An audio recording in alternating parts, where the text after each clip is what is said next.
Joe Rogan Podcast, check it out. The Joe Rogan Experience. Train by day, Joe Rogan Podcast by night, all day. Oh, hello, Joseph. Nice outfit you're wearing. Hey, awesome outfit for you. Yeah, we're burritos. And Jamie's in the Matrix. Jamie, what do you do? Look at that. That is preposterous. Show him the pants. It's a full thing. Where was one get something like this? The internet. What do you mean? Oh, must be. Yeah. You didn't Cool go to company a online. store and No, shop? no. What's the company? It's called Dumb Good. But isn't it supposed to have numbers? Does it have numbers? It does, yeah. Oh, those aren't numbers? Yeah, I mean, if you look close, you can Oh, see it. okay, 'cause Yeah, it it's like officially licensed, I think. Ooh. Hey, you know what I mean? Official. They just pushed that movie back, the new one. They push everything back. They're pushing the James Bond one back forever because they think that theaters are coming back. No. Like theaters are, that's over. That's over. Especially since it's so much nicer. They kind of fuck themselves with like Wonder Woman and all these movies like Soul that have been coming out, at the same time. It's so nice and easy. Just watch it at your house. Yeah, you don't have to listen to people talk and Right. hear people on their phones and see people texting and the light flashes in front of you and yeah, all the weirdness of movie theaters. I have a friend who always brings a gun to the movie theater. I go, really? He goes, yeah. He goes, that one time that it happened in Colorado. I'm like, fuck that. That's never happened to me again. I'm like, think about how many times people go to the movies and how rarely people get shot at the movie theater. It's like Yeah. one of the safest places but that one time, it's just like he just keeps a gun everywhere. It's funny, after that last shooting, you know how you make reservations in a movie theater, how you can pick your seats. Mm-hmm. I noticed the next day I went to a theater near the theater that there was a shooting, and I looked at the reservations, and it was all around the exits, like instead of the middle. That's so weird. There hasn't been any mass shootings since COVID, Right. right? Have there? No, there hasn't. But what's a mass shooting, right? More than two people, That's what I was going to ask. right? Yeah, but there hasn't been like school shootings, like the big ones. There hasn't been like what has there? I don't think so. The problem is we get so numb to it. Like it might have happened and They may not have announced yeah. it. Oh, salute. Cheers. Cheers. Adult beverages. What is this? Still Austin. Some whiskey.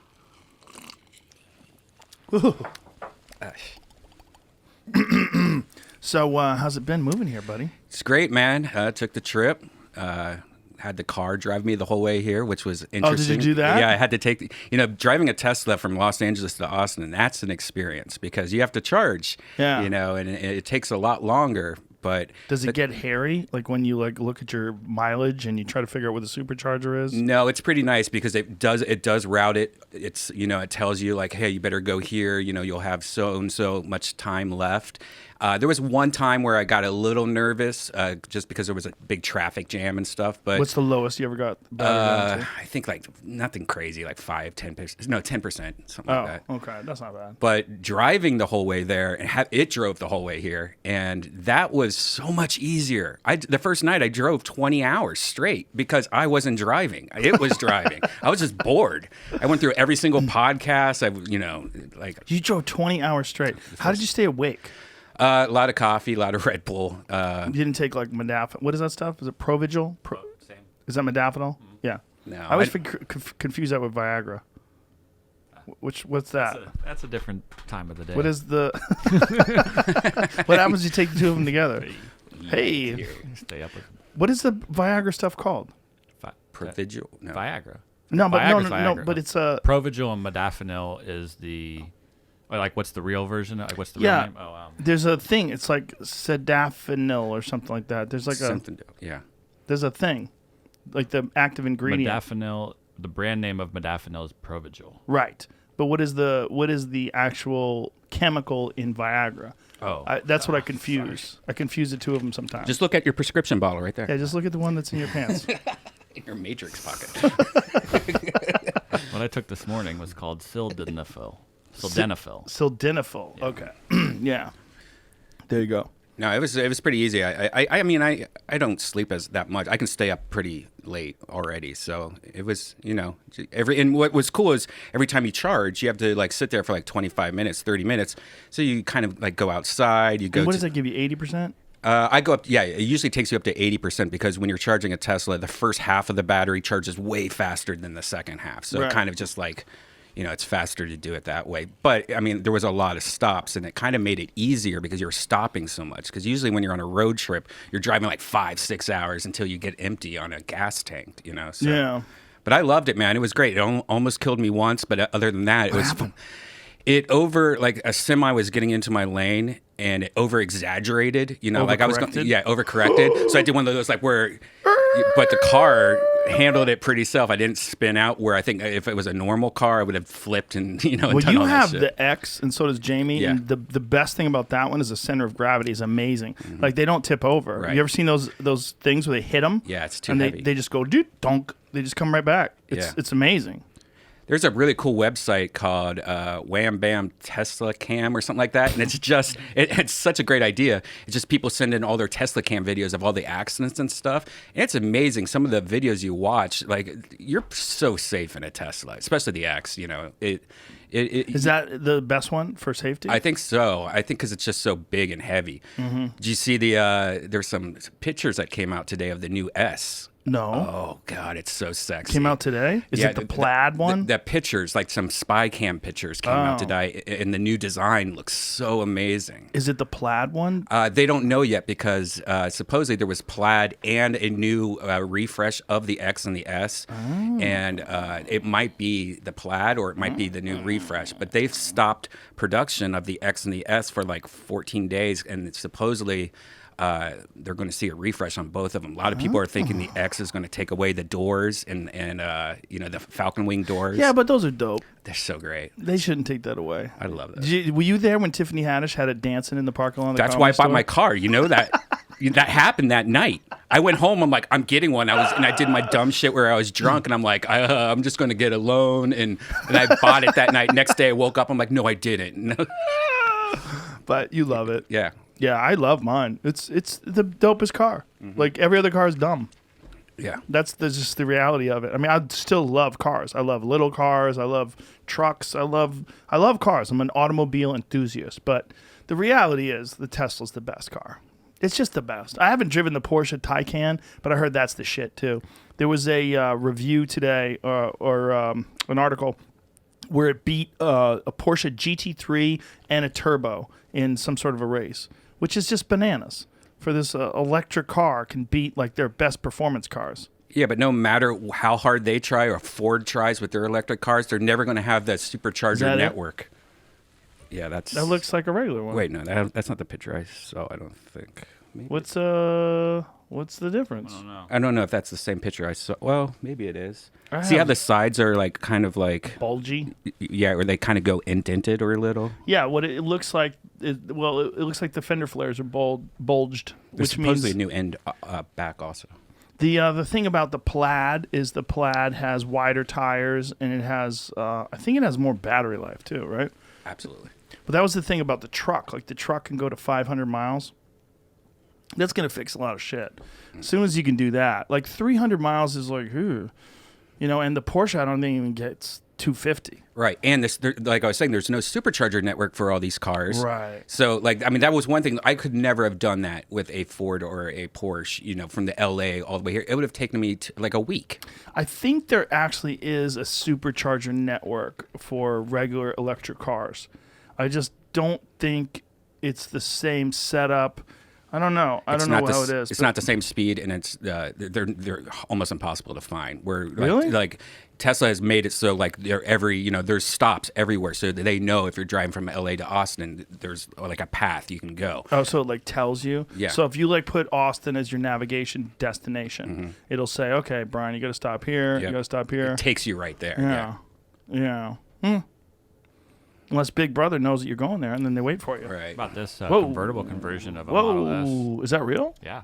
Yeah, there's a company in I think San Francisco that you can pay. It's like $30,000, and they'll convert any Tesla into a convertible, and it could either be automatic convertible or a like a hard top they just pull off type thing. Oh well, you know what's dope is that they took a 4-door and they turned it into a 2-door too.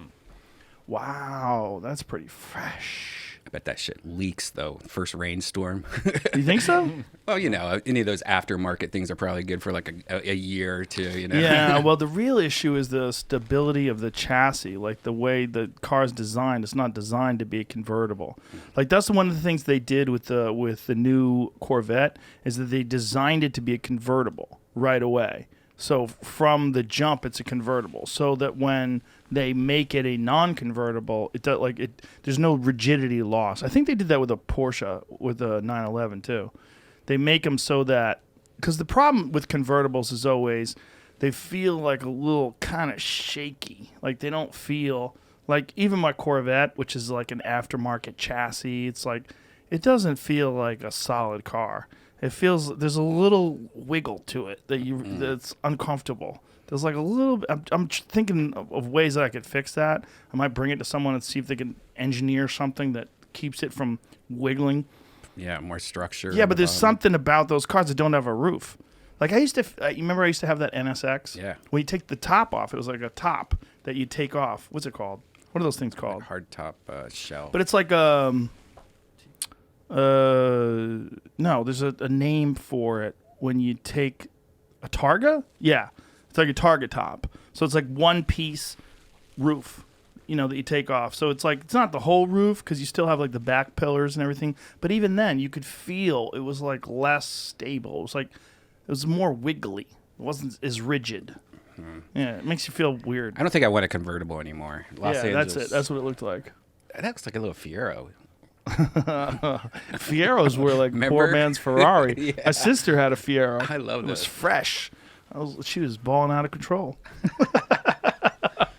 That was back in like the 80s. Yeah. Yeah, Fieros were fresh. That was like Pontiac's version. They don't even have Pontiacs anymore, man. I know. What was... Oh, yeah, Firebird. Pontiac. That was the coolest car Bro, ever. my legs are sweating so hard. No, this is hot as hell. I'm sweating. This is like the same material that they use when people like are freezing in the woods. Yeah.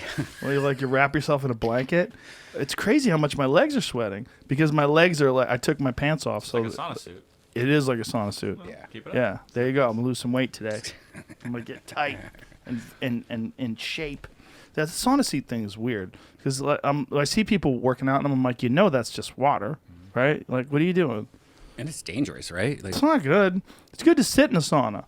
I don't necessarily think it's good to run in a rubber suit. It's like doesn't your body need to fucking cool off? Like, that's why you're losing all the water weight because it's cool. it's weird. Like people just want to get on the scale and see a number. Oh, look. That's the thing. Like those waist things that people wear, those waist slimmers. Like, what are you doing? Are you just lying to They yourself? make them for guys. I almost bought it because I was like, let's see how this goes. But I was like, I'm not buying that stupid thing. It's like They'll a find sauna you. vest, it said. They'll find you and target stupid ads your way. I was like, what is this this? guy's dumb. He's dumb and weak. Oh, God, I hate those Target ads.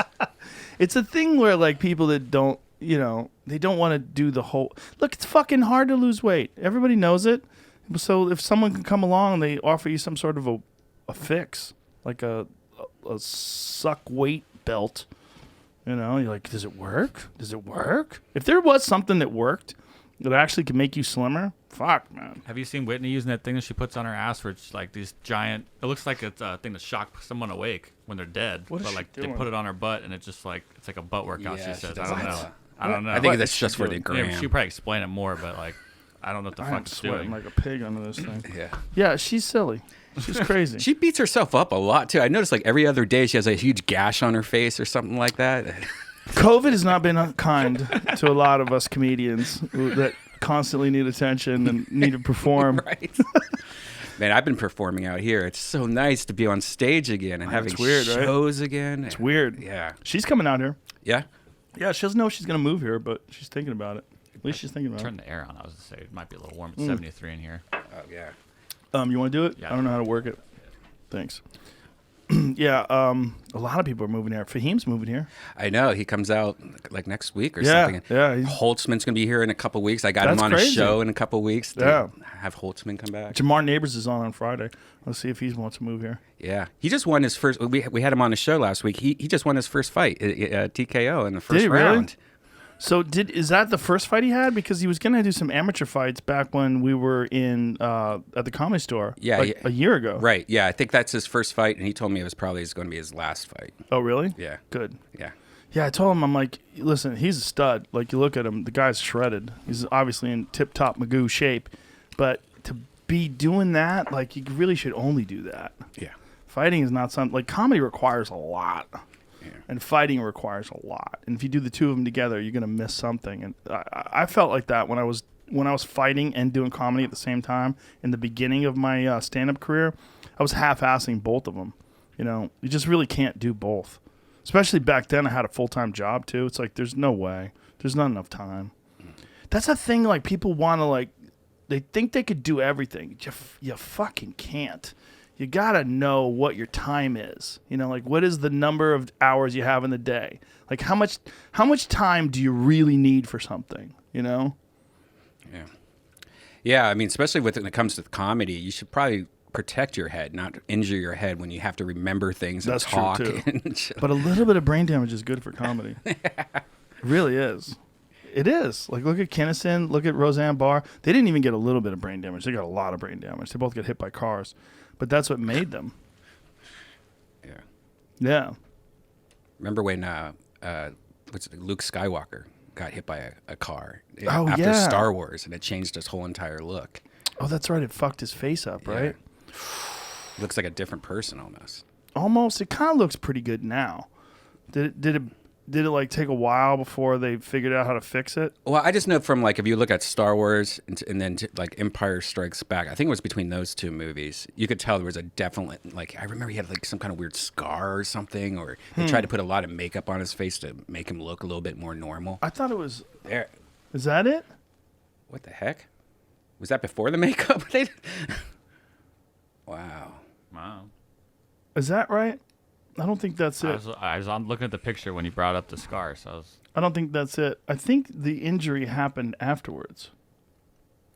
This is from Empire Strikes Back, so that would make sense. Before Empire Strikes Back began filming, Hamill was in a car accident and fractured his nose and left cheekbone. What does it say? Keep scrolling down again. Is the Wampa mauling Skywalker's face may have been a way to explain Hamill's appearance. Let me see what it looks like there. That's not that much difference. It's a little different. If you type in Yeah, look at before and after. before and after, I remember there was like a really good photo that kind of showed. I guess I'm used to people getting their faces smashed in. Right. Isn't that fun? It's funny, but you do get accustomed to that. Not much. It's not the one. Not that big a difference. Yeah. Yeah, you get accustomed to people getting their face smashed in. What number did you set the AC to? 69. I'm going to or lose so. weight during this podcast. It's at 73. It should be dropping slowly. I can't believe how much sweatier these are than the other ones. Last time we wore these, I don't remember it being this bad either. No, this is a different one. This must be that shit that they use when you get trapped in the woods You accidentally bought a real one. when you're a hiker. Yeah. Because we did wear these silver ones before, but these are new ones. These are different. Yeah, these are seem different more material. legit at keeping you warm. Yeah. This is if like you go outside the spaceship. We're going to have shiny heads this episode. Yeah, my shirt is already soaked. It's not good. So how has been doing Kill Tony here? You're doing it at Antone's, It's right? great, man. Antone's is an amazing place. I place. love that place. It's got a lot of history. You know, me and Tony pretty much. That's the new one. Oh, that is? Yeah. Antone's in general has history, but that Antone's is a fairly new location, apparently. Oh, I didn't know that. I didn't know that either. Yeah, I mean, the venue is amazing. You know, me and Tony have actually reset the whole entire show, you know, because the band didn't want to move out or they couldn't move out. You know, Jeremiah's about to have a baby and stuff like that. And so we got a whole new band. We got Gary Clark Jr.'s band, you know, which is just Really? like they're a legit band, you know? Like, Wow. Yeah. Those guys already all got COVID. Yeah. So Oh, they're did not they? worried about shit. Oh, that makes a lot of sense. Yeah. They're not worried about shit. Yeah. They got COVID when Jamie and I went to see Gary perform. Jamie and I went to see Gary perform with Suzanne from Honey Honey and Tony. And Tony got COVID. Right. Everybody got COVID but me. And me. Yeah. And well, I was not. You weren't there that night. I know, though. but you still haven't got it. Yeah. How do you think you're not getting it? I don't know if it's all the stuff you've been telling me to take. Like, you know, I've been taking everything from zinc to turmeric or Quercetin. vitamin D, quercetin, and I don't know, man. It has to have something to do with it. I think that because I've been around, like we did a podcast once where it was me, Brian Holtzman, and one of the guys had COVID right across from us, and the next day he got super sick. So he had it while we were all together in this locked small And Holtzman room. didn't get it? None of us got it. Is Holtzman on the vitamins too? Yeah. Really? Yeah.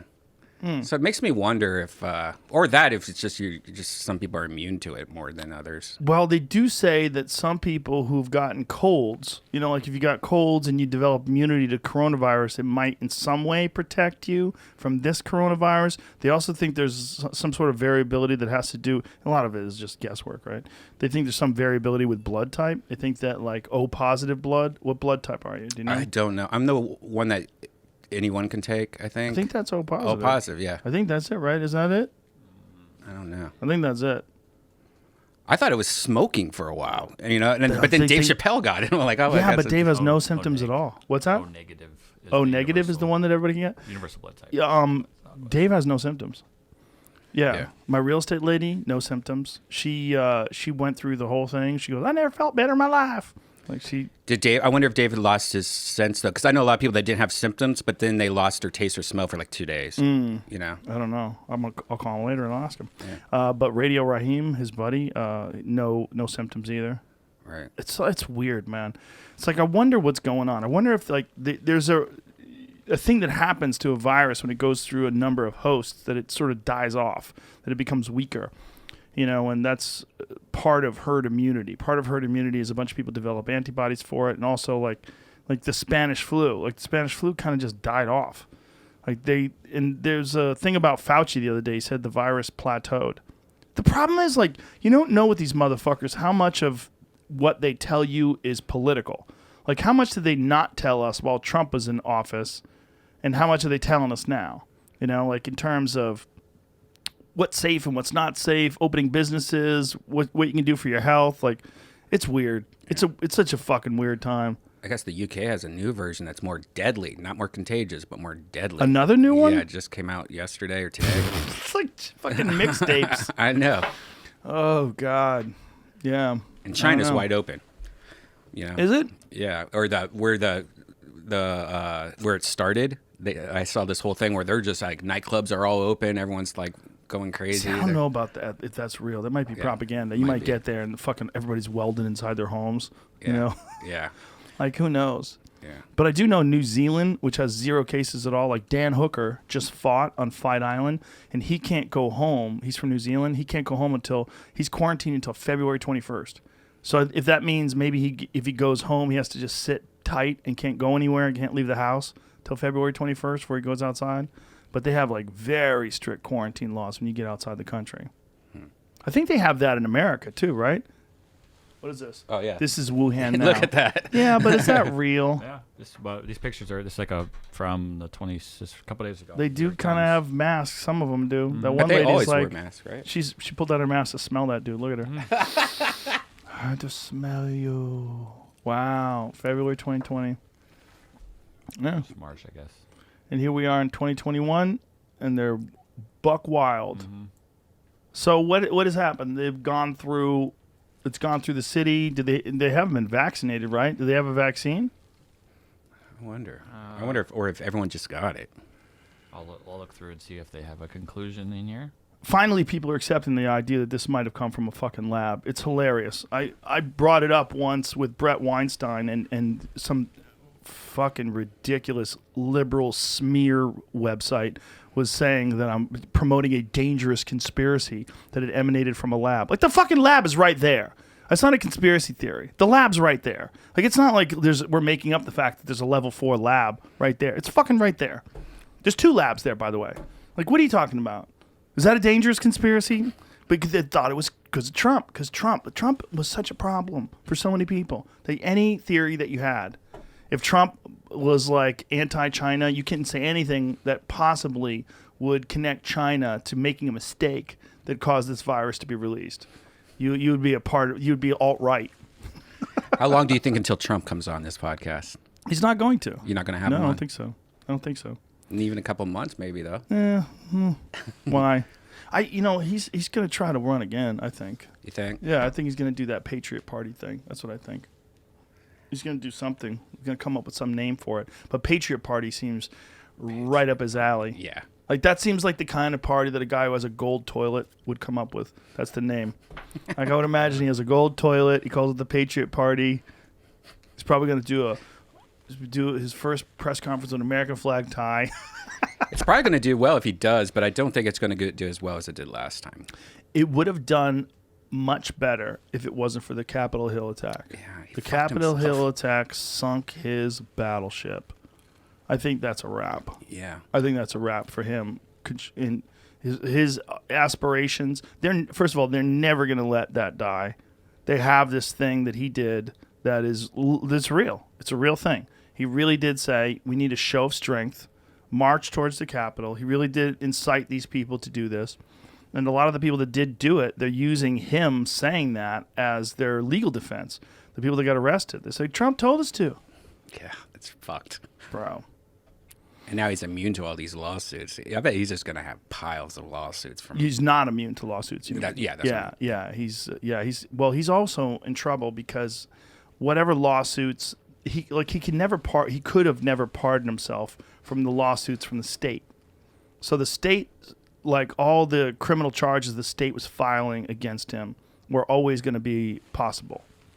And New York State apparently is filing a bunch of shit against him. They're not going to let him go, man. It's going to be rough. Right. It's going to be a rough time. Probably jail time, I imagine. He should have pardoned Snowden. He should have pardoned Snowden and should have pardoned Julian Assange. I mean, they're coming after him anyway. He should have, at least he would have got the support of a lot of people on the left. At least he would have got the support of a lot of people that could have at least acknowledged the positive things that he did. Like the fact, oh yeah, the economy was kicking ass before COVID. Oh yeah, unemployment was down. Oh yeah, deregulation does have some benefits. But yeah, he did bad things, and but this is, this is real. But no one's even going to talk about those things now. Like that's you'll hear it from some Republicans that'll bring up, what about the good things that Trump did? And they'll have like some Fox News segments where they'll discuss OAN, that network, and Newsmax, they'll fucking try to beat it down. But at the end of the day, that Capitol Hill thing, that's a wrap. I'm surprised he didn't do Tiger King, man. Like that guy was trying so hard. And, I think he said that Trump said that he thought that Trump felt like he was too gay to pardon. Yeah. But meanwhile, he's a perfect example where I don't buy that this country's homophobic. Like, that guy was the most popular man in the country for several months during the quarantine when everybody's locked in their house, and people loved him. They loved him. And he's gay as fuck. Not only is he gay as fuck, he's converting straight guys. He's banging straight guys, giving them meth and butt fucking them, and then having them work with tigers. He does a totally irresponsible thing, right? He has fucking wild predators that he keeps locked up in these stupid fences. He's totally irresponsible. But meanwhile, he was our number one hero. I mean, it just shows you. Like, if you're just an undeniable character, and he's an undeniable character, we're like, we fucking like him. We don't care if you're gay. We don't. We just don't like annoying people. And if you're gay and you happen to be annoying, people just don't like you. You'll say, oh, those people are homophobic. Maybe not. Maybe you're just annoying. Maybe people aren't really that homophobic. Maybe it's a small percentage of the population today that are homophobic. Maybe what's really going on is you're annoying. Maybe that's it. Absolutely. Tiger King Joe Exotic now wants a pardon from Biden. Not going to happen. It's not going to happen. Buddy, how long is he in jail for? 10 years, I believe. So he's probably going to be out in 5, wouldn't he? Is he only in 10 years? That's what I thought. What did he go to jail for? Wasn't he trying to kill somebody? Unfortunately, Joe Exotic, one of the hitmen, there you go, he attempted to hire was an undercover FBI agent. Exotic was arrested and charged with 2 counts of murder for hire, 8 counts of violating the Lacey Act for falsifying wildlife records, and 9 counts of violating the Endangered Species Act. Well, how long is he in jail for? The doesn't say on this. Why did he think that Trump was going to pardon him? Like, it doesn't make any sense that Trump would pardon him. Because his Wait, hold on. Scroll down again. Fox News reports the Exotic legal team had fully believed that Exotic's names would be included on the list of pardons granted by Trump prior to his last day in office. One legal team member had even waited in a limousine outside the prison in which Exotic is being held in the event the pardon was announced. I was trying to show you a video of that. It's a big long stretch like Hummer limo. and it's, Hummer it's limo, sad. of The limo course it driver, was. the limo driver's just sitting there like anytime now, waiting for the call. It's a sad. I wonder photo. why they thought Trump was going to do it. Well, it's because his Trump's people kind of match with him, you know, like that whole show is pretty much Trump people or Trumpers, you know, like the cast, I guess. You would Oh, the say. people that were on it? Yeah. Well, the less sophisticated Trumpers. Right. Right. You got Trumpers that are like the Republican businessmen type who want no regulations for anything and they want to just be able to dump toxic waste into the river. And then you got the Trumpers that are just not that sophisticated. And they're like, he's my guy. You know, when you're like coming down off of meth and you don't want to think too much and he says something cool on TV, like, yeah, I'll vote for him. You know, this. I started watching this show last night. Have you seen my 1,000-pound sisters? Have you talked about this a million times? I can't watch that. Wow, that's crack right there. I can't watch All those shows, 1,000. TLC or whatever network, they do a good job to just reel you in and just make you watch. Good every job of single- exploiting people. Yeah, yeah. What a good job. Good. But yeah, I highly recommend watching that show. It makes you feel so good about yourself. I highly recommend you try some of this tobacco. Oh, this looks like good tobacco. It's very good tobacco. Yeah, I don't like those shows, man. They make me feel sad. I don't know why. But particularly people that are overweight. Like like those people that can't move. They need like to fucking get cut out of their house. They depress the shit out of me. Yeah. Everything changes when you have kids, dude. Because you look at them as like, that was someone's baby. Like, that was someone's baby. This guy, he got a shit deal. You know, he got parents that just probably didn't pay attention to him, or someone abused him, or, you know, he got terrible habits that he developed early on, or he got bullied, or horrible things happened, and now here he is just satisfying himself with stuffing things in his mouth all day. It's sad, you know? Yeah. The show is pretty sad and depressing, especially when you realize, because a lot of those people, you always wonder, like, how much do they really eat? And then you watch them, like, ask them, like, how many Cokes, or soda poppies do you have per day? And they're like, 12, 14 a day. Holy shit. Yeah, that's where a lot of it comes from, the sugar. A lot of them are drinking it. They're drinking their fat on. Dude, I tell you, Liquid IV has saved my life from, not having, I used to always be like Diet Cokes and Gatorades and Powerades and stuff. I drink like 3 of those a day now. Like, Dude, the On It Gym is not too far from here, son. How about you go on down there? I'm going to build a gym. I have a room for a gym. I just need to buy stuff. Yeah, but the problem is what you need is a trainer. You need someone that makes you work. That's what you need. That's how you're going to lose weight. That's how you're going to get healthy. You're not going to do it on your own. You know how I know that? Because you've never done it yet. I've known you forever. I had a trainer. I've known you for so many years. Yeah, but you've known that I'm good at diets and I could take You did lose a shitload 65 of weight pounds once. or something like that. Yeah, but that was like breakup time, and you got Right. energized. You were trying to get laid. What's weird now is that it's so funny because if you would see what I eat every day, you'd be like, "How is that possible?" My metabolism's just got to be the worst metabolism ever. you know? Well, the problem is, here's the thing. In order to lose weight, you can't eat reasonably right? You have because to pretty that's much just starve going to yourself. keep the weight on you. Right. Like where your body's at right now, right? Your body's not burning the fat, right? Especially if you're eating carbohydrates. Your body is burning mostly probably carbs. So whatever you eat, if you eat enough to just fuel you during the day, you will stay the exact same weight. And people are like, well, look, Brian eats really reasonably. Right. True. But that doesn't make up for all the shit you ate all those years that make the weight pack on you. So to lose weight, you have to be at a calorie deficit. That's the end of it. You could go keto and you can go paleo, and there's probably some benefits in that, and like bloating and visceral fat, and from eating too much gluten and sugar and stuff. But at the end of the day, the only real way to lose weight is to be at a calorie deficit. Like when I was doing the carnivore diet last year, I lost a shitload of weight because I didn't do any cheating. This year I cheated a bunch. I got bored. I ate chips the other day with salsa. It was so delicious. And I've had dessert 3 times. So I've cheated like at least 4 times.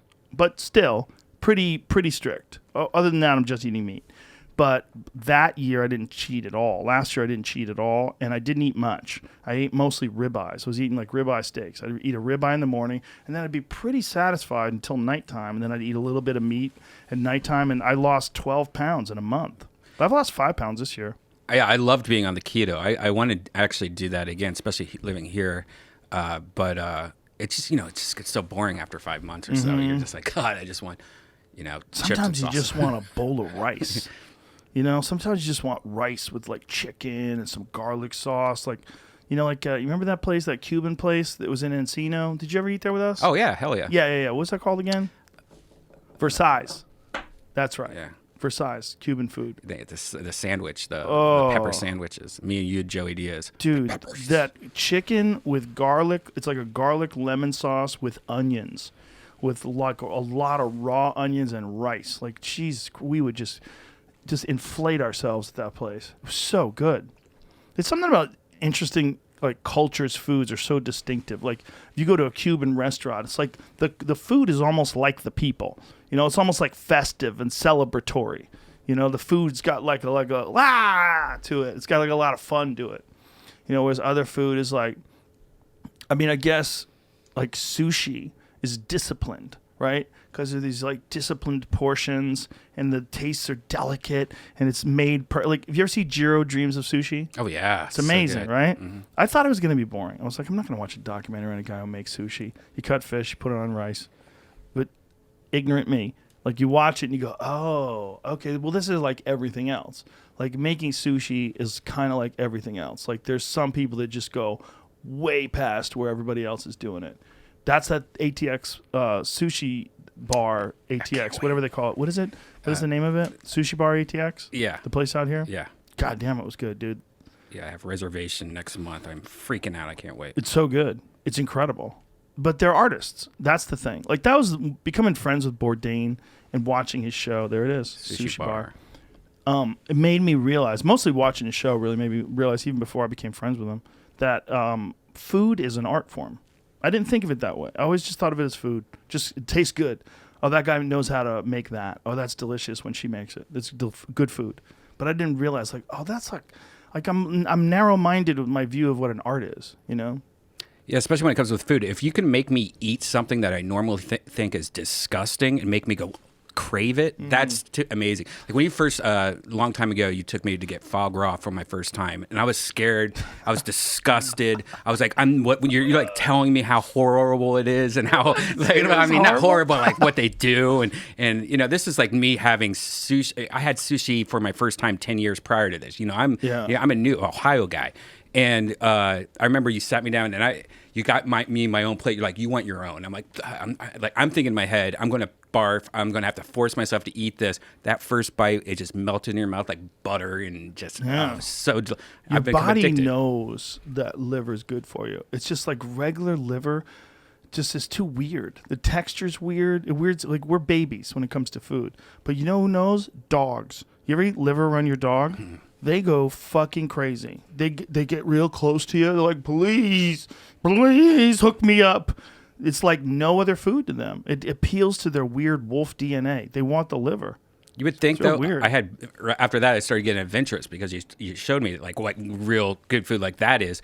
So I went into that animal place in Hollywood, and I went and got brain. And I think it was like cow brain. Calf's brain, probably. Yeah, you'd think that was good, but that was horrible. That was creepy. I did not like that. Even though it was prepared probably amazing, it was the texture of. Remember that? What is that? That cotton candy foie gras. Oh, yeah, that was at Vegas. Bazaar. Yeah. What? Yeah, Bazaar. That's That was very good. Bazaar Meats in Vegas. It was basically cotton candy with foie gras in it. What did that taste like? That does not seem good at all. It was good. It was just like a bite of food. So it's Yeah. not like Oh, really? It's very small, but it's amazing. Oh, okay, it's small. I thought that was a big like- thing. Oh, yeah, no. That's a place where they're like dedicated to a certain style of cooking meat. Oh, okay, yeah. Yeah, Oh, that's cool. they were cool. It was weird. Like, I remember we ordered it, and they were like, "Whoa, is this it?" That place, they're dedicated to cooking meat over wood coals. They burn their own wood. You remember that? See if you can get a photo of the grill at that place. Because it's pretty dope, man. Like, they made their own grill. Like, they put logs in there and shit. And then the wood burns down to these coals. And they scrape the coals down. And then they lower the grill. It's all, like, by hand. It's all old school, sort of like... There's a lot of, like, Florence, Italy. They make their steaks like that. Like there it is. See? So it's logs, and they're cooking the food right over the wood, and there's a flavor that gives. That's why those Traeger grills are so good, because it's really just wood and fire. But these guys do it like the super old schooly way with logs, so it's just fire and wood. It's not propane. They're just lighting logs on fire, and the food is just like, there's something about it, man. It's really good. That's great. It's really good. A lot of places they do it that way. See how they have these logs underneath, and then they just push it to the side, and then they can raise and lower that wheel. See the wheels on the top? Those are what operate the height of the grill. Oh. So they decide, like, oh, this fire is hot as fuck. Let me raise this bitch up. Or I want to try to, like, cook it a little slower. I want to wait on it. Or, bring it up to the top and cook it slow. That's cool. There's something about when people do it with real wood, right? Like if you go to a barbecue place, you see them using the barbecue pits and throwing the logs in there and checking it and tending it. It's annoying, right? It's got to be annoying. How much time does that take? Yeah, I used to do that in the Boy Scouts back in the day. I haven't done it since. Like cooking a brisket, if you do it right, I bet that takes like fucking 8 hours or some shit. Yeah. I mean, how long does it take to cook a brisket? Like 8 to 10 hours. Get at home. Whoa. Wow. Oh, professional Argentinian parrilla? Yeah. So this is what it is for a home or restaurant. Oh, How much is this? Look What at would you this. guess, Joe? What would you guess this is? Well, it's big and it's beautiful, so it probably costs a lot of money. You have to. All right, let's guess. Whoever's Look at how closest. it's got it, man. It's like, oh, this is amazing. And you could roll it down. You got a folding shelf. Come on, son. All the prep. I want that girl so bad. Isn't it funny that like what is old is now new? Like people like doing caveman shit. Like there's something about sitting in front of a fire. I bet it was hard to get a fire for so long that shit's burned into our DNA. It's like catching a fish. It's fucking hard to catch a fish, right? So when you catch a fish, like, oh, your body's like, oh, we got one. Why are you excited about catching a fish? You would not be excited if you caught like a duck with a hook. You'd be sad. You're like, shit, I got this duck all fucked up. But meanwhile, you eat duck. So why are we so excited about catching fish? Because it was probably really fucking hard to do. And so like it's probably really fucking hard to have a campfire. So when you're camping, it's not just the campfire feels good. It like fires up some old like ancient DNA memory. Like, oh, campfire, good. We stay alive tonight. Yes, we did it. Like being out there alone with the sky above you, nothing but stars and trees and shit. And you got a fire in front of you. Like, oh, it's a special kind of excitement, right? And then you're just going to lay down in a little cloth house in the wilderness. The only thing that saves you is like maybe you have a weapon or maybe you have your friends will beat the bear off of you. If they decide to just like use your fucking tent as a sushi wrap for your body, Like people have been attacked in tents before. One of Steve Rinella's friends had a hunting trip where this guy, it was his first time, not that guy, but the guy's friend, was his first time hunting. And in the sleeping bag, I think it was his first night, he got attacked by a 500-pound predatory black bear. And they shot the bear, and apparently the bullet hit the dude in the wrist, so it broke the guy's wrist. So they shot the bear and eventually shot it and killed it. But like his friend shot the bear and the bullet hit him. Like fuck, man. Jesus Christ. I mean, but if you got a bear mauling you and you got your arms raised and your buddy shoots it and it hits you, like, what a rough night. You got shot, you're getting mauled. The bear's literally trying to eat you while you're in your bed. Everybody's worst nightmare. Go to sleep in this cloth fucking fake house in the middle of the wilderness. Should be fine. Everybody loves to do it. Everybody knows what they're doing, right? And all of a sudden, this thing is tearing your body apart. Your friend shoots you, and eventually they get it. What a night. I was just watching the Patriot last night. Remember wolves we've talked about were an issue in a couple wars, but were bears like Oh, yeah. they didn't Did they have to stop fighting because No, bears that's are not fucking real. people up? No, that's not real. Bears don't act in packs. So the things that makes wolves so dangerous is they act in packs. And so during World War I, when the Russians and the Germans literally did have a ceasefire. Now, the Meat Eater website actually went and researched this because I've said it so many times irresponsibly. But I was told it by a legitimate historian, I believe. I'm trying to remember who told me it. I don't remember. It's that goddamn tobacco. Gosh darn that Gosh, tobacco. darn that tobacco. But it was a real thing. They really did have a ceasefire because the troops are getting torn apart by wolves. Because wolves, like when they're hungry, man, like if you got to think about, there's, a few hundred guys, and how many bullets can you even fire back then? I'm looking at their website. It says become a favorite bit of bar and banter among amateur historians like the powerful Joe Rogan. I'm not even a fucking amateur historian. Maybe one day I'd like to be an amateur historian guy. So in 1917, a dispatch from Berlin noted large packs of wolves moving into populated areas of the German Empire from the forests of Lithuania and, look at that name, Volhynia. Locals hypothesized that war efforts displaced the wolves, so the canines started seeking out new hunting grounds. The hungry wolves infiltrated rural villages, attacked calves, sheep, goats, and in 2 cases, children. They also showed up on the front lines, feeding on the fallen and sometimes taking advantage of incapacitated fighters. Parties of the Russians and German scouts met recently and were hotly engaged in a skirmish when a large pack of wolves dashed on the scene and attacked the wounded. Holy fuck. Reported a 1917 Oklahoma City Times article. Hostilities were at once suspended, and Germans and Russians instinctively attacked the pack, killing about 50 wolves. The Russian and German soldiers temporarily stopped being enemies. Once they found a common foe, both sides agreed to a ceasefire if the wolves interrupted another battle. Isn't that hilarious? Poison, rifle, hand grenades, and even machine guns were successfully tried in attempts to eradicate the nuisance, according to a 1917 New York Times article. But all to no avail. The wolves, nowhere to be found quite so large and powerful as in Russia, were desperate in their hunger and regardless of danger. As a last resort, two adversaries with the consent of their commanders, entered into negotiations for an armistice and joined forces to overcome the wolf plague. Wow. Isn't that wild? Like, that's what people really need, right? We need aliens invading us, so we come together like in a Tom Cruise movie. Like, that's what America needs right now. We need an alien invasion. That's what the wolves are, right? They're not us. They're something else. We can all decide. I like people, even Russians that we're at war with, or Germans that we're at war with, if you're on the other side. I like them more than I like wolves. What if we have an alien invasion like every week and we just don't know about it? Well, isn't that what a virus is, man? What's a virus? I know it's here, Right. but it's not us, and it's an invasion. Like this thing, it's almost like if one day, right? Elon Musk is terrified about artificial intelligence. Not terrified. He should stop making shit. Reasonably concerned. No, I think he's right. I think a lot of scientists are concerned about the one day.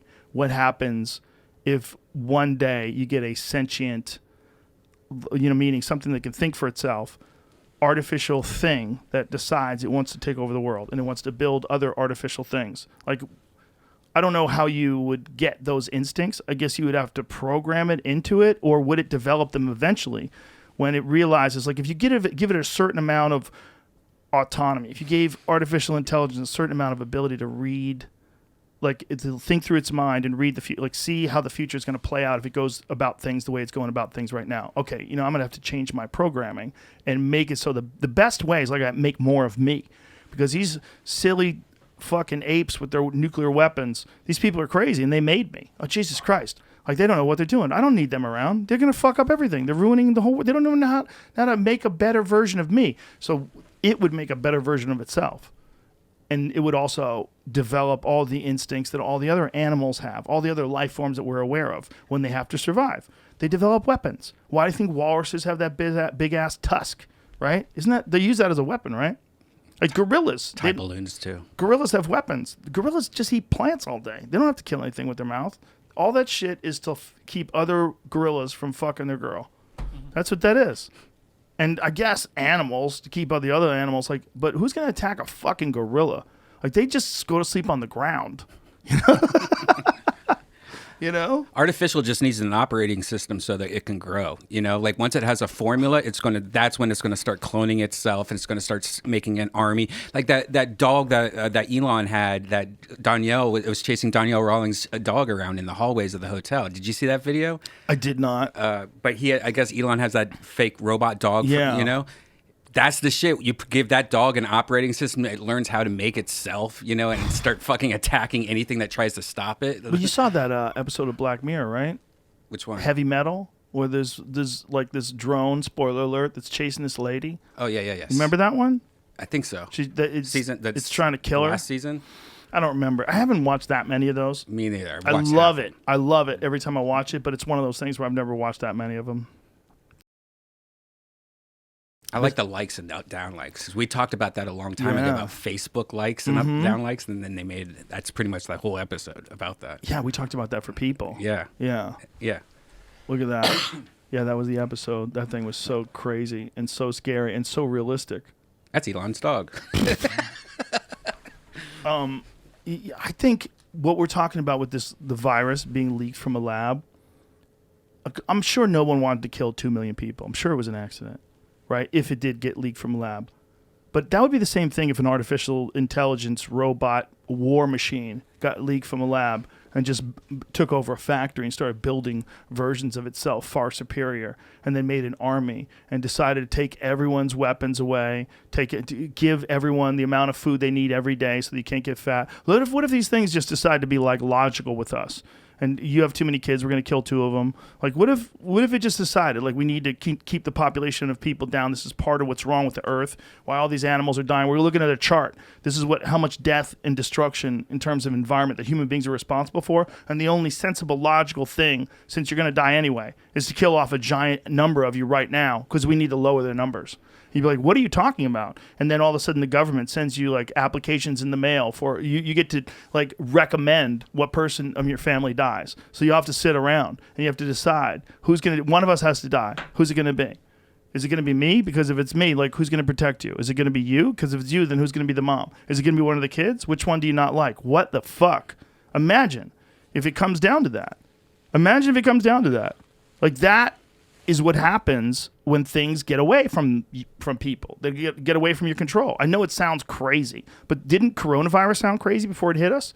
Well, we lived our whole lives without a real pandemic. The one that like really affected civilization this way and shut everything down for like now we're going on 10 months, right? Dude, if they had an artificial like the Terminator movie, that shit could be real. Absolutely, and I think it's sooner than later. Like, I almost feel like we'll see the beginning of it when we get super old, you know? Just think how silly we are, man. Think of the things that we fight about. Things that we think are important. Think of how gullible some of the supporters of various politicians have been. We don't even have to name names. You know what the fuck I'm talking about. How, like, to know that those people are amongst us and they vote just like you do. Their vote counts the same way that yours does. Their opinions count the same way that your opinions count. And they're so fucked up. There's so many of them. They're so fucked up. And there's so many people that are not empathetic. How about that? So many people that think that if you're on the other side, whether you're on the red side or the blue side, fuck them. You know, these are baby-eating pedophiles, and these are QAnon-believing racists, and we're like divided in the weirdest way because I don't think it's real. I think when you get most people together in real life, they're not that divided. The problem is they get in big groups. They act like the big groups becomes like the internet, right? Like, which shows like the bullying of the internet. Like when someone jumps on a case and other people are like, yeah, let me get my kicks in. You just want to dive on a person. It's not much different than like crowds like mauling cops. Like that guy would never maul that cop in real life. That guy was hitting the cop at the Capitol, he would never do that in real life. But when there's thousands of people behind you screaming, you'll fucking do it. You'll do all that shit. That's what happens with people. We're fucking strange, man, and we could be divided in the easiest of ways. That's what we should be most concerned with. There's a lot of enemies we have to be concerned with. We have to be concerned with people, you know, that are trying to infiltrate our power grid and shut us down and fuck up the internet. And we got to be worried about cyber attacks and physical attacks and terrorist attacks. We got to be worried about all that shit. All that shit's real. But we also got to be worried about attacks on each other. We got to be worried about that, maybe even more than anything else, because that could really be our undoing, because it'll leave us weak and vulnerable. This attacking each other and this lack of a person that could bring people together, like one person who could just so you can hear it, just hear it, because we all need to hear it. We're all on the same fucking team. This is America. That's what it's supposed to be about. It's not supposed to be your version of America and my version of America. That's why tolerance is so important. It's supposed to be we're all the same. Oh, he likes to do this and she likes to do that. Who gives a fuck? Are you nice? Do you not steal my car? We're friends. Great. That's what it's supposed to be. We just got to be more of that. The real problems that we have, one of the real problems they have, we need fucking problems. We go looking for problems. And we don't have problems, we'll find them. We'll find them. We'll find them in other people. And it's like a lack of being healthy in your own mind and in your own life. Like this, where you can look at that and go, what is that instinct? Oh, that's some leftover shit. Because it used to be like really important to be in conflict. Because you had to take over. You wanted to get that food. You only had enough food for your village. You got to take over this village. You know, there's no women in our tribe. We got to do something, guys. We got to go find some women. We got to go fight. You literally had to fight with sticks to see who gets to fuck. All that stuff's still in our head, man. All that fucking old weird DNA is still in our system. What else do you think is going to come back? Because you were saying how it's weird how the old stuff is coming back with those grills, you know, like the wood and fire. Like it's almost like hopscotch and marbles. Like what's marbles next? Were fun. Marbles were the best. Dude, I used to love marbles. I had like a little like suede sack with the drawstring. I keep my marbles in there. Some really pretty ones. My grandfather made that thing where it's like you drop a marble on the top and it goes dunk, dunk, dunk, dunk. Have you ever seen one of those? I have, yeah. Yeah, he used to build those for me. You know what's killing it right now? Chess. Yeah. Because of the Queen's Gambit. Such a good show. Did you finish it? I did. Oh, great. It's really good. That's one of those, how the fuck did I like this? You know? Here's another thing. That's another example. Like when people say that we need more diversity in film, we need more women films and this. No, we just need stuff that's great. It doesn't matter. It really doesn't matter. It doesn't matter if it's male or female. And if you're a woman and you can't get roles, I get it. It's probably really annoying. However, but for final product, people are more than willing to take a female hero. It just has to be a good movie. That's like Alien's the perfect example. Nobody gave a shit that it was a woman that was the hero in the end of that movie, because that movie was fucking lit, right? It was so perfect. It was so good. You never thought, wow, there was a woman, a powerful woman figure in that movie. You didn't even think about it. Maybe you would if you were a woman and you were looking for a powerful woman figure. But it was never forced down your throat, you know? It was never like Carrie Fisher being the emperor in Star Wars. You're like, wait, what? What is this? And her and Laura Dern, like, we're the best, we're the generals. Like, and you're like, come on, that doesn't make any sense. This is not good. The alien, when you see Sigourney Weaver at the end, you bitch, get away from her. Like, that's real. That's real. When she's in the machine and Aliens 2, the second one. Was that the milk one? No, that was the first one. The milk one? Where he gets all milky, the guy gets cut in half. Oh, that was the first one. Okay. Yeah, that was the first one. Yeah, he got torn apart and they reactivate him. Isn't it funny what they thought computers were going to look like back then? Yeah. It was all like whack graphics, and it was all numbers. Nobody had figured out a graphic user interface yet. You know? It's like war games. You just typed in like, do you want to play a game? Yeah. Isn't it funny like what people thought computers were going to be?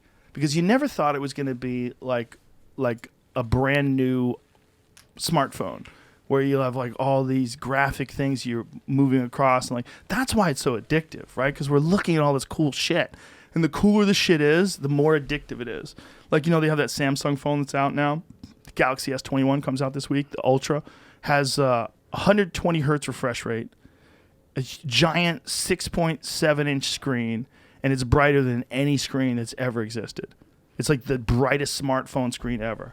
And it's got a giant battery. And you look at it like, these motherfuckers are just drawing you in.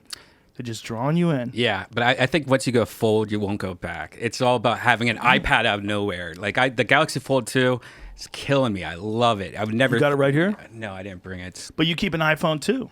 iPhone. Yeah, I keep an iPhone from AIM 1. Isn't that interesting? Yeah, Like, well, you're this is not more for willing- surfing. Like, you know what? Oh, yeah, I I get it. want to see a full screen YouTube video right now. I want to Yeah, that's what it's good for, right? Like having Yeah. a second phone that Like a- is just a media device. a baby laptop. Like, have you seen Right. that new folding technology that came out? That instead of having it fold out, it rolls out and just makes the Yeah. phone bigger. That they just showed on E3 a couple weeks ago. That looks like someone's gonna break it real quick. Well, no, it folds into this. You're gonna trip and fall into Yeah. the door. It's gonna bend in your hand like it's made out of toilet paper. If it can bend like that, it's not rigid. No, right? no, but the back is still, Is it? hard. Look, you should hard look at is a it? video. It's so hard, dude. Oh, how Jamie, hard give me some of his pills. is it? No, it's cool because it expands with the phone. Like it kind of like there's like what's those Like a roller thing, like a like roller screen. thing. Yeah, but that's where it's got to be fragile. Yeah, but I think there's protection. If you put protection around it, it's Mm. like anything else. You know? I don't know. Supposedly that might not even come out though. They showed the It might? video and it says there's a bunch of things that might not come out now. Is They it s- like a proof of concept kind Maybe. of thing? They said that I heard. I just heard read- LG's getting out of the phone game. I think that's why. Well, no, they make the screens. Like most screens you buy nowadays is made by LG. It's just like rebranded. Right. Some screens. Samsung Yeah, makes their own Samsung's a screens, lot. and they make a lot of Apple screens too. But the LG company, I think, is going to stop making phones. They've been making some weird phones. Like they made that one phone that flips sideways. You Right. know that one that turns into a T? Yeah, the flipper. Have you seen that? Yeah. The Like what is Switch or what is something. that? It's so stupid. When does that come up? when do I need? So dumb. When do I need a phone to turn into a fucking? Yeah, but T? it's the Samsung yeah. What is Wing. that? Yeah, that's so dumb. It's cost $5. zero. It costs $0. They're giving it away. They're giving it away, $29 a month for 24 months, and they give it to you for free. Yeah, but at least nobody wants it. LG is thinking Yeah, they're not outside the thinking. box They're not a thinking. little. That's not outside the box. That's in the litter box. Right. They're thinking in the box. I like the iPhone 12. I think it's solid. Yes. Connection iPhone issues. 12's great, but it didn't work for me. Oh, what do you have? Yeah, I fucking got an iPhone 11 because the iPhone 12, I bought it and then I brought it to Verizon. They turned it on. Everything's great. In the morning, I wake up and it just doesn't work anymore. It won't connect, won't go to internet, won't do anything. So I contact Verizon, like, yeah, sometimes that happens with the new 12s. I'm like, what? Like, you have to buy them from us. Like, if you buy them from Verizon, they work every time. But if you buy it unlocked from the Apple Store and then you try to apply it to that's the Verizon bullshit. network, That's bullshit. they couldn't figure out how to do it, dude. I was in the store for an hour and a half, and then I was on the phone for an hour, and I said, listen, turn the old phone back on. I'm going to give you the numbers for the old phone. So I have my 11. No Yeah, shit. I have my fucking 12. Dude, I could have fixed it for you. My 12's a brick. I can fix it for How you you going to fix it? because it's easy. Also, you should No, not. no, you should it's not be not on easy. Verizon network anymore, man. That's old school shit. What should I do? Where should I go? Do you have a Obviously, deal? T-Mobile. You have a deal with T-Mobile? No, I don't. But they also teamed up with Sprint, so now it's like two of the. I'm not going to call you out on this. Okay. But I know you talked to that CEO, and you and him. He's are not even the homies. CEO anymore. Oh, okay. John, yeah. Who's the new guy? Who's the I new don't even guy? know the new guy. Oh. I don't. I promise you, I don't have any connection. But don't you have loyalty to John? A little bit? No. Once John left, I didn't give a fuck. But T-Mobile, no offense, seems like a mall company. Like you go, like there's a kiosk at it the mall. used to be. It used to be. See, here's the thing. Man, that I bad, could, I Jamie? could I could break it down in like I'm a sure minute. it's great. I'll break Maybe it- I should switch. Maybe I'll break it down in a switch. minute. They were really huge in Germany, I think it was, and then they came here. Oh, they're Nazis. Is that what They're you're saying? probably Nazis. I'm Allegedly. kidding. I'm kidding, T-Mobile. I'll buy a phone. Don't get mad. But All it- right, I'm going to switch over to T-Mobile. But you know, the cool thing about them is that when they came here, they were considered shitty because they were building the LTE network and the next thing. And so once that came out, they were way ahead of Verizon and everybody else. And that's why they started kicking ass You know what else they had? The Sidekick. back in the day. Yeah, I think They didn't were they? the ones. I'm pretty It was. sure it was T-Mobile. Yeah, or Singular or T-Mobile something. changed the game with the Sidekick. I remember Chuck Liddell had a Sidekick, and I was real impressed with him. Except the I was like, camera. wow. Remember the camera sucked and we always went the Motorola E18 route because it was...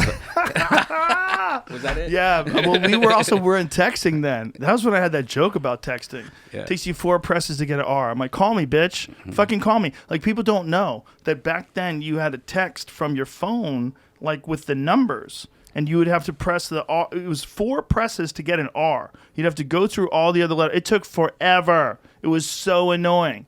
And then some people try to convince you, no, I just use this. There's a T9 predictive text. I'm like, what? But no, I want a typewriter. And then they came out with ones that had typewriters. I'm like, oh. That was nice. So much better. So much better. But yeah, the camera sucked. I was always going the other route. Like Trio was good for that. Remember we had those trios? Wasn't the Samsung wasn't the T-Mobile Sidekick the first time that people got busted with like dick pics? Wasn't that the invention of the dick pic I don't remember. for The phones? first time you could take a picture with your phone, I'm sure someone did that. But was the first dick pic scandals? Did you save or naked people scandals? I should say it was mostly girls, I think. But didn't they save like the photo on the phone and some people? I remember what you're talking about. Something like that. There's someone put their phone in to get it fixed, and people took the pictures. It saved off. it to the E card or the what's the card that the SIM card? SIM card. Yeah. And then so Do you remember this? Am I making this up? I kind of feel like Yeah, I yeah. remember that. I'm not making it up. Paris Hilton's hacked sidekick. That's it. Boom. That's exactly what it is. It was Paris Hilton. I remember because I was thinking there was some other stuff with her, right? Well, sure. But it's hard to say what was real and what was staged. Correct. Because there was a time, it didn't last that long, but where famous girls were giving up cooter shots getting out of limos. And it was so obvious that for the camera to be in the position that it was to take that photo, that these ladies must have been aware. And so there was a thing where girls were stepping out of limos with skirts on and showing their pussy. And it was like famous girls were doing it. No. And you remember that? No It's just way. stopped. Yes. Yes. It just stopped. Do you remember it? Yeah, Are you being for sure. sarcastic? Yeah, that's one of those things you realize. Wait, who was the cameraman? You know, like Exactly. that used to be a thing that no one thought Exactly. about. And then Sidekick disaster shows data's not safe in the cloud. And this is 2008. Yeah. I didn't even know they had a cloud back in Millions of people 2008 with a Lost their sidekick. private records. Oh, that's right. That's what happened. oh yeah, Yeah. That's what happened. I'm going to try Android. yeah. I'm gonna try this, I do both. You should do both, man. Try this Galaxy S21 Ultra. I just don't like. There's a lot of things that I'm upset with when it comes to the Apple system. I don't like this iMessage weirdness. I don't like this. People send me a text and it comes in green, but if you send an iMessage, it's blue. I feel like I'm being lied to. Well, you feel just like I'm got to being start fucked hanging over. out with blues more, man. You just got to hang out with blues. The thing is, though, on the other hand, it's encrypted. It is more private. Apple's way better when it comes to privacy. When it comes to they've taken like legitimate steps to not just protect your data. Like they don't, when you use the Maps app, they don't give your fucking data away. They don't sell your data. They get rid of all of it. And then also, like when you think about this new move that they're doing where you can opt out of receiving of websites getting your information, right? What is exactly what it is? It's you can opt out of receiving ads, Sharing your information. Yeah. sharing your information. There's a few different things you can opt out of though, right? Yeah, I was actually just last night. Someone posted something about it's called like off Facebook data or something like that. I dug through the settings to find it. I don't know how long they've been able to do this, but you can go into your Facebook settings and see what advertisers see of you and change. If you want to change that, You could turn it all off. Yeah, you can turn a bunch of it off. There was something that said like future off Facebook. It says it's like tracking data on your. I don't know if this is exactly what it's doing. It sounded like it's tracking the data of your future computer browsing to give you ads in the future off of it. I just clicked it off. I was turning it all off. It doesn't sound good. That's Or why like, the new it's like- Safari filters everything you go through the Safari, and people are pissed off about it, like Facebook, Because they're not giving them that data anymore. because they're going to lose all that. They're going to lose tons of money because of this. They've been doing something they should have never been allowed to do, and they've gotten addicted to it. That's what it is. Right. I guess there's just a vague like, hey, I am using a service. I know it Yeah. somebody has to pay the bills. You know. But when you see how much they're making off of it and how you're not making any money, you realize like this is not a good deal. right. When you think of how much money Google has made by figuring out the search engine, by figuring out email and integrating email into the search. So like you go looking for things and email knows what you've been looking at. Like, hey, look at that as an ad for Brian. I know you've been thinking about one of them scooters. Look at that scooter. Look at it. Look at it glows. Look at the light in the back. It's so fast. Charges really quick. It It's just still shows you. not as good as it should be. It shouldn't be sending you ads for shit you just bought too. You know, after you bought it. Right. I don't know how it should know, but like it should know you already bought the thing. Listen to Jamie, ready to give up more ass to Big Brother. Like, go ahead, take more. I want you to know what I bought. Ugh. Just to go on the other side, haven't you bought anything in an ad that was kind of a good thing? You're like, oh, look at that. Oh, yeah, Pretty for good. sure. And then, Yeah, like, you for get sure. It, it's not bad. That's the catch-22, Yeah. right?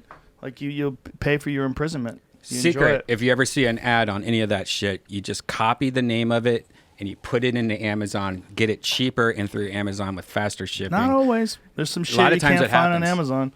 I went to use some Instagram ad got me the other day. Couldn't find the product on Amazon. I've also had a lot of Instagram shit never ship also. Like it was just fake ass businesses and stuff. Yeah, well, you got to think. Like, some people don't make it. Some There's a- businesses, especially new ones you never heard of before. There's a scam or something. It can't be like very big scam, but I've heard of it happening where someone would buy something probably on eBay. I think is where it would be most likely happening. Like maybe they bought a bag of coffee. Instead of getting the bag of coffee, they'll get 15 bags of coffee, or the 15 bags of coffee and the coffee maker. Like a $700 order. Oh. And instead of sending it back, the people are just like, "Meh, just keep it." Oh, so yeah. There's They'll- like some weird something they're doing, like finagling money and That makes credit cards sense. and stuff. People are gross. And when you give them a chance, like COVID, everybody's locked up thinking about different ways to rip people off. Yeah. Yeah, it's pretty fucked up shit now. When Have it you got comes a to gun us. yet? Huh? Have you got a gun? Of course, I got mini guns. Really? No. Are you good? You're in Texas. No, I have guns. No one's I have giving weapons. you a gun? I have weapons. I'll just say I have Oh, weapons. nunchucks. Huh? Nunchucks. No, Nerf footballs. I don't know, man. Maybe. If I gave you a gun, would you accept it? Or would you be Absolutely. Are terrified? you allowed to do that? Yeah, I just have to Here, get a you license. can just give guns Oh, away. you can? You don't have to have a Fuck license. yeah, I We're need in America. guns. I was going to get guns in LA, but there's so many lines, and then everything I wanted was like, because I wanted a Glock 19, I think it's called. I'd get you one of those. Oh, really? Yeah, for sure. Sick. Is that what you want? Yeah. Okay. I think that's a good one, right? That's It's a very good gun. Yeah. You need a gun. Yeah. I We're need one. in Texas. Yeah, especially since I've already had, thank God for video cameras and security systems and stuff, but I've already had people, the worst pet peeve I've ever had is people coming up to your door, even though it says no soliciting all over your fucking shit. And they still They don't even ring try to sell you the something. doorbell because they know that starts the recording, or they think. So they knock on the door, and I fucking yelled at people the other day. I was like, "Can you fucking see no soliciting? What are you doing?" I'm soliciting, and I'm like, "Well, get the fuck," I got mad. Just trying to make a living, Brian. I went off. I just get hate it. that shit. It's weird. Yeah. It's a weird way to make a living, too, because, like, you could be a serial killer or sell an Amway. Right. Come on in. Used to be a big job, right? Door-to-door salesman. Or I don't know about how big, I guess, but that's what it sounds like it was. I told the story before when I was a kid and I worked for a private investigator, Dynamite Dickless Dave Dolan. We would go door to door and we'd trick people. That's mostly what we did. And this one lady, she was faking an injury, and she was working again under her maiden name. And I guess Dave knew about it, and he gets hired by he works for a private investigating firm, and they send him out at the behest of the insurance company. So they kind of know this lady's full of shit. So we showed up at her house. She invites us in, gives us coffee, just like had no idea. We could have been I felt so sad for her. I want to say, please, like, we're not here to hurt you. We're just here to rob you of what you've robbed from the insurance company Oh, wow. and get you in trouble. But please don't let anybody in your house like this. Like, god damn, like, Dave is such a bullshit artist. Like, he was great, but he was like, wow, what? Like, the whole thing was this was a scam. We knew this lady's license plate number. So Dave would make a series of license plate numbers that were similar to that number, but off by a little bit, like one digit here or there.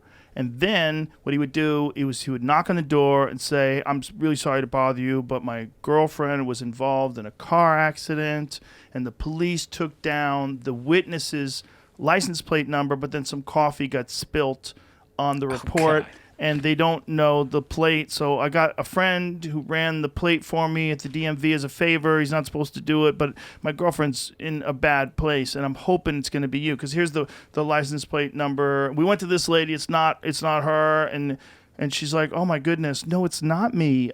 Is she okay? Yeah, well, you know what? She injured her L5, L6. Oh my goodness, that's my injury. I had an injury too.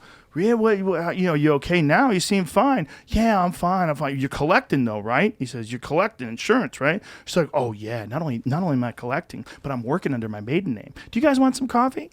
She lets us in her house. Wow. Like, oh, don't do this, lady. Jesus. I was like, don't do this, lady. I felt so bad for her because Dave just set up a trap. It's like a spider. Like, oh, let me lay the spider web down on the wall. Come closer. Tell me about your job. How did you hurt yourself? Was it bad?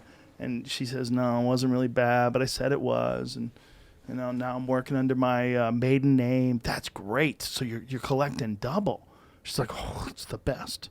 It's great. As long as you keep it up as long as you can. He says that kind of shit to her. And then we leave. Thank you very much. Thank you.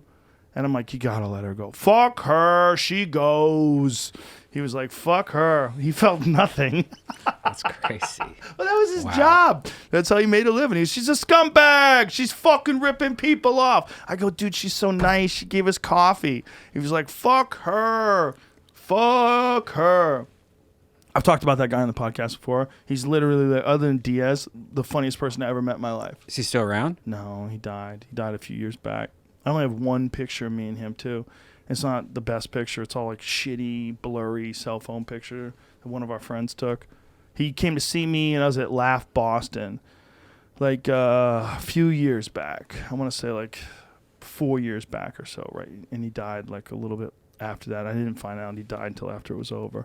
He's friends with one of the guys who fights in the UFC, Matt the Steamroller Favola. And I heard about the Steamroller from Dave Dolan back in the day before Matt was even in the UFC. But I knew that he was, hey, this fucking tough kid. This tough kid's going to be fighting in the UFC, bro. He's the shit. He's the real deal, Joe Rogan. He was a good guy, man. He was so funny. He was just like Joey Diaz in a lot of ways. But an Irish version of Joey Diaz. Just a wild dude, man. And quit boozing cold turkey. I worked for him because I was a private investigator's assistant. That was what the ad.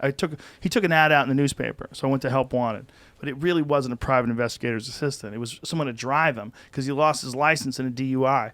He got into like a fucking chase with the police. He crashed his car in a tunnel and ran away from it. The whole deal. And he just like, fuck this. I'm not drinking anymore. Never drank again. As long as I knew him. I mean, I met him in 88 because I remember I had just started doing stand-up comedy and I was still fighting.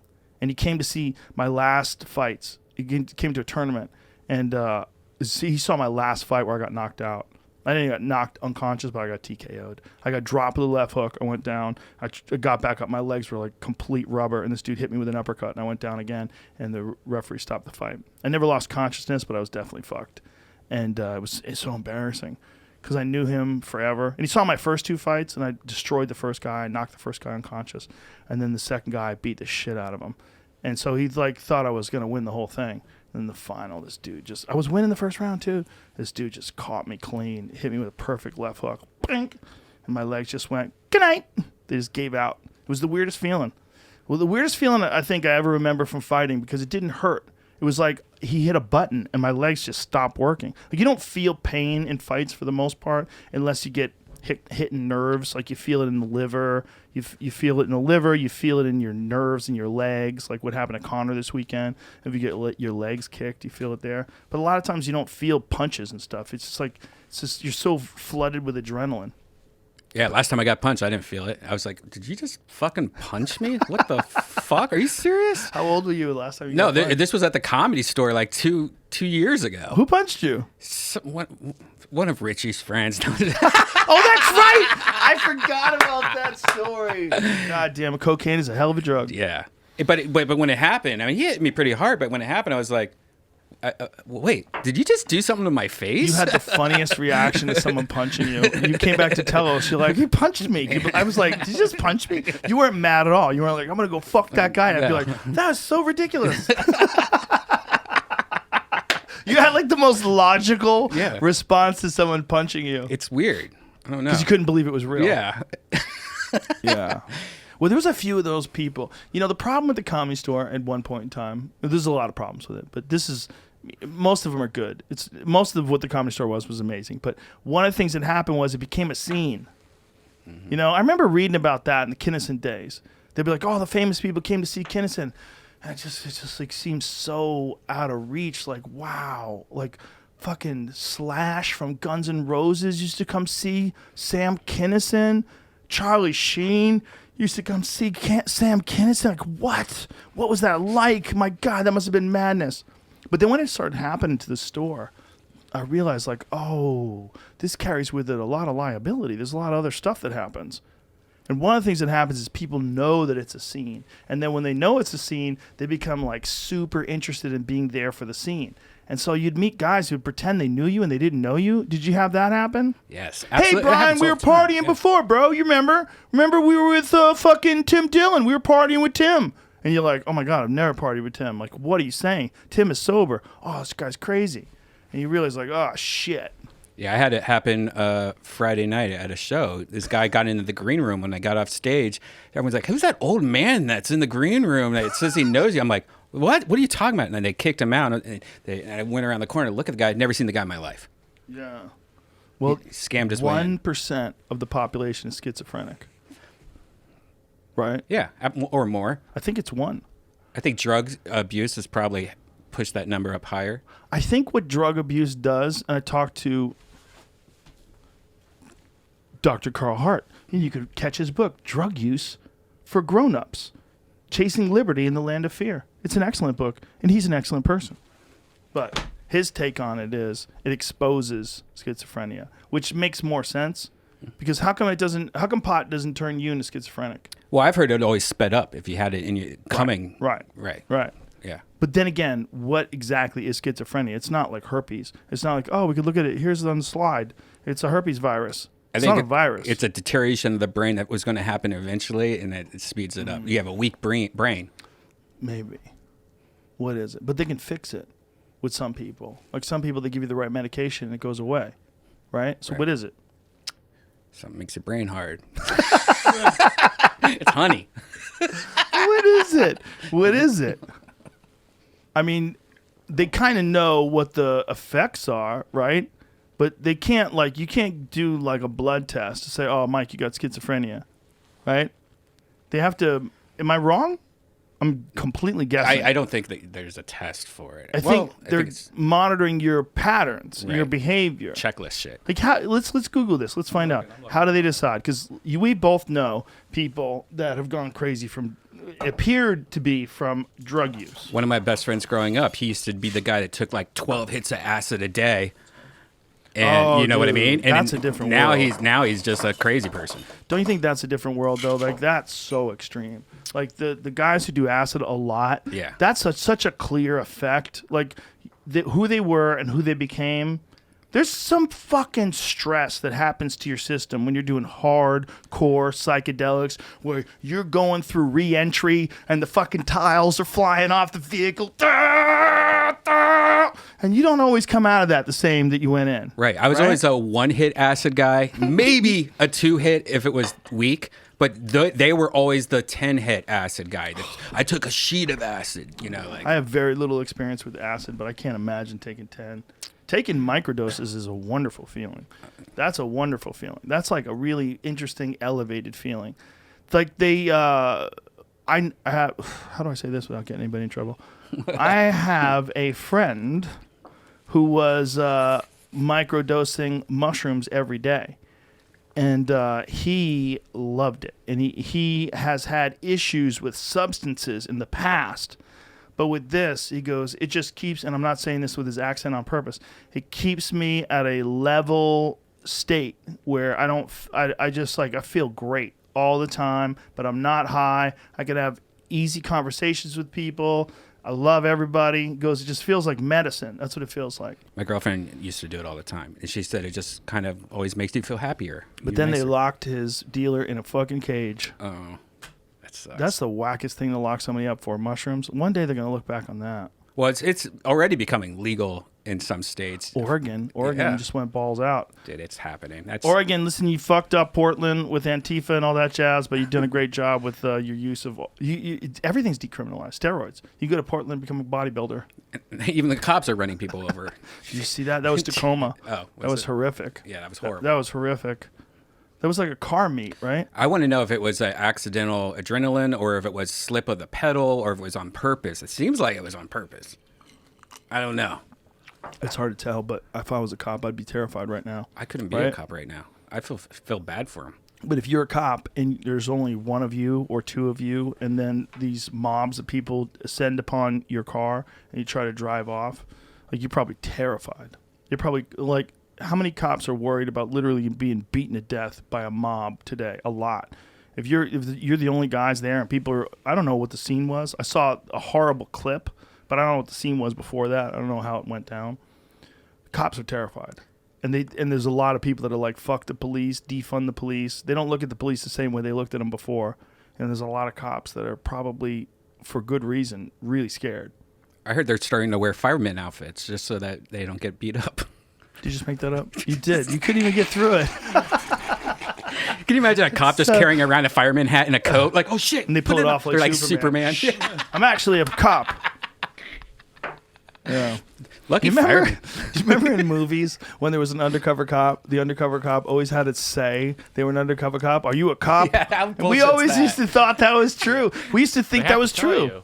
They don't. Yeah, they got to tell you, bro. You can ask them. I wonder if the cops are responsible for that and paid off media to say that kind of shit so that we all believed it. I think it was probably just a thing that they did like to move a plot along in a stupid television show, right?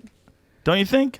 I don't know. But they don't have to tell you. What's that guy that pulls off the sheet of paper out of the typewriter and he flies Right. up? He did that. Yeah, that guy. Yeah, What they was just, that? Sit Ubu sit? No. What's that? No. Sit Ubu sit. Good dog. And a cheers. I think they just decide. They just decide like they're gonna put some stupid things in a movie like that, and they don't worry about whether or not people are gonna believe it's true. Is there any truth to it though? Because I almost feel like No. the show Cops, like when they were the fake prostitutes. Cops are allowed to fuck prostitutes for information. Do you know that? Do you know that? Like in Hawaii, they had to actually change the law because cops are banging so many prostitutes. Honolulu. Google that. Google cops allowed to fuck prostitutes in Honolulu. I think within the last 4 or 5 years, they made it illegal. But forever, cops are like, hey, I got to do what I got to do. I'm out there. I'm trying to get some information. Get some guy who just likes banging hookers. And he's like, I want to work Vice in Honolulu. I bang these broads. I give them a little money. They tell me where the fucking loot is. They tell me where the stash is. You could literally be a cop who bangs hookers. And it's part of your job. Yeah, 2014 it became a law. They couldn't do it anymore. So they were fighting for that, and they're fucking, hey, I mean, this is really important in negotiations. We got to be able to fuck hookers. Where are all the hookers right now? They're all food delivery people, right? I wonder if on there's something. OnlyFans. I wonder if it's something you could put in the notes and like have like a secret code, like come on inside. Why would you actually fuck a guy today when you just show your asshole on OnlyFans? Yeah, right. True. And guys would be like, 100%. yeah. They said that prostitutes would do a thing they would call a cop check to see potential Johns by forcing themselves on the officers sexually, and the expecting cops would not be able to go through with the encounter. That's what I would say if I was a cop, too. Well, here's the situation. A lot of times I'm talking to one of my suspects, and they think I'm a cop, so I got to let them suck my dick. It's the only way to save the people. It's the only way. It's the only way to serve and protect. I got to get head. I wore a condom. Yeah, it's so ridiculous. Up until 2014. But it kind of makes sense. And, you know, female agents have done that too. Female agents have suspected bad guys before.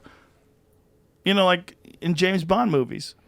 They really had to do that. Like they've actually done that before. Female agents have actually had to fuck guys that they were trying to get arrested or get them kidnapped or get them killed. I bet it still happens, but no one talks about it. For sure. God. Dude, if you're like some deep undercover agent out there saving democracy and Azerbaijan or somewhere. Do you think You that gotta fuck some warlord. Do you think that they are known like TikTokers now, like models or IG girls? Like, oh bet no, the it's- hottest IG girl is a super spy. No, I bet it's way hard to get super spies in the age of social media because, again, they can just show their asshole on OnlyFans and they make so much money. They don't need you.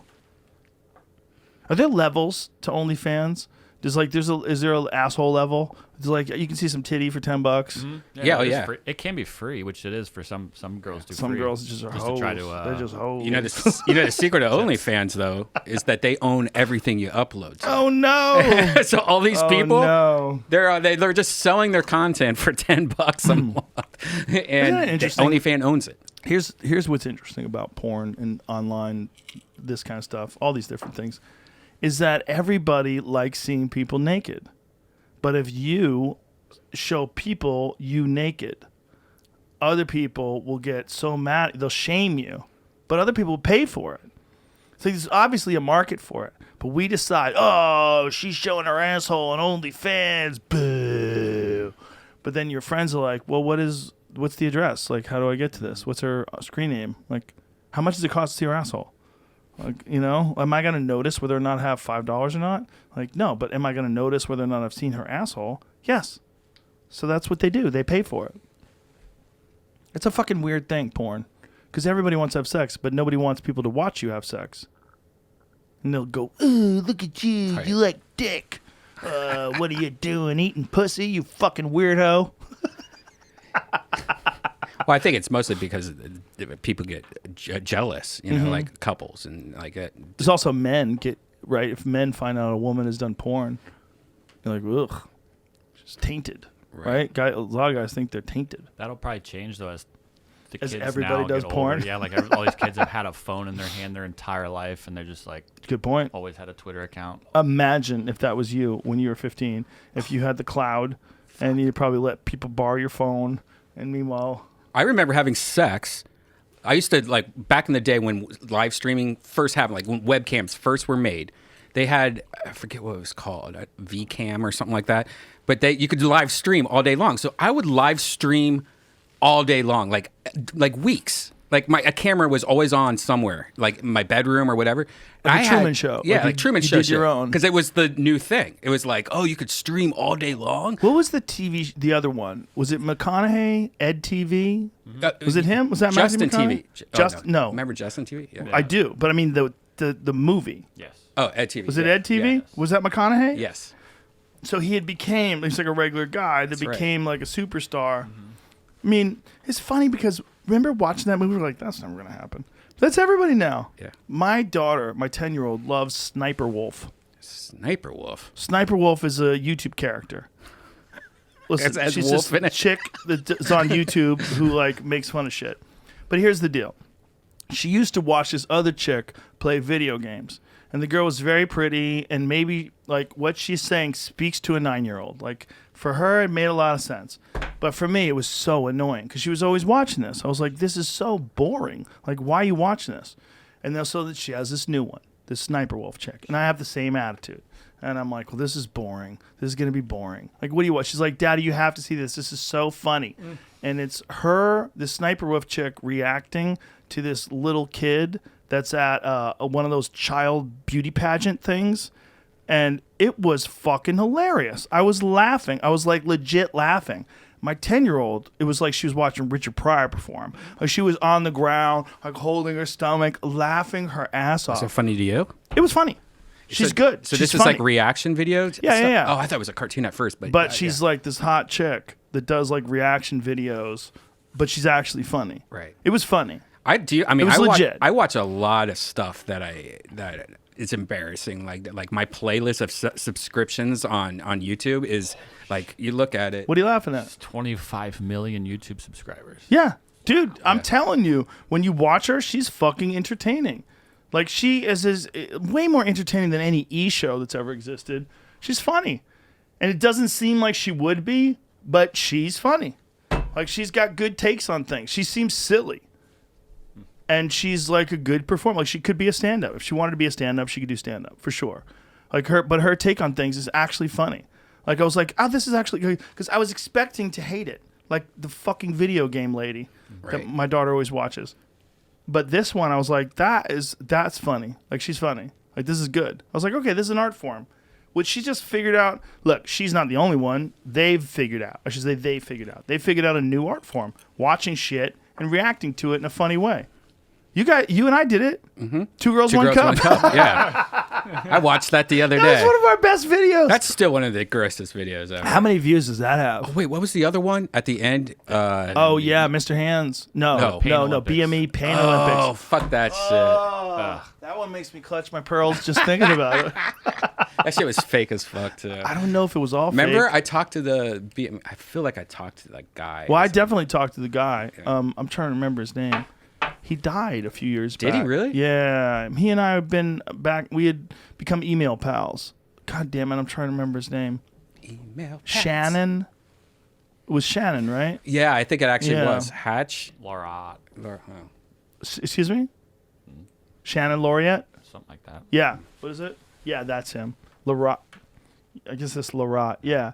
Yeah, he and I had become email pals. This is like in the 90s. He sent me an email. Yeah, he died. What's that shit on his face? He's got some.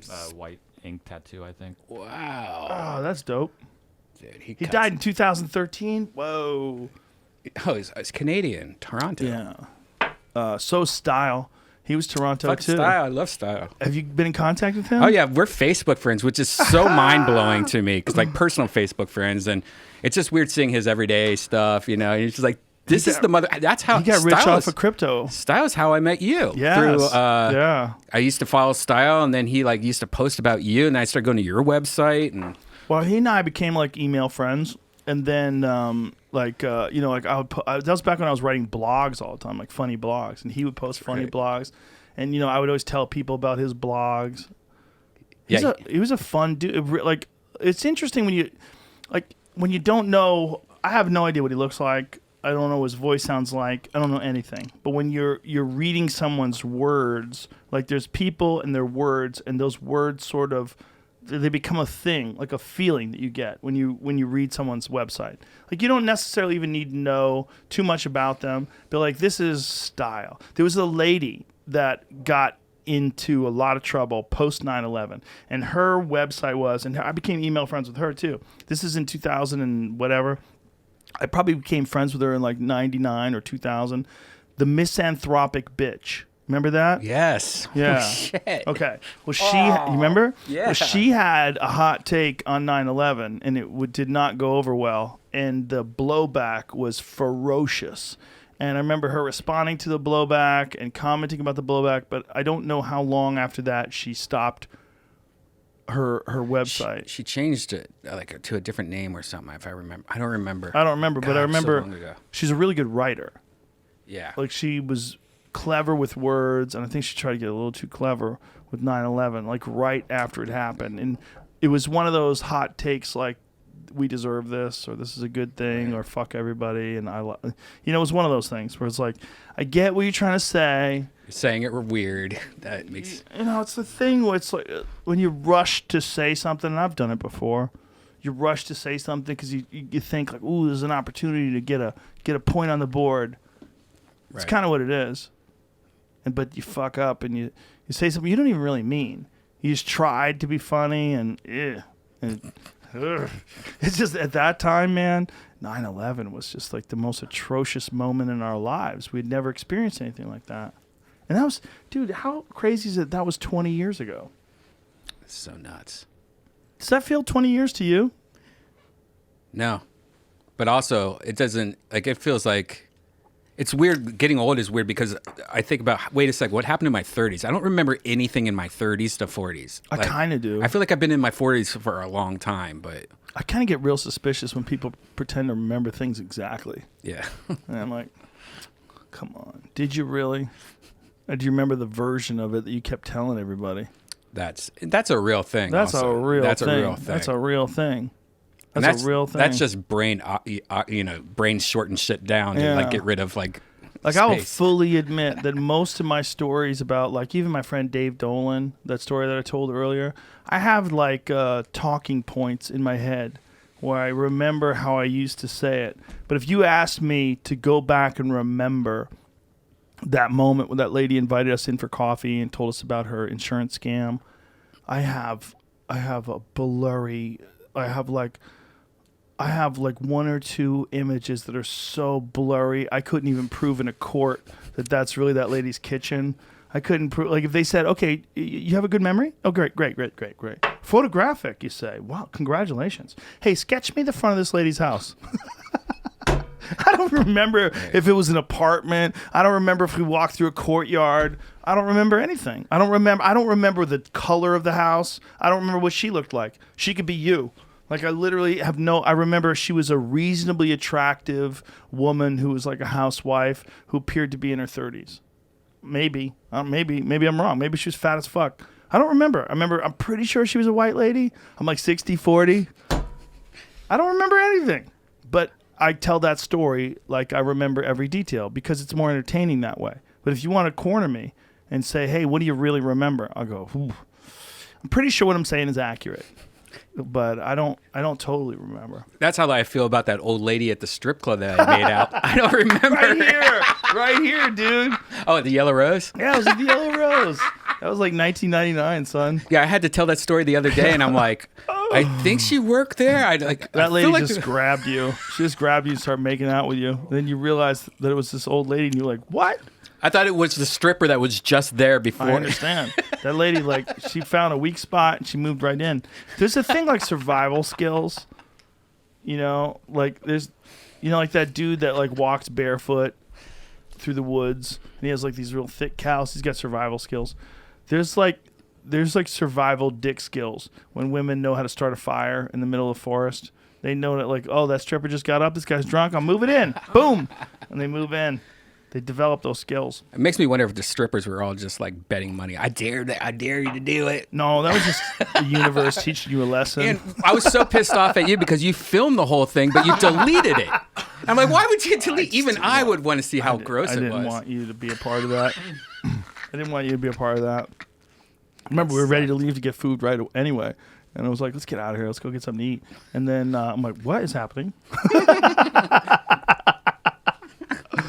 But she just moved in on you, started kissing you. It's hilarious. I miss the Yellow Rose. We used to go here up there. I think it's still a thing. Yeah, it is. Actually, my girlfriend, her friend that grew up next, like he was a little bit older, but grew up when she was a kid, younger. He grew up like they were neighbors. He lives out here now, and he comes to kill Tony, and he goes, hey, he comes up to me and her, and she goes, hey, I work as a DJ at the Yellow Rose. Anytime you want to come it's out, still there. I'm like, the Yellow Rose. That's hilarious. What do you think about this? How do you think people would feel if one day there was like an Ex Machina type strip club where you go there and they're not real girls. They're not. They're artificial. You don't have to feel bad about their childhood. They're super enthusiastic. I'm in 100%. I mean, you give them a fake language so no one would know what they're saying. I want to see the Whitney robot, though. I want to see the Whitney robot on the stage. Is that the one you would go after? No, they could have celebrities. They would have Whitney robot. Mix it with holograms, though. Seriously, mix like hologram people with robot people. I'll go to that strip club any fucking day. How long is it before that's going to be real? Where real life is, it's like, so what? It's real life. I can do the same thing with this helmet. You know, like, why is it so cool that you're doing that in real life? Like, you're working so hard to be a billionaire. I'm a billionaire in this fake world instantly. You know, all I need is to keep the lights on, and I live the same life you do. And you got to work 16 hours a day. You're losing your fucking mind. All I have to do is get a PS5. Yeah. What are you talking about? What are you doing? Like, why are you wasting all your time? Buying houses and shit. Trying to tap into the ground, pull oil out. Get the fuck out of here. Just put the helmet on, man. What are you, retarded? Why are you spending so much time doing stupid shit? Right? Yeah. How long? I don't want to Ready Player 2 spoil anything, but this is like it's so good. The second book was really good. Oh yeah, the second book, Ready Player 2. Yeah, it's great. There's going to come a time where we will live in some sort of an artificial realm, and it's going to be way better than this realm, and we're just going to accept it. Just the same way like people don't use passenger pigeons anymore. Carrier pigeons, those little fucking stupid birds with a message They around still them. use them. Have you heard about the murder of the carrier pigeon from the United States, and they're going to murder it? They were, but it's fake. Oh, that was fake? Yes, it was fake. Somebody put a fake band on this carrier pigeon and reported it like this bird flew 8,000 miles to New Zealand, but it was fake. That's the shit I don't ever think, like, that's fake. You know, like, they're trying to fool me with this pigeon shit. I think when they were trying to kill the pigeon, that's when they stepped in and said it was fake. They admitted it was fake. By the way, They were going to kill it because of quarantine risk. I do so much virtual reality now. Like I'll probably say like 8 hours a week at least. Yeah, look at this. You could compare it to a Picasso. Pigeon sells for $1.9 million. What? Mm-hmm. New Kim, a Belgian racing bird, set an auction record after a bidding war between two Chinese buyers. Wow, they got too much money. Pigeons it's a real game. That's Why crazy. that's why they faked that one. It's because they could have sold it for like I think it said 1.5 million. Wow. Something like that. It's like the So this was racehorse. did it say 1.9? Is that what it said? This one, yeah. 1.9 Yeah. million for a bird, little tiny bird. You know, that was brought over to America for food. Did you know that's why there's so many pigeons in New York City? Really? Yeah, food. Oh, to eat the, yeah. They're squab. That's what squab is. It's a pigeon. Like if you go to a fancy menu on a fancy restaurant and you see squab, would you like the squab, sir? That's fucking pigeon. It's a young pigeon. It's like lamb. What is lamb? Lamb is a young sheep. Squab is a young pigeon. I've had pigeon before. It's nothing. Yeah. But if you're starving to death, like back then, they would just like have a bunch of them laying around. You could just blow them out of the sky and you'd have food. So they just let food live everywhere. It's weird, dude. I've been hunting with guys that try to get pigeons. When I was hunting with Steve Rennell the first time, he saw some pigeons and got out a shotgun. I was like, what is happening here? Gross. It's in Montana in the forest, but it's a delicious bird apparently if you cook it correctly. Chicken's better, and you can get that at Wendy's. You know, it's even better duck when it's done right. So they raced these birds, and then recently in China, two guys got caught because they went on a bullet train with the birds to where it was supposed to go, and they got there too fast. Like the bullet train was way faster than the way the pigeons fly. Oh, so they then got they busted. release the pigeons and try to pretend the pigeons just won. Yeah. Oh, they're racing them. Wow. Yeah. People gamble on anything. Whose shit weighs more? They'll gamble on that. You'd pay a lot of money. Like how long could you hold your shit? Like if we had a office-wide betting pool right here, I would win. I think the security guys would kick your ass. Oh. Wait a second. If they're in the pool, you have no Do you get chance. to decide what you get to eat before we could start, or like Oh, you can starting eat now, anything you want. based off of what I had yesterday? Anything you want. Anything you want. We have 24 hours. In 24 hours, we're going to take shits and we're going to weigh them. Oh, that. Okay, I thought you were gonna say how long we could hold it. That's for. what I No, thought. but you have to hold it in as long as you can because between now and 24 hours, you gotta want to build it preserve up. your shit. I can do that. You I gotta. can You hold it think in. you could, but that's bad for you. Like it's really bad for you to not shit. Yeah, wouldn't you want to eat a bunch of terrible food so that your body doesn't absorb any of it and you shit it all out? All the weight, but they would strain the liquid. We need solids, only solids. Liquids don't count because you could just give something that gives you horrible diarrhea Yeah. and the weight of water. So what we would do is you have shit into a spaghetti strainer. Whatever's left over, they'll throw on a scale. They'll weigh out what the spaghetti strainer is. Minus water. Yeah, and you just shit through it. What would be like the heavy? You'd have to like get brisket or something. Class rings. That'd have to be the only food. They would pan for gold first. This guy's eating gold nuggets. Fucking Brian. You can't eat lead paint. How much does lead paint weigh? Yeah, but if there was like a big reward. You remember there was a lady in San Jose that died? Water. Yeah. She was trying to win like a game station for her son, and she was drinking water. And there was a radio contest, one of those morning zoo type radio contests. Who could drink the most water? This poor lady died. That's crazy. She drowned herself. No, she just died from water. It's not even drowning. Internal drowning? Yeah, it's weird. If you drink too much water, even if you're breathing in fine, your body will shut down. Your body breaks. Your electrolyte balance gets totally out of whack. If you like force a certain amount of water in your body, everybody dies. Isn't it like drinking too much milk does something similar or something? I guess if you get to the same volume, It was. I mean, I would imagine it's just liquids, but just water itself will kill you, which is really strange to people. Like most people are not aware that water will kill you. Like if you told people like how much water is too much, they're like keep drinking. You need more water, the better. That's how I feel. I feel so good. I've 2 gallons. They lie. I have 2 gallons of water every day. Always drink water. People want you to believe that they're so much more disciplined than they are. How much water do you drink a day? Do you know? Like have you seen those big? I drink 80% Kill Cliff. Oh, Kill Cliff. I love Yeah. Kill Cliff. Man, it's fucking.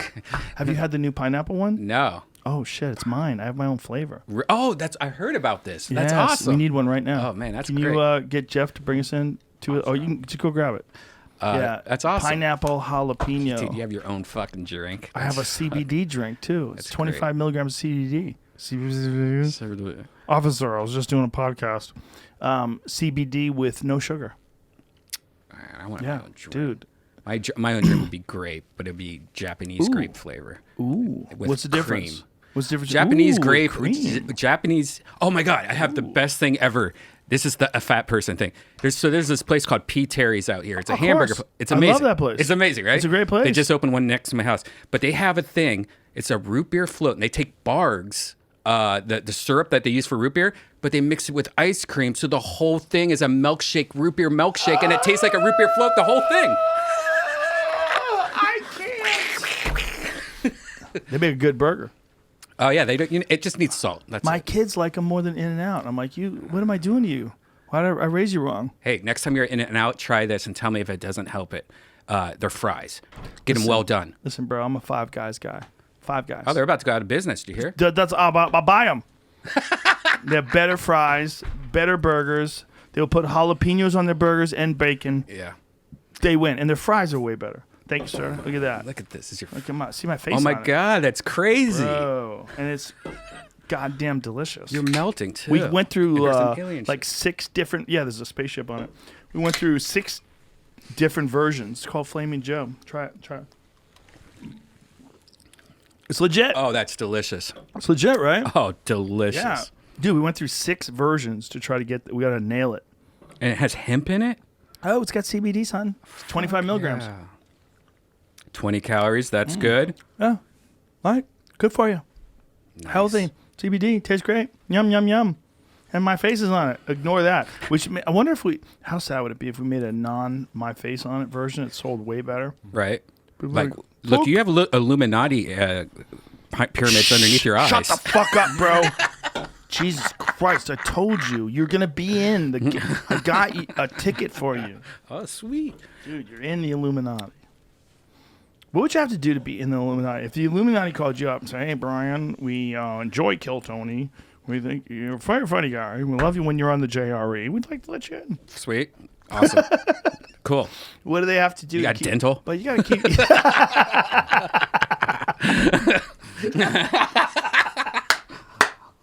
What do you have to do to keep your mouth shut? Dental? No. Yeah, no. I would totally be in. I think it's awesome. I think the idea of Illuminati already kind of exists, especially when you get to like Scientology and stuff like that. I don't think they're in the Illuminati, bro. I mean, they have want their to own- believe. They have their own yeah. kind of Illuminati situation, but how much of the Illuminati you think is real, right? Like the QAnon stuff seems like horse shit. Like Right. like certain conspiracies, you're like, nah, I don't believe that. But for sure, bankers get together, right? Oh yeah, and that's the For shit I'm sure. saying. Like Illuminati. The definition of it is very What's the very definition? broad. People claiming to possess special enlightenment or knowledge of something. Shit, that's this podcast. Yeah. Fuck. Everybody here. Anyone Fuck. listening? Keep going. Put You're it in the back on Illuminati to, now. some mysterious standard known only to the Illuminati or the organization. Oh, that's us too. A sect of 16th century Spanish heretics who claim special religious enlightenment. Huh. A Bavarian secret society founded in 1776, organized like the Freemasons. So it occurred somewhere in the 1700s. No, 1500s. 1500s. Yeah, 1500s. Because that's right. The 16th century was before that. That's crazy. Why is it that people have always done things like that, like created these like weird little secret societies. I think it made more sense when they wore powdered wigs and shit, you know. But now it's just kind of creepy. You know the story behind the powdered wigs? Do you know No. how that all started? It was French royalty, and they got syphilis. Their fucking hair started falling out. right. So these dudes started getting wigs. But why And- white? Well, I don't know. Maybe that's the only shit they could get. I think there's also like fleas and stuff. You had to throw powder in them to keep the fleas out. Or So maybe they- it's white to see the fleas. Like, oh, you got a flea in you. Maybe. I think the wig powder was actually to keep the fleas out. Like the fleas were like, "Ugh," like like Gold Bond, medicated powder and shit. Like how it keeps your balls fresh. Mm-hmm. The same thing it would do, keeps your feet from stinking. It's because it's antibacterial, right? Isn't that the Do whole you use reason? Gold Bond? Oh yeah, it's great. That Bro. the menthol is horrible though. I got it in my dick hole and it hurt. Hey, hip hop hooray! That shit's too strong. Hey, but I think that's what they wore them for. I think they wore them because the powder. I think they wore the powder because of bugs, and then the wig size became an indicator of how much money you had. So if you had a lot of money, you would be a big wig. Wow. So that's where the term big wig comes from. Interesting. Like Steven Spielberg, you don't know who he is? Oh, he's a big wig in the movie industry. That's what you would say, a big wig. That big wig phrase comes from people wearing powdered wigs and the wealthy people having the biggest, most preposterous powdered wigs. That's a big wig. That's why military cut's a thing, and lesbians have short hair. What? What kind of logic? And teachers. I I don't know. want to see your math. Hey, if by I the was way, in class put this with you, in this. I bet it would be good. Pineapple and whiskey? That sounds kind of good. How is it? Actually, that's amazing. Is it? Yeah. Let me try that. It's a nice mixer. There we go. Perfect. Oh, that's very good.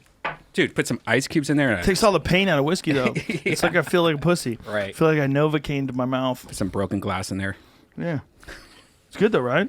Dude, Pineapple I soda. like this. Good I love idea. pineapple. Yeah. We came up with it. I was like, they were like, we want to do a flavor. What do you want to do? I was like, pineapple. Let's do pineapple and jalapeno. And they were Oh, like, that's the "Ooh." jalapeno. I love jalapeno. That's like ginger spice almost in the back of your throat. That's great. Yes. And that works perfect with whiskey, dude. Yes. There's some flavors that a lot of people don't respect that are genuine. Here's one. Anchovies and pineapple on a pizza. Double anchovy, double pineapple. I'm out. Please try it. I'm out. I'm out. You're wrong. Dude, it's that and delicious. olives. Put You that don't on a like pizza. olives? No, I hate olives, dude. I feel like that's something though. Like in 10 years, I'll go like, you know what? I can taste it now. I love it. You know, I can't taste much. What about caviar? Yeah, I'm not a fish taste guy. I don't. That's why I like hard shell fish more than regular fish. You know, like except tuna, like that. I like crab and lobster. But when it comes to like, hey, you want some tilapia? I'm like, nah, I don't You like, like fishy things. fishy fish. Yeah. Fishy fish. Yeah, different fish have different flavors. Here's a weird one. Why do people get so mad if you eat shark? That's a new thing. That's weird. You know, when I was a kid, like you'd get Mako shark at a restaurant, you felt like a pimp. Like, look at me. I'm eating a shark. He's not eating me. Who's liking sharks either? You know, like these. They're good. No, I mean like who's likes trying to them? protect them? You know, Well, you know like, what fuck happened? sharks. This is like how you could spin a narrative very easily online and just with people in the public sphere. People started hearing about folks eating shark's fin soup, which is terrible because they cut the fins off and then they killed it. They just throw the shark back in the water, and it was a terrible waste. So that got equated with the idea of killing sharks, and then it became sharks were endangered, which is like saying sharks are endangered is like saying bears are endangered. It's like, okay, where do you live? If you know what I mean? Like if you live in Manhattan, yeah, not a lot of bears, they're endangered. But if you live in New Jersey, there's a lot of bears. How fucked is that? Like right next to New York City is a shit ton of bears. Is there really in Dude, Jersey? There's more bears per capita in New Jersey than any other state in the lower 48. You never hear about the bears. You always hear about the grossness of it. What about the fucking gabagool? Yeah, you hear like there's dead bodies and trash and mafia stuff the going on, smell. and Joey Diaz is now there hanging out with bears. I don't know what he's doing. Well, I'm giving him time. Oh, I'm letting I him talked to make him his yesterday. decisions. He says, "Tell balloons I love them. Tell them that." Tell who? Balloons. He Balloons. He calls you Oh, balloons. Phil all calls the me time. balloons. That's because when I moved to Colorado was the same time that this guy decided to make a prank where he pretended his kid flew away in a balloon, and it was in the news. And so Joey Diaz goes, "That's Joe Rogan trying to fly back to L.A." So he started calling me balloons. It's the funny. And I don't know if it's Bro, that just was me 11 and him. years ago. I don't know if he just calls you balloons with me. Yes. But every time he calls, he goes, "Hey, I've talked to balloons." He has so much flavor. I love him so much. He has just got so his knee much- I know. replaced. You got one I knee need to do replaced. that. Do you really? I mean, my knee's fucked. It hasn't happened in like a year, but Does it hurt when you walk though? it hurts. It acts up where you're just like, oh, it's going to happen again. It feels weak right now for some reason. You never got an MRI though. No, I did get an MRI. What'd they say? They said it was all fucking shattered and shit, but like, I don't even remember, man. That's the specifics. That's like the. Oh, Jamie, I sent you that David Goggins thing. So don't show his doctor's name. You can hide his doctor's name if you can. Just edit that. David Goggins. We were talking about him on the podcast the other day with the Undertaker from the WWE. Oh yeah. Undertaker has had 2 hip replacements, and we were talking about like how crazy it is. They could resurface your hips, and it added 10 years to his career. And then we started talking about Goggins, how David Goggins was getting these gigantic cylinders of shit drained out of his knee, and so he sent me his MRI results. This is by the way before he ran the Moab 240. He got second place, I believe. Is that what he I got? think that's, he's holding up a thing. So second place. Jesus Christ. So this is before he ran the Moab 240. Find out if he legitimately got second place, because we need to know. Okay, in a moment. Look at this. These are MRI results. There's a complex tear in the posterior horn of the medial meniscus, intrasubstance degradation. Can you make it Degeneration. smaller so I can see the whole thing? That's the. Oh, it's the size of it? Yeah. Oh, of the interior horn of the medial meniscus. There is a tear of the inferior articular surface of the anterior horn of the lateral meniscus, substance degeneration in the anterior and the posterior horns of the lateral meniscus. There is the osteochondral defect in the medial femoral condyle. There is no free-floating fragments. The partial tear of the anterior cruciate ligament, a sprain of the posterior cruciate ligament, partial tearing of the medial and lateral, what is that word? Retinaculum? Patella alta. There's a sprain of the quadriceps tendon, tendinopathy of the patellar tendon. There's the, how do you say that? Tenokaitis?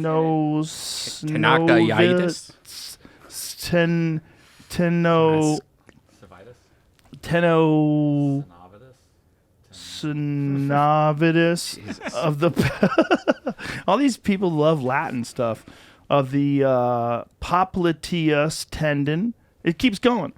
Supraspatellar joint effusion,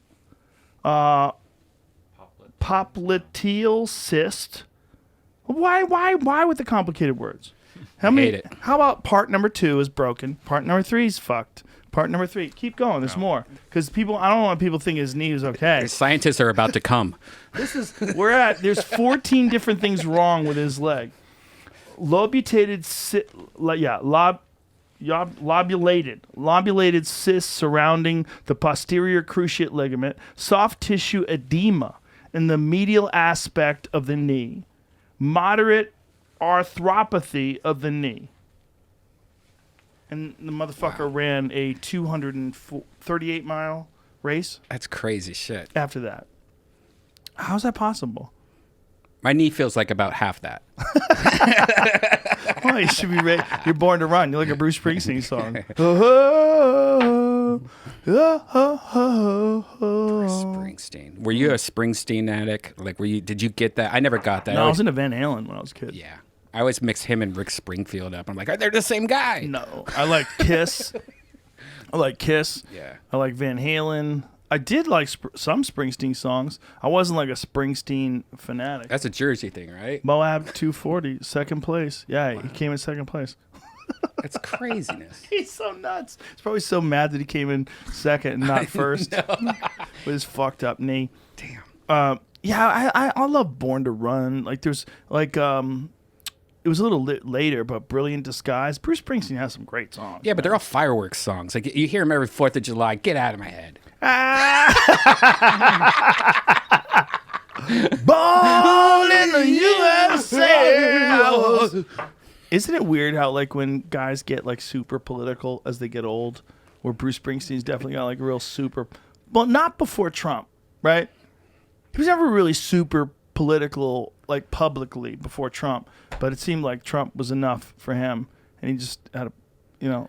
Yeah, what's that other guy too? That wasn't a musician, but an actor, like James Caan he got super. Like, James Woods. James Woods. Yeah, Yes. he's not even an actor anymore. He's just No. an angry, crazy man. Springsteen supported Obama a lot. Yeah, he supported Obama a lot, but he wasn't negative, you know, about anybody. See, there's a thing about there's a different thing, right? There's like you have a political candidate that you support, even if I disagree with you. You know, you're just supporting your guy. But there's a thing that happens, and I don't disagree with him with Obama, but what I'm saying is there's an attitude that people have when they disagree with someone, when they hate someone, it becomes a different thing.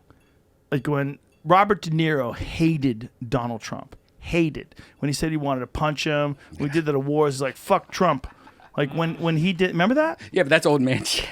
It is. They might have some history. I'm sure they do. But it's also a different thing. It's a different thing. Like to support someone is one thing, but to say fuck someone is a different thing. You know? That's a weird distinction. It's like, wow, you're inviting the mob to come for you.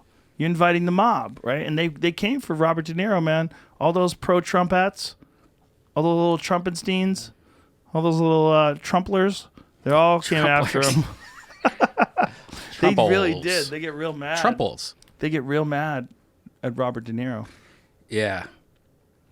Well, I think there were some people at the end that really hoped that this QAnon stuff was correct and that Trump was going to swoop in with these like overwhelming indictments of all these elites that have been like fucking kids in the basement of pizza places.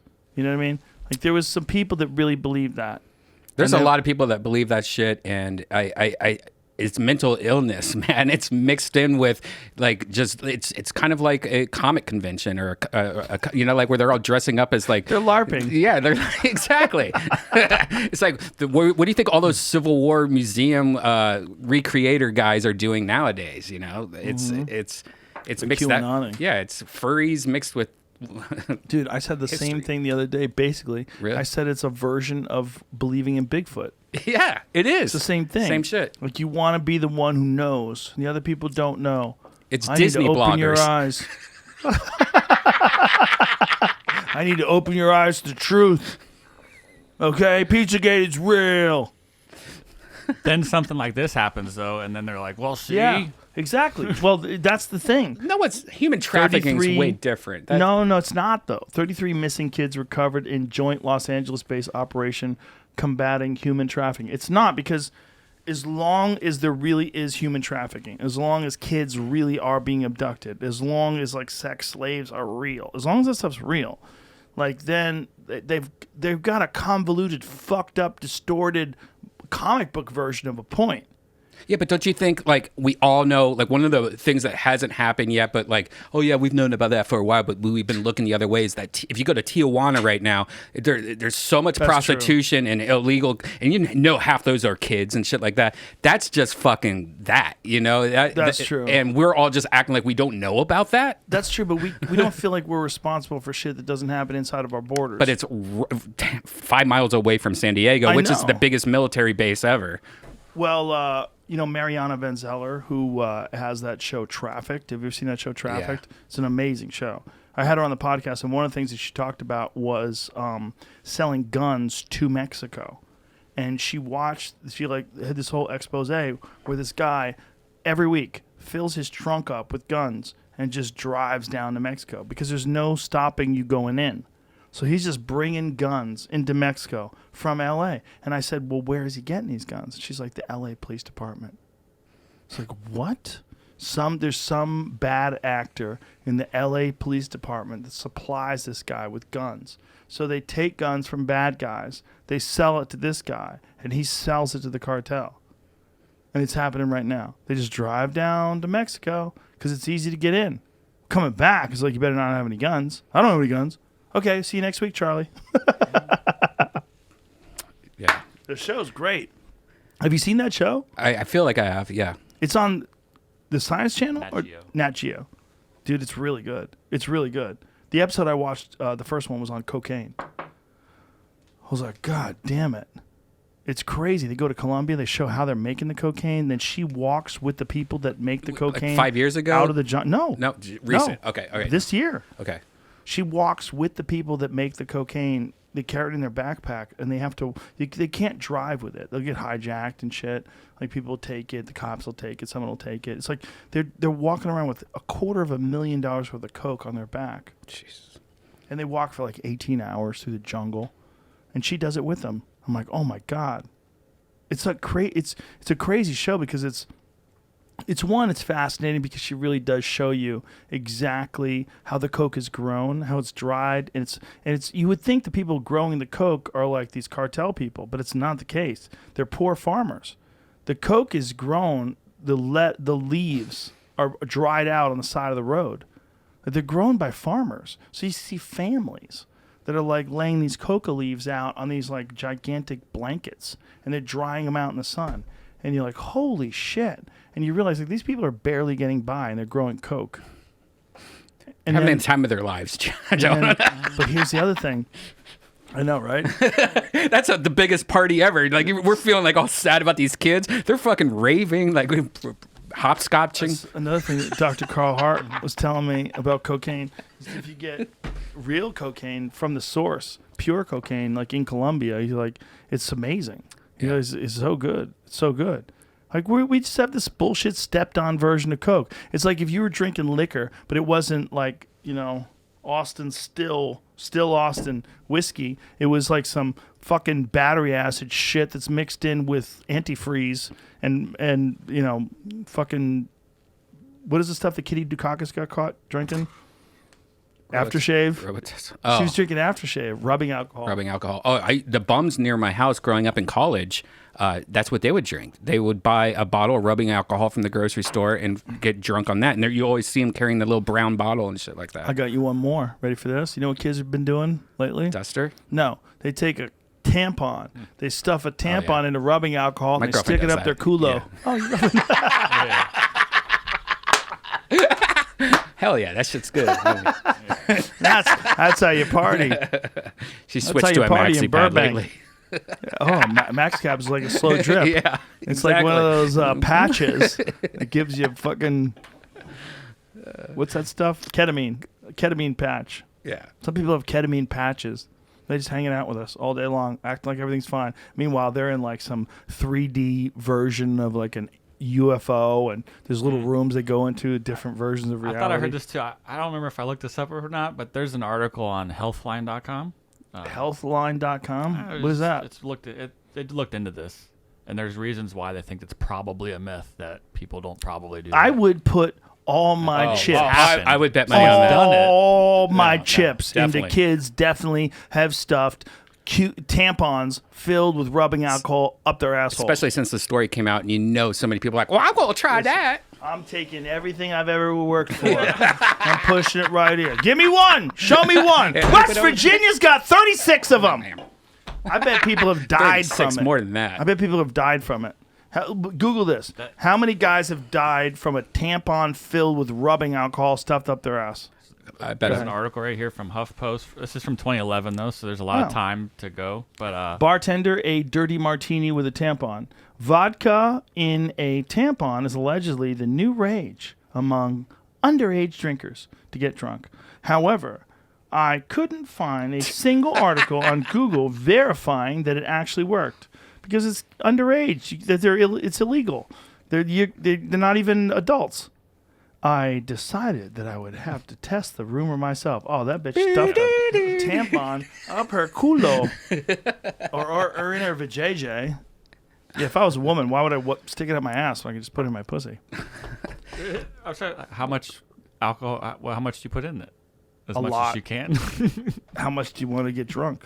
It's like I'm not ever gonna do it, but butt chugging, like they do like butt funnels and like. I like how the you next said that. level. I'm not ever going to do it. Well, I don't want to make you think. What? I've tried He's it. got to and let didn't us wanna- know. Dude. I'm terrified of butt pleasure, so I'm just going to let you know right now. I'm they, not doing it. But opposite of like just a beer funnel, you know, like It's definitely not the opposite of a beer funnel because it's going in your it's asshole. the other way. That's The what I'm opposite of a beer funnel would be like a carrot smoothie. I guess. A beer funnel. That's a weird thing, right? I can't get drunk quick enough. Woo! Oh, we That's like used to- those dabbers. We used to have two story beer bongs. Remember those things? Were you good at beer ridiculous. bongs growing No. up? I sucked at beer bongs. No. But we had a 2-floor one where they put all these people filled beer and you had like a dope 2-floor house. There's a Vice article about it that someone goes deep and there's like Vaseline pictures and shit about. Oh, let's butt go. chugging. Put it Okay. up there. All right. Butt chugging. Here we go. Things I learned. Things I learned from butt chugging. Look at that guy. Vice Who still is this got guy? Who is the article? Jeff Winkler. All right, shout out to Jeff. it. Oh, poor Good Henry. for him. Okay. I don't know. That's the picture. I saw. Okay, that's enough. That's enough. I bet he did it. Isn't it funny? But like Vice used to be this like really radical website. Now it's like all wokesters. I know. It's weird. It is weird. They've gone through a lot of different changes. What happened? Money? What do you think happened? Because if you really stop and think about it, it was. I mean, what were they in the beginning? It was just this cool magazine that you'd see in the corner of things. You'd pick it up and be like, oh, look, cool shit in there. It was like, no one knew in about it. Montreal, right? It was like they had Raw. sneakers, right? Brooklyn, yeah, just like picture. It was just a free little magazine. I remember, like, it was one of those things. Once people knew about it, it was like, everyone found out about this thing now. I think. Now it's like super woke. It is woke. I have that channel now, and I Vice didn't know there channel? was a channel. Like I just learned that recently, and I watch it. You know, it's very different than it's almost like this week on. You know, like It started with Shane and Gavin. yeah, Two- he's still on there. Shane's still on. He was- Yeah, he's still on there. They were like these wild dudes. I remember one of them was Shane was in Thailand with a bunch of lady boys in a hot tub, right. and they were drinking. And I was like, "Whoa, look at this guy! Like that guy's the head of the network. How wild is he?" I haven't drank with Shane in a while. We used to get drunk with Shane. We did podcasts with him where we got trashed. Yeah. Trashed. Way more trash than I ever got with Gavin. I don't think I ever got trashed with Gavin. Newsom?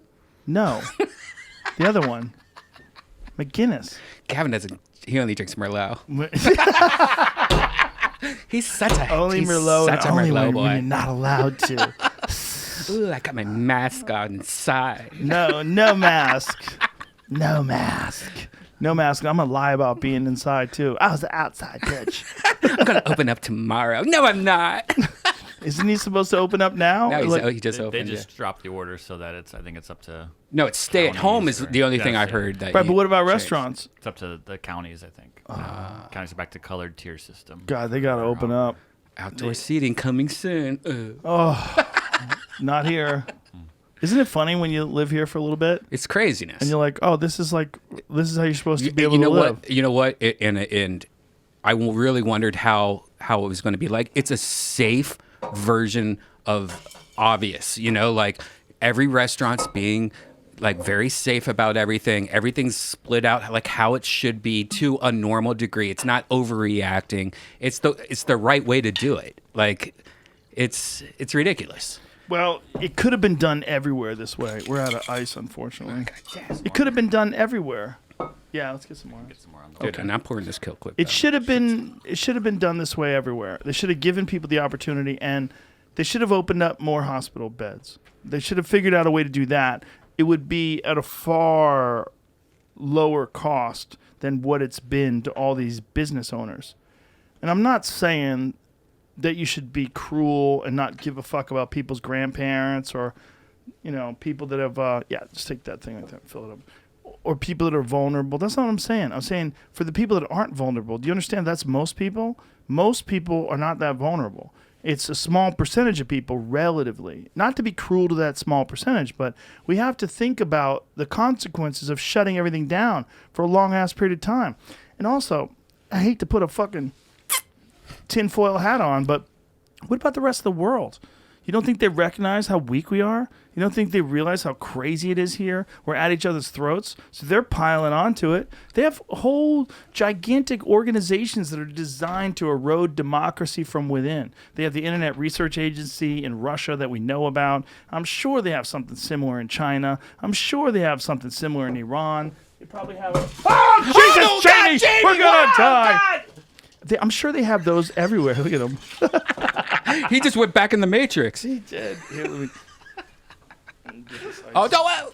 Just drink it, bitch. Oh, God. It's gonna be alcohol. God, now I got your fucking forehead sweat in my My drink. forehead. Yeah, It's good. because these suits. It's healthy. It's all liquid IV. Dude, it's all elk and alpino. Yeah, it's elk jalapenos and liquid IV. That's my forehead sweat.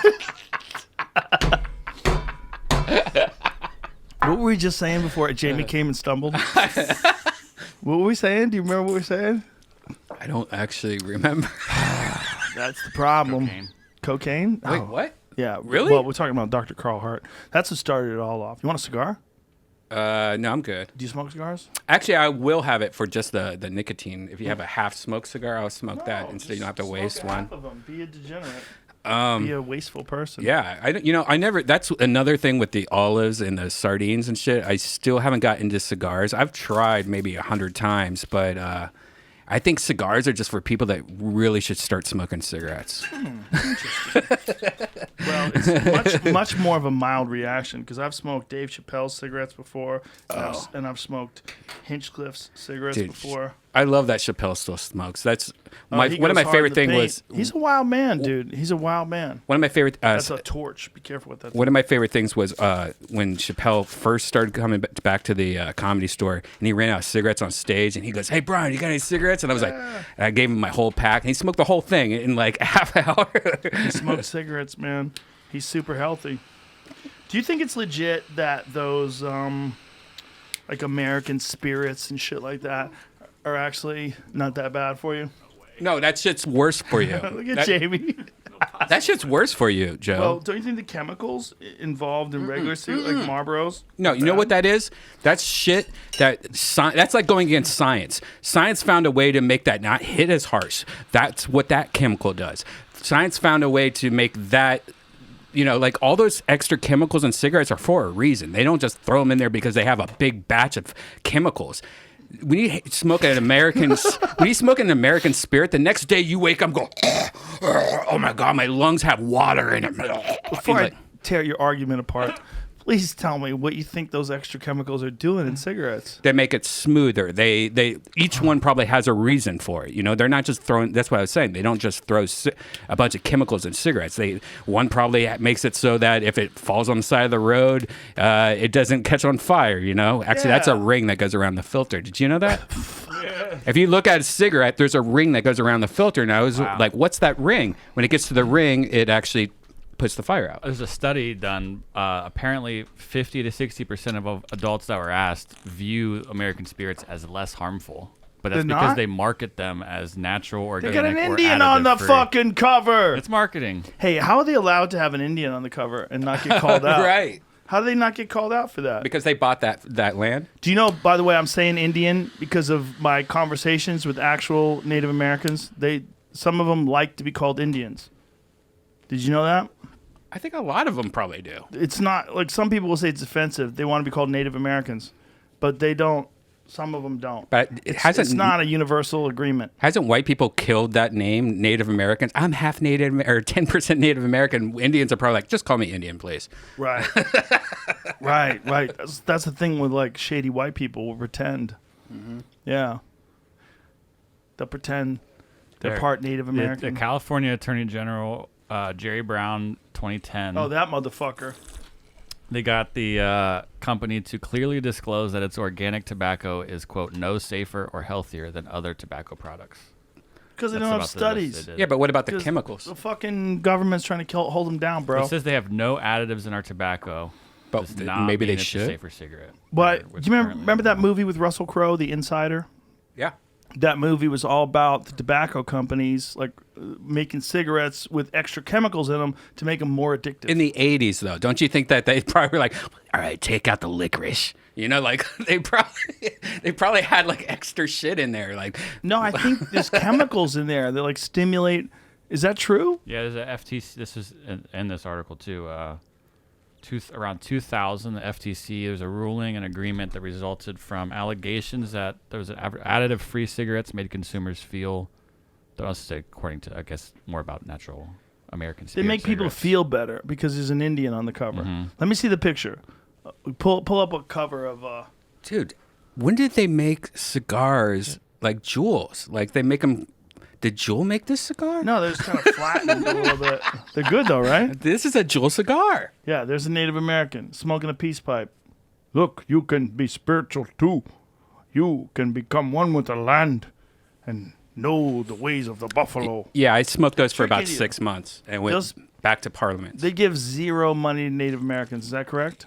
How much money goes to Native Americans for being a part of Native spirits? It got bought by like the big company, like. I need to know Fast. how much of that money went to the reservations. That's a good question. It is, right? Yeah. Like imagine. Are they supposed to be donating or? Yeah, American Spirits, I called bullshit on that a long time ago. You could just, and that's just called waking up in the morning and going, oh my God, I feel like I just smoked a whole nightclub. Here's a legit question that'll make everybody uncomfortable. What percentage of Aunt Jemima should go to black people? What percentage? There's a black lady on the cover of the label, Aunt Jemima, Oh, yeah. right? I would say 10%. What about Uncle Ben? It's another one. Mix it in. Mix it in. Aunt Jemima and Uncle Ben. Yeah, paying back those reparations or whatever. Like, dude, all that shit, 10% from Uncle Ben, 10% from Aunt Jemima, 10% from Grape Drink. We are not economists, so I don't think we should give out percentages. But we should acknowledge that, like, if you have, like, Eskimo cakes, and then the Eskimo community comes along and says, first of all, you can't say Eskimo anymore, because some people want to be Inuits. But other people are cool with Eskimo, but they want a piece. They want a piece of the action, because you're not. How many Eskimos are on the board of directors? 0? You got 0? Well, you got to give us a cut. You can't just be selling Eskimo cakes. Eskimo You pies. fucking Yeah. racist 10% assholes. goes to They're Eskimos. changing the name of that too. They Like changed the name Eskimo of Eskimo pies? cake. What's it called now? Cold ass bitches? Inuit cookies. They might just like the football team. Maybe they haven't come up with the actual name yet. They just said they're going to change it. Is this good or is this bad? Is this good for us to be so sensitive about things that we've had forever, or is it bad? Because part of me sees it's good. Part of me says, yeah, you got to. But part of me sees that they're weaponizing crazy people. Because it's like, yeah, you should be more sensitive, but also like, why are you complaining so much? Like, there's two things happening at the same time. It's like, is it's your bad. whole life Eskimo cookies? It's bad. What's bad? It's bad We for should everybody? recognize it, but Yeah. we shouldn't change it. Like, as an example, like the Aunt Jemima shit, like that's, I mean, the family of Aunt Jemima was like, no, that's our legacy. You know, like, and Aunt Jemima shit was like real. Like I have those like Aunt Jemima statues, those antiques from a long time ago that my mom gave me because she didn't want it in her house. Washington Redskins. Like, if you call someone a Redskin, that is a derogatory term, right? Isn't it?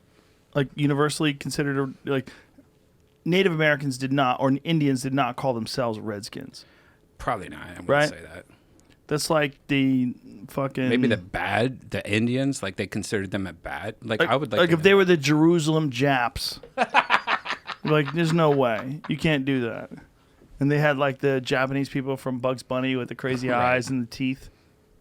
No way. Right? Mm-hmm. If you had the Cleveland Cunts and you just had, like, a Karen as your mascot, some People chick... would allow that probably. You think Go they for would it. allow Yeah, that? Go for it. If you had the Cleveland Karens, Oh, that would be so awesome. they're going to kill that name. Karen? I dated a girl named Karen. She was a nice lady. And there's no reason to disparage Oh yeah, her. that name's fucked, right? That name's fucked. Ooh, if you're Karen now, what are you gonna go by? I talked to a lady. How sweet of a person, but how dumb was this answer?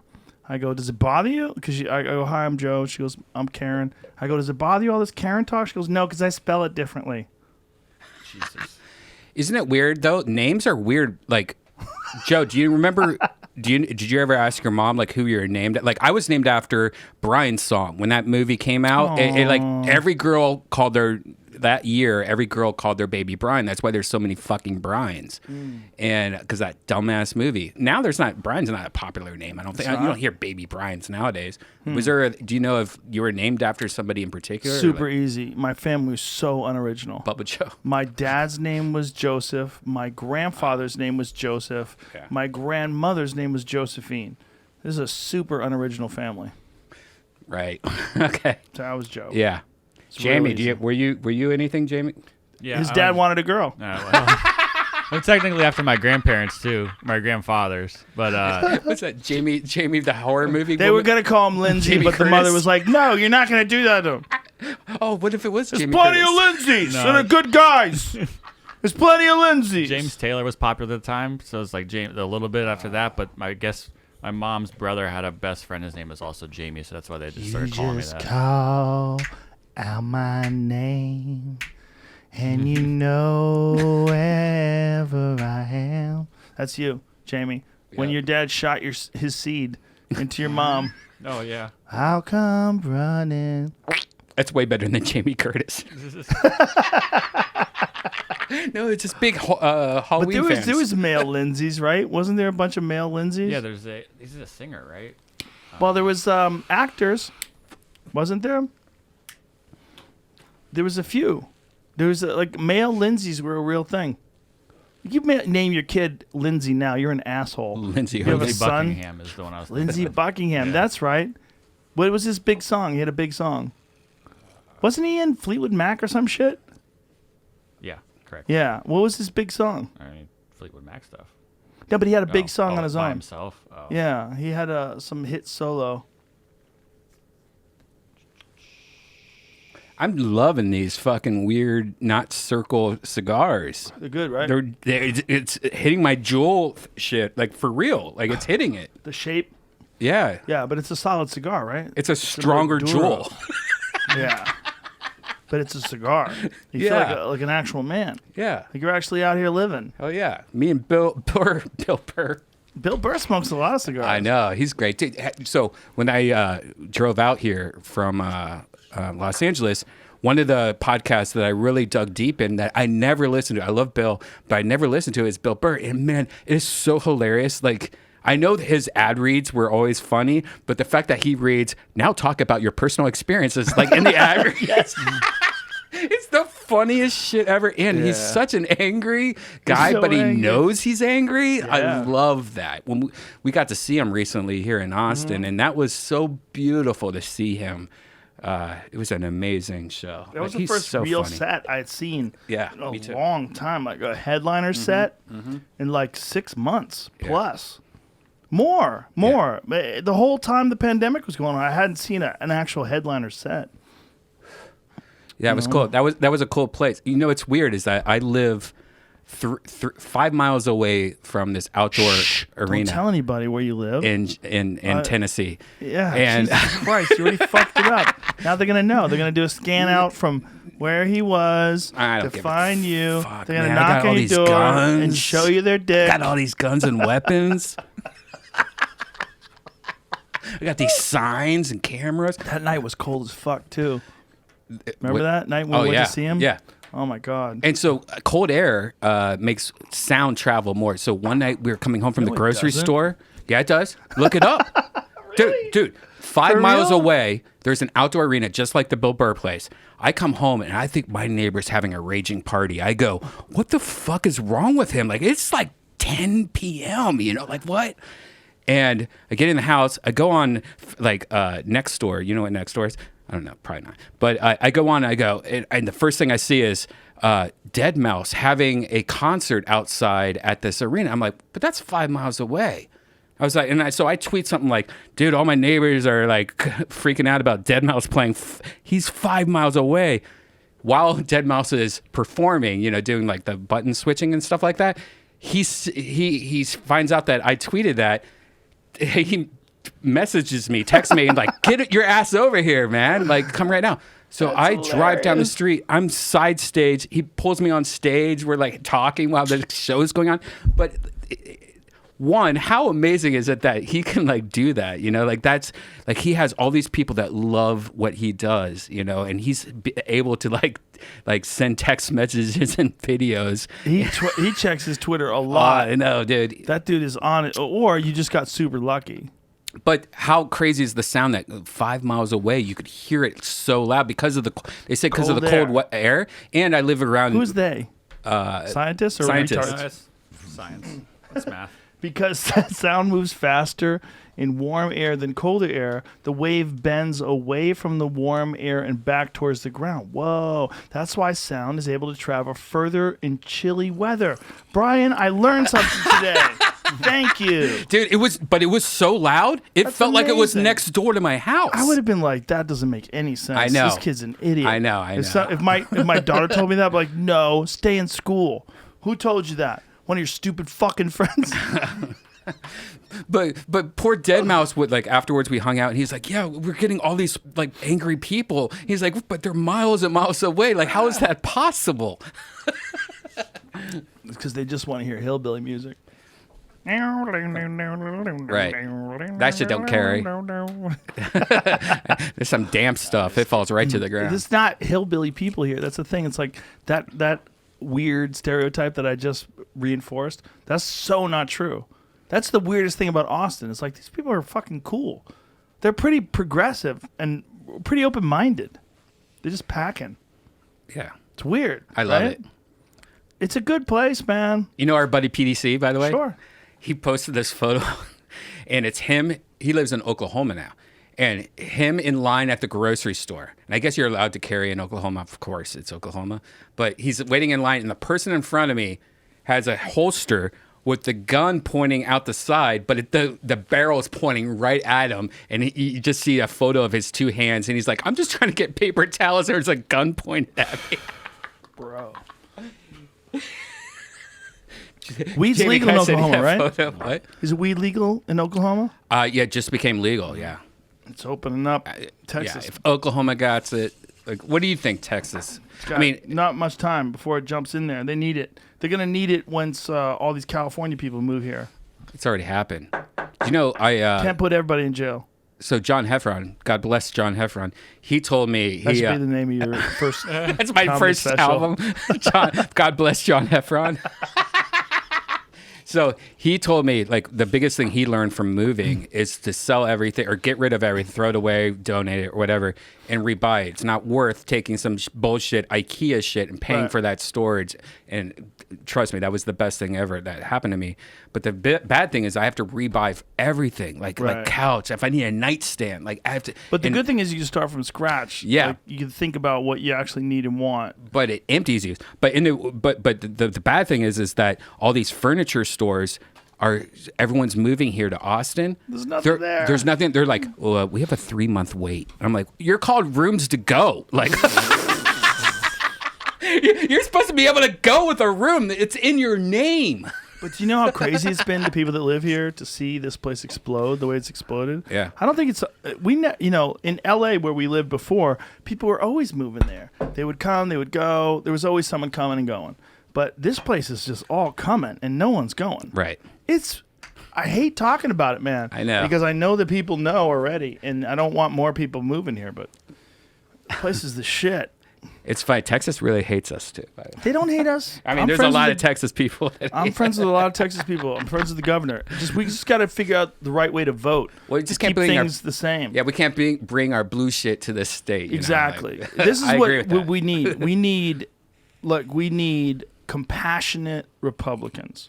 That's what we need. We need open-minded, compassionate people that understand business. So those two things can coexist. They can coexist, man. But that's not been the case when you look at the Democrats and the Republicans. It's always been like the Democrats, especially lately, have this extraordinary trust in the government to take care of things. And the Republicans have been more like, let's let people open their businesses and make their own decisions for themselves and carry guns. And like that's why this place is the shit, because it's a weird mix. It's the most unusual mix of progressive people and also like red state folks. It's like it's a good friendly mix, man. You know, like a friend of mine called me up the day of the election when Joe Biden won, and he's like, "What is it like there in Texas?" I go, "Dude, I'm in Austin. It's not just Texas. It's Austin, Texas. People are honking their horns and waving their hands up in the air. They're all happy. Fucking dummies. But it's like it's not the best thing in the world that guy won. It's not the worst thing, but they were pumped. They wanted it to be so. You know? Right. Silly people. I'm lucky my neighborhood that I moved into is all military and police officers. Of course. I know where you live. And they all have come to me to introduce themselves with their family. Like, isn't that crazy? That doesn't happen in Los Angeles. The No. guy next to me growing up, like he was fencing in his backyard. He would hide. He would throw like smoke bombs down, like so he doesn't have. You know what I mean? He was fencing. Yeah. He was a fencer. He's actually a wrestler, like A wrestler who sometimes fences. like a WWE person. Oh. And that's right. But but what's weird is that it's so different in Los Angeles, where it's like fuck thy neighbor, to now it's like, oh yeah, this is normal life. Like the neighbors are introducing their family, like we're going to live across the street from you. I think people here were just pumped to get rid of Trump, so they could get rid of the division and all the chaos.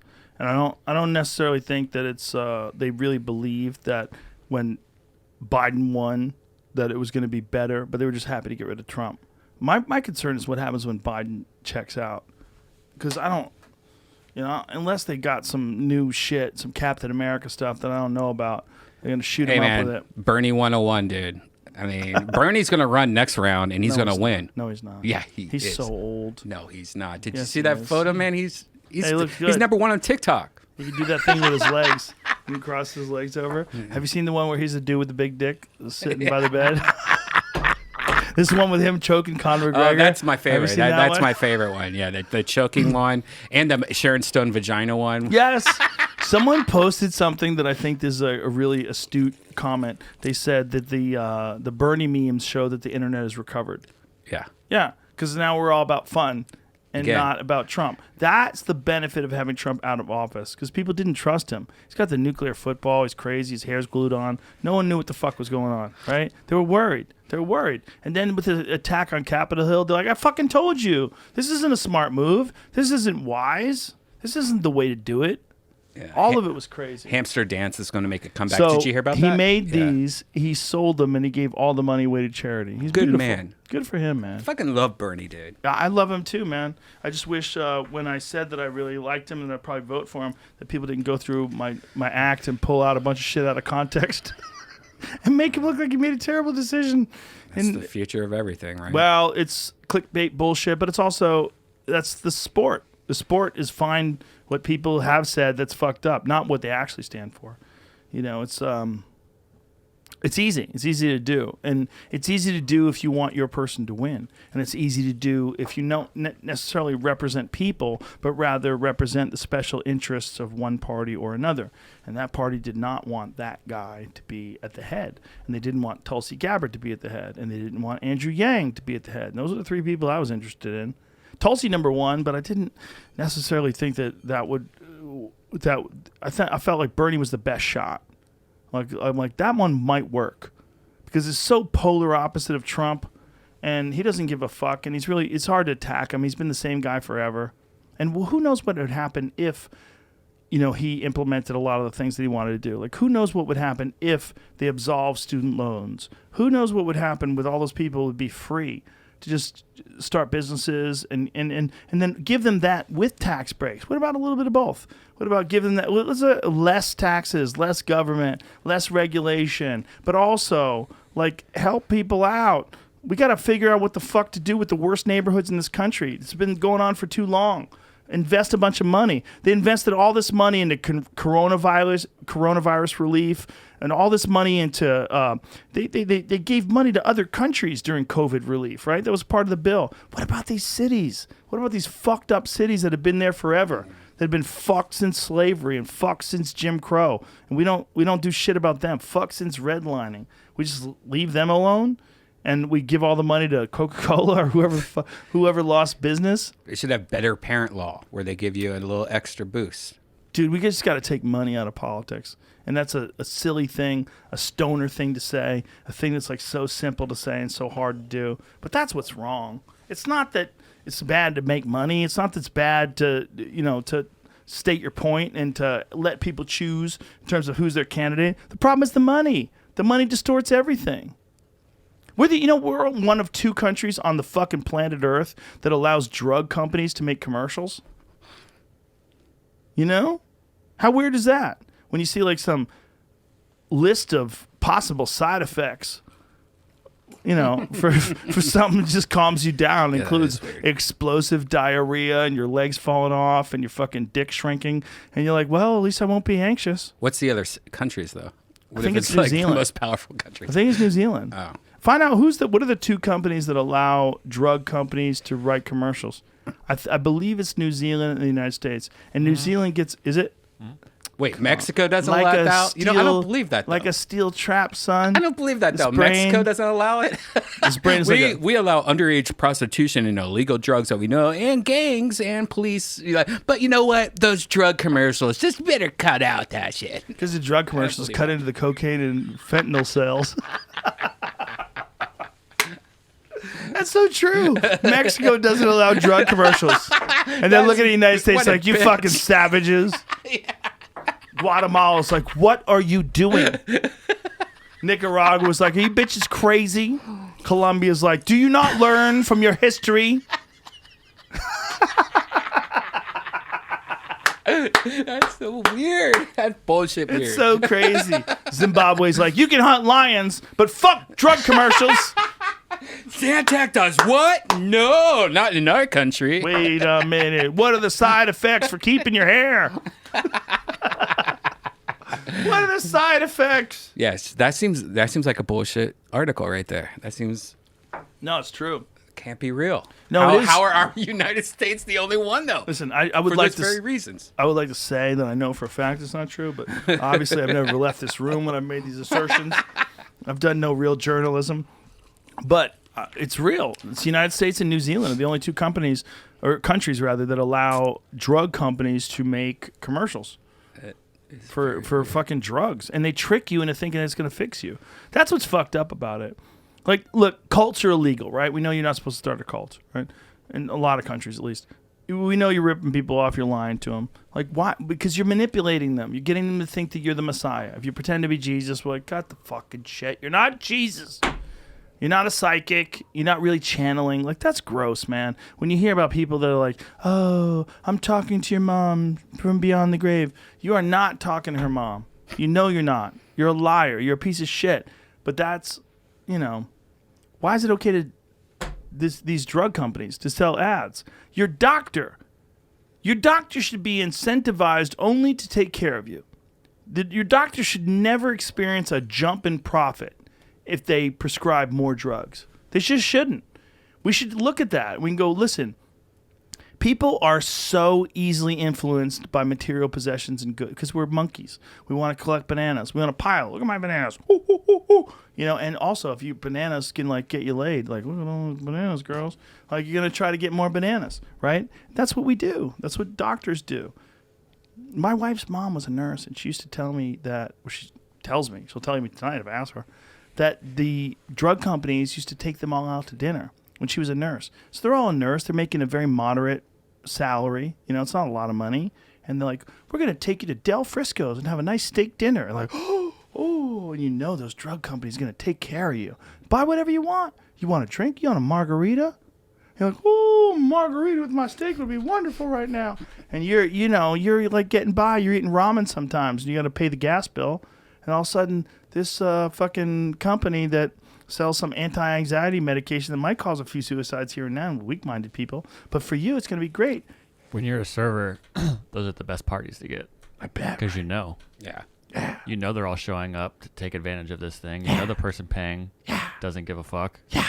And it's They don't just give a this fuck. Party that they're trying to spread that love to you, too. Oh, yeah. Hey, Jamie. Yeah. How'd you take yourself a 30% tip? Come on back next week. How about that? Yeah. Unless We're they gonna had be a back- guaranteed 15%, and they were like, yeah, I got Oh, then that. you jack the We're bill. gonna Up. Then be- you start keep drinking. We're Then going you to just be keep back drinking. here next week with some butt implant surgeons. We got some ideas. We'll keep the room for you. Yeah. Yeah. We'll save some of the good wine. It's weird, man. It's like I believe in free speech. But I also believe we should have a debate on whether or not you're influencing people to do things that may or may not be good for them or for everybody else. Like, there's a lot of people out there taking medication that maybe they should just go for a walk, Yes. right? Mm-hmm. Like, if you just said that to people, it's not that simple. It's not that easy. Makes me wonder, though. I've never taken any kind of medication ever in my life. SSRIs or any of that shit. Nothing. I've never taken anything. And I feel like it probably would help me so much a little. That phrase makes me skeptical. It'll probably help me so much. A little? Because you self-meditate or medicate, you know. You should. You should always self-meditate, by the way. But no, you self-medicate when your body feels like it needs to fix something. That's why you start drinking more, you start smoking more, you start doing Or something. have some of more. this fine I'll tobacco have some of this green tea. allegedly smuggled in from Afghanistan. Delicious. Kush. It's a good word, right? Kush. Kush. Kush is a good word. It is. It's like it makes you feel good, right? Wet. You want some Kush? Who would say no to that? Wet Kush. Yeah, who doesn't want some Kush? Who wants some Kush? You want Kush. some damp Kush? Nope. Kush makes you feel like you're going to get a hug. Jamie, you feel left out? Man, I was just thinking. I saw something recently about You how want some? people would smoke hash back in the 1930s or something like that. They would just take the 30s. ball of hash and put it on something, and then just sort of try to breathe in as much of the smoke as they could. I don't know how they figured The it out. first time I ever saw hash, this is a true story. I was with my manager and an agent. And this agent, we were in a hotel room in Montreal. I was a rookie, just in the game, kids. I had only been doing stand-up at the time for... Thanks, sir. I'd only been doing stand-up for 8, 9, 9, maybe 5 years. And I was with my manager, and we were with an agent from a large agency. And we were in his hotel room. And he was like, hey, I like what you're doing. You're a funny fuck. You're really doing great. He goes, you want some hash? And I go, no, I'm good. I was in my 20s. I was a straight edge back then. I drank a little bit, but that's it. I didn't fuck with drugs because drugs are for losers. So he has a thumbtack with a piece of hash on it. He lights the hash on fire, and he has a glass, and he blows on the hash, and he covers it with the glass, and then he gets his face down on the table and lifts up the glass. He goes, yeah. I saw something like that. It's so And I remember weird. thinking, this sad drug addict's going to be my manager or my agent. This is so pathetic. Not my manager. I have one manager. You I've have had the the best same manager He's ever. the best. And she's the best. And she's the best. They're the yes. best. But they've been with me since I was an open micer. I'm so lucky. You're very lucky. I was just I'm going to so say, lucky. you're so lucky. What did I do in another life, Brian? Yeah. Tell me. You've known me forever. You'd probably you'd have a gym or you'd be a carpenter. Yeah, but there was something I did that was good. Artist. You're an But artist. I got lucky. Like What did you do? what did I do that let me be so lucky in this life? Something so small and crazy. You were at a pier once and you picked up somebody's coat, and that person that you picked up was an alien that's living undercover that we will find out about in a couple of years. I don't think that's it. I don't believe in past lives that you've actually done something. But You don't? no, not necessarily. Not past life, same life, but it's something that It's actually Bert That's Bert. smoking hash. What year is this? Uh, See, it keeps coming around. It keeps coming around again. You think That's that's Bert. Bert? 100%. Kinda- Scroll up. That's Bert. If it's not Bert, it's Tom Green. Who else could it be? it's called the smoker. That could be Bert. No, it's more Tom Green than Bert. no, yeah, that's definitely Tom Green. Who else? There's someone else. It looks like someone else. Yeah, Bert makes that face as well. The hair is not Bert, but it was just that woo. Yeah, but there's someone Those else. eyes are different, though. Those eyes are, yeah, it's somebody else. Rocky It's, Horror Picture Show. Yeah, Tim Curry? Curry. Yeah. Oh yeah. That's who it is. That's Let's Clue. do the time warp again. It's just a jump to the left. And then a step to the right. My girlfriend worked at this restaurant in Burbank, and Tim Curry came in. And I didn't know he was still alive. Like, I love Tim Curry, but haven't heard about him in a long time. Right. And he came in a wheelchair, and I guess he was very sad. And my girlfriend texted me, like, Tim Curry's here. Do you know him? I'm like, Clue? This is one time that I was disappointed in myself for not being ready for a moment that I didn't expect. So I ran into Jonathan Katz. Oh. Jonathan Katz from Mr. Katz. Was he shaky? He was in a wheelchair. This is what happened. The first time I ever went on stage ever, Jonathan Katz was the host of the open mic night. And he was like super friendly to me. He was really nice. I was gonna bail out. I was scared. I just didn't want to do it. I was told when I signed up that I may or may not get on stage. Again, just like the story with my friend Dave with the lady, it's a sketchy picture of images, but I'm pretty sure of the facts. And the facts were you signed up at Stitches, and there was, everybody is 5 minutes for each slot, and there was a certain amount of slots over the night, and he wasn't sure whether or not I could get on. I signed up, and he said to me, I don't know whether or not you'll be able to get up because there's a few people that haven't showed up. They haven't checked in. He goes, I think I'll probably be able to get you on. So I was like, okay. All right, thank you. So I remember being super nervous, like so nervous. I couldn't believe how nervous I was. Because I was still fighting then all the time. Like I'd fought like, I don't know how many times. If I had to count them all up, it was more than like 80 times over the course of like 6 years. I was fighting all the time. And I would think that would be so scary that getting on stage wouldn't be scary. But it was so much more scary. I was really freaked out because I was like, wasn't prepared. I thought I was mentally strong. I was like, I've done some wild shit.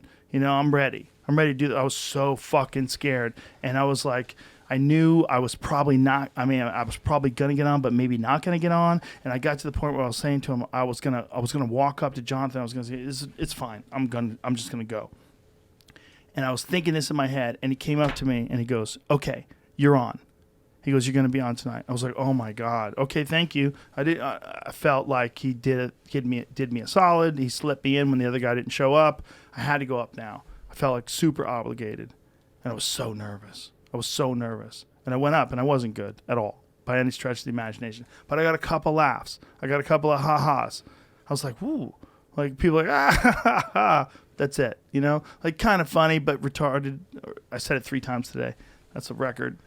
I don't mean anybody with a disease. Stop. I mean people like me when I was 21. A slowing of growth and progress. But there was a point where I was like, I got off stage. And I was like, I think I can do this. And I talked to Jonathan afterwards. He was very friendly and very nice. And I remember seeing his set like later, like a real set, and be like, wow, how lucky did I get that guy was the host of the first time I ever went on stage. Like, that's so fortunate because he was different than me, and he was really funny and really like kind of dry, slow burn jokes, like really good writing, really good jokes, and just a really nice guy, really smart guy. And then when he had that show, Mr. Katz, remember that show? I love that show. Animated show. Hell yeah, all jiggly. And then one time I just ran into him in an elevator. It was just so random. I didn't expect to run into him. And I was like, hey, and he was in a wheelchair. I was like, hey, man, how are you? You all right? Like, what's going on? And we exchanged platitudes, and, it was very nice to talk to him. Great to see him. And he was telling me about he's got some sort of a neurological disorder that, it was easier for him to get around in a wheelchair. And I didn't know anything about the voice or the actual Dr. Katz. He was a really good comic. He was a really good comic. So he died. When did he die? No. I asked. Like, I don't think he died. No, he's still alive, right? I feel like I follow him now. That's a weird thing when you accidentally say he died. I know you're like, no. That was a question mark at the end of it. I don't believe so. I don't believe he has because I would have heard it. But I ran into him in the elevator. And I just didn't expect to run into him. I didn't know what I was probably high. Right. And I wish I could tell him, like, that guy, like, you really helped me. He was like the first guy ever to host an open mic night. You know, that I, like, I'll never forget it. That's like, that one moment is like a very important moment in your whole life. You think you could interview him? I would love to. If he's good, if he's cool, I think if he's he's cool. healthy. I don't know think what's he going is. on with him physically, you know. Right. But if he's healthy, I would love to. Yeah, one of the guys on Kill Tony is Michael Larry. He has ALS, and it's so interesting to see, like, him and my girlfriend's mom, who's dying of this rare blood disease. I'm just like, how can I do a Kickstarter? Can I like fix both of these people? You would need like super scientists, right? Right. It's just like you see somebody like, you know, like when Trump got the corona, immediately he's fine. I'm good. Yeah, They but give me that's all a this different shit. thing, man. It's like that's a disease where like they had some experimental, Magic Johnson. but that's a different thing too. That's a different thing too. Can I get that Magic Johnson juice? It's like that's where it's interesting because that's where the real motivation for fixing these problems that you or I don't have comes from. Our loved ones have to get these problems, whether it's ALS or Parkinson's or whatever it is. Right. Like when your loved one gets it and then you're like, shit, how do I fix this? How do I help? What can I do? And then you realize, oh my God, I got to pay scientists. Like we need scientists. Petri dishes. So it's so weird, and it's such an easy cliche thing to say because you could say it and be disingenuous, but I'm being serious. Just relax all preconceived notions about this topic. Why do you know who Oscar winners are, but you don't know who Nobel Prize winners are? How weird is that? It's so weird. It's so weird that we know whether or not J-Lo's butt is real, but we don't know what like Bode's law is. We don't know about how many planets have been discovered. We don't know about how did CRISPR get invented? Like are they really making babies with CRISPR? Are they engineering superhumans right now as we speak? There's so much science going on that really affects the world, and we're so concerned about like pop stars or what I think about something or what you think about something or what fucking new movie with James Bond. When's that bitch coming out? I want to see James Bond win again. I want to see James Bond win. I'm tired of waiting. You need to be James Bond, dude. I'm not interested in being James Bond. That's not what I'm saying. He's been dropping You're these too James Bond. high He wanted to be listen. James Bond. I do not want to be a spy. Yeah, I'm a Roger Moore guy. I do love those movies. Me too. Who was your favorite Bond? Daniel Craig by a mile. Really? By a goddamn country mile. Interesting. The only thing that separates people, from my opinion, is nostalgia.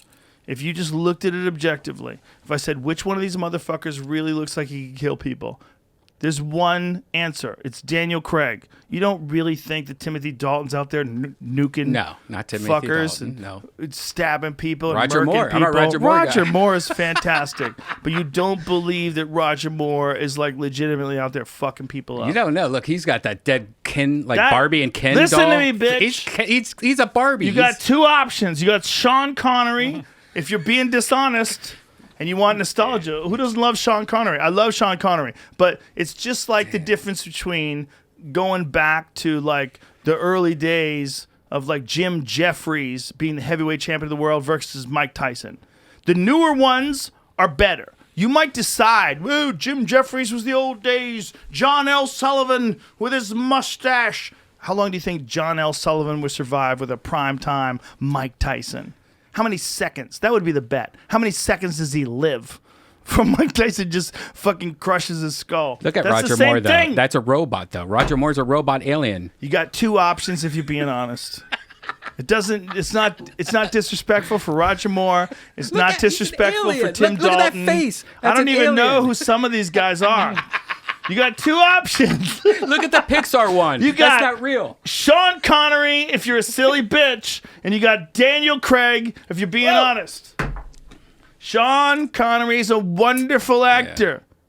But if I had a choice, the two of them are locked in a room, who's gonna live? Sean Connery or Daniel Craig? Daniel Craig's gonna kill Sean Connery. I'm so sad to announce to everybody that loved that interview where he talked to Barbara Walters about smacking chicks. I disagree. That's Indiana know he was Jones's father. I know. I know. Like he was great. That's It was Indy's a different dad, time. man. It was a different time. Daniel Craig looks like he can legitimately kill people. He's the only one. Like, if you asked me if there's a fight to the death between all those guys, one-on-one fight to the death, Daniel Craig, he's going to win. I'm so sorry. I never got into that guy. He's the only one that seems like a real killer. He's like a tortured guy. It's a good... The problem with... This is the problem with that Daniel the first Craig one? is 007. Or the last one? The most recent one. Yeah, that's... Here's the problem. I can't get Here's the into problem. It's almost like if you want to if you're a person who just wants to look at this objectively, you have to separate yourself from all the other James Bonds. You have to pretend they don't exist. And you have to look at this as an individual occurrence. Like him as James Bond is a new thing. Let's look at what that is. Well, it really does seem like there's this dude who's not perfect. Like there was a girl who was like threatening him, talking about shooting him in his good knee. Like she knew which knee was fucked up, right? He's not perfect. Right. He gets drunk. He's killing people. He's having all these romantic affairs with spies and shit and barely surviving. But as an individual entity, as the James Bond, who's better than him? Who's better? If you really want to be honest, you grew up with Roger Moore, but you knew about Sean Connery. Yeah, but do you think you only like him because he's the most realistic, because it's the most recent? No, because he's the best. He's the best. It just gets faker and Listen faker. to me. If he existed, and then if Sean Connery, or no, how about this? This is honest. If he existed, and then Tim Dalton came on after him, is it Tim Dalton? Yes. Timothy Right? Dalton. Yes. Timothy Dalton. If he came on after that guy, it wouldn't work out. It wouldn't work. It was a different James Bond back then. When Timothy Dalton was on, he was perfect for it. It was like this kind of campy, fun thing where the dude like dressed real nice. It didn't have to be realistic. He always won. Ooh, smooth spy. I'll have martini. Bond, James Bond. And everyone's like, yeah, we win, right? It was ridiculous. It was like Karate Kid. Right. Right? Yep. It's ridiculous. But if you came to like a contest where who seems like a real killer, there's one answer. It's Daniel Craig. That's a real killer. That's a person who kills people. He nailed it. The other people are like, Timothy Dalton's killing people? Are you sure? Yeah, it sounds like it makes a lot of the stakes matter here. Like the how good the movie is. Like, Yes. the action movie. If they made a Austin Powers-y type movie, Daniel Craig doesn't fit, right? If they're starting to like Right. slow down and joke, and he's Right. not shooting. And No, he would be terrible for that. Because Roger Moore was more comedic. Like, remember Roger Moore? They walked onto the set of the fake moon landing.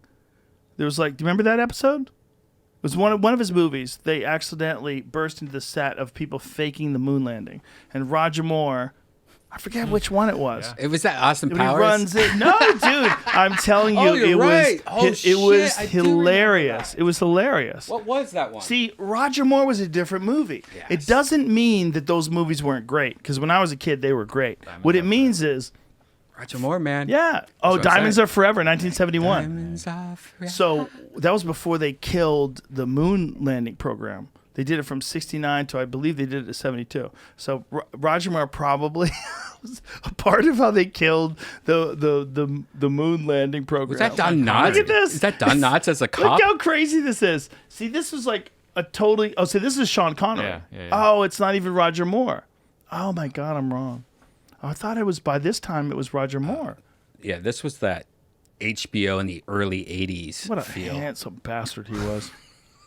He was so handsome. where's he So- going in that? What year did... Look at that. The cops are running out there, and he's got like a fucking moon rover. He's driving away to get away from the cops. Oh, he's going to drive through the wall.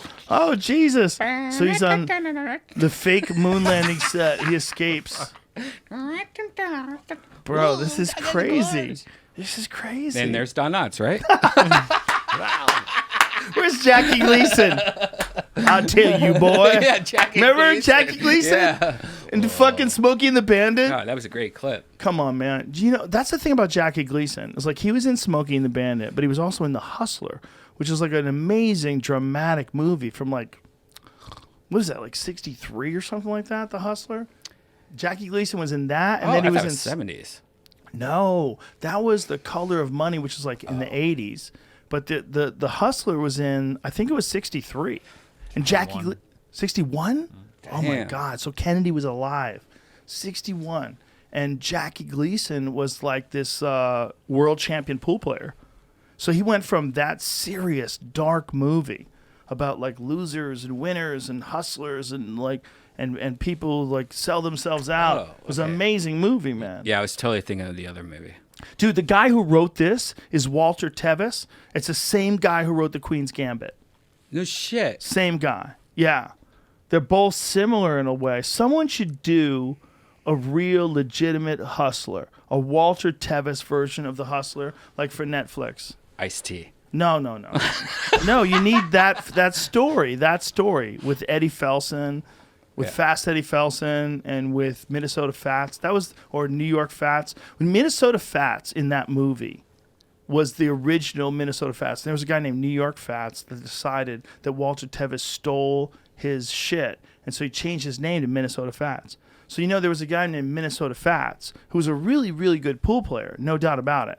But he wasn't really Minnesota Fats. He changed his name to be Minnesota Fats so that he would be the same guy in the movie The Hustler. So he became this #1 pool player guy. He was just a hustler. And this guy, Willie Mosconi, who's like a legitimate, like stoic, wears suit and tie, world champion straight pool player. He like famously played Minnesota Fats in a series of games on ABC Wide World of Sports. Damn. They used to have these Wide World of Sports pool matches. I remember the Wild World of Sports. That was the big thing back in the day. But the Minnesota Fats guy was he was a con man who was a good pool player, but conned his way. Oh, that's fake. No, it's real. No, game. it's a real? pool game. Dude, Minnesota Fats became... Here's the thing. He was a con man, but he was also a really good pool player. Like, world-class pool player. So you couldn't sleep on him.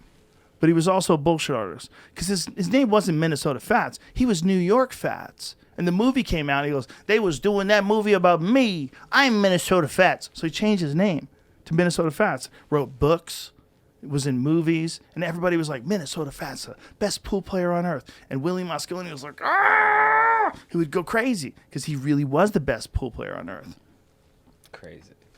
But this guy just fucking snuck in, and he's got a game. That's hilarious. And it's not what do you want from me? It's not that he wasn't a great pool player. He was a great pool player. He was like a world championship caliber pool player, but he was also a bit of a hustler and a bullshit artist. So he found an opening where he could just say that was about me. And then when you watch him play, like who's going to argue with him? There's like a few guys that could argue with him. He was a really good player, but it wasn't him. It was Jackie Gleason in a Walter Tevis movie. It's like a girl coming up right now pretending she's the chess version of Beth Harmon. She could lie. She could be some hustler from West Virginia, some girls on pills. Hey, I've been where I am her. I knew that guy when he wrote that. They wrote that book in like the 1950s. Didn't. Or he did, Walter Tevis. Or whenever The Hustler and that book, I think, were in the same time period. I think maybe this one came... The Hustler was like, I think he wrote that in the 50s. 59. 59. When did he write Queen's Gambit? What was that really popular chess movie that was like in the 90s? It was like Searching for Bobby Fischer. No. The one that was like white. Oh shit! It was 83 for Queen's Gambit. Action thriller. 83 is that when he wrote it? Oh, really? That much later? Was that the last thing he wrote? No. Did he write he wrote The Color of Money too, right? Yeah, right after the year after that. Oh, 84. after. Oh, really? Mm-hmm. Really? And when was it a movie? It had to be right after that, right? It was like 86 or something? Film adaptation 86. Yeah. Dude, back then when Night that Moves. What's that? Night Moves? Bob Seger? No, the movie Night Moves. What is that? You never saw Night Moves? Oh, dude, Night Moves Who's in it? was awesome. It was directed by Carl, and Carl? had Christopher Lambert in it, Daniel Baldwin, Tom Skerritt, Diane Lane, Ferdy Mayne, Blue Macamama. Who's Carl? The director has one name? Carl is Schenkel? Oh, Schenkel? I thought he was doing like the Madonna thing. No. I'm Roseanne, bitch. He did Snowpiercer. I don't know. No, he didn't. Sebastian is the only male white comedian to pull off the one name thing in the history of the known universe. Yeah. Who else has done it? White guys? Name me one. Name me a white guy who's pulled off the one name thing. Come on. Earthquake. No, you got Oprah. Right? You got Oprah. Geraldo. Oprah did the one name. Geraldo. Rivera, but He's Cuban. He's Okay. Cuban. You were a disrespectful piece of shit. Jerry Jerry. Springer. Oh, I don't think they, Seinfeld. there's too many Jerrys. Seinfeld. Seinfeld, yeah. But that's a last name. But Oh, you one mean name. first name. First no, name. one name is like that's all they go by. Like Sebastian. Who says Sebastian Maniscalco? Assholes. True. Assholes. Dead You know mouse. it's Sebastian. Oh, Fabio. Fabio. Good call. I Fabio. had to think of one. I got a girl for you. Eliza. Eliza's the most recent one to do it. If you say Eliza, you don't have to say Schlesinger. That's true. Oh, we went to see the comic. Her name was Eliza. I know that bitch. Morrissey. Morrissey. I'm But that's a digging. last name, right? I don't know. I'm digging here. What's his real name? Does he have a first name or no? You could change it. Imagine if you could erase your history. I know. Forget my name. That's not me, man. It actually was Stephen Hasselhoff. Patrick Morrissey. is his name. Hasselhoff. Hasselhoff. Hasselbeck? David? Maybe. Have you ever listened to his music? Hell yeah, I'm a big fan. I got a tattoo. Yeah, I showed you that.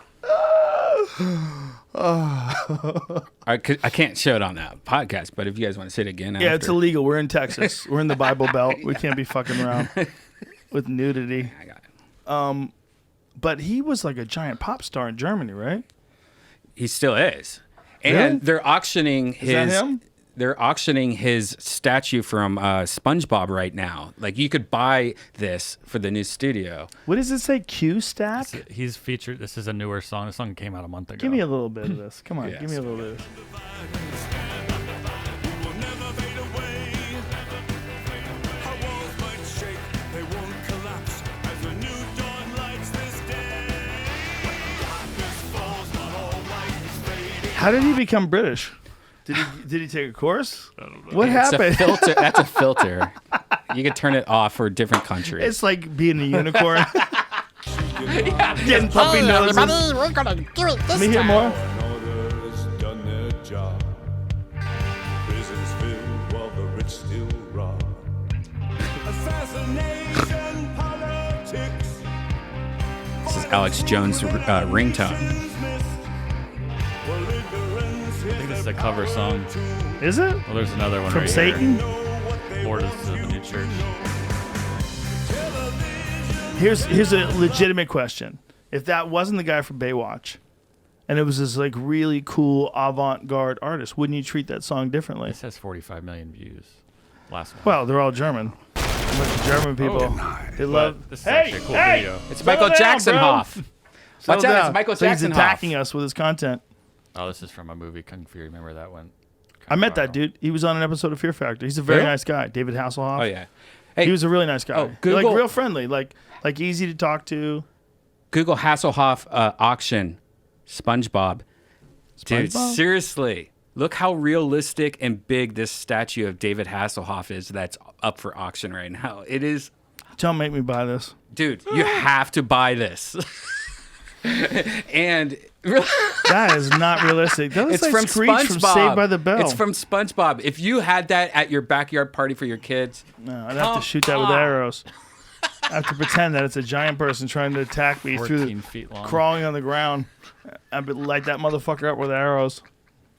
it's crazy looking. No, Look no. at that. Get that away from me. That is so ridiculous. That doesn't look anything like him. He should fire those people.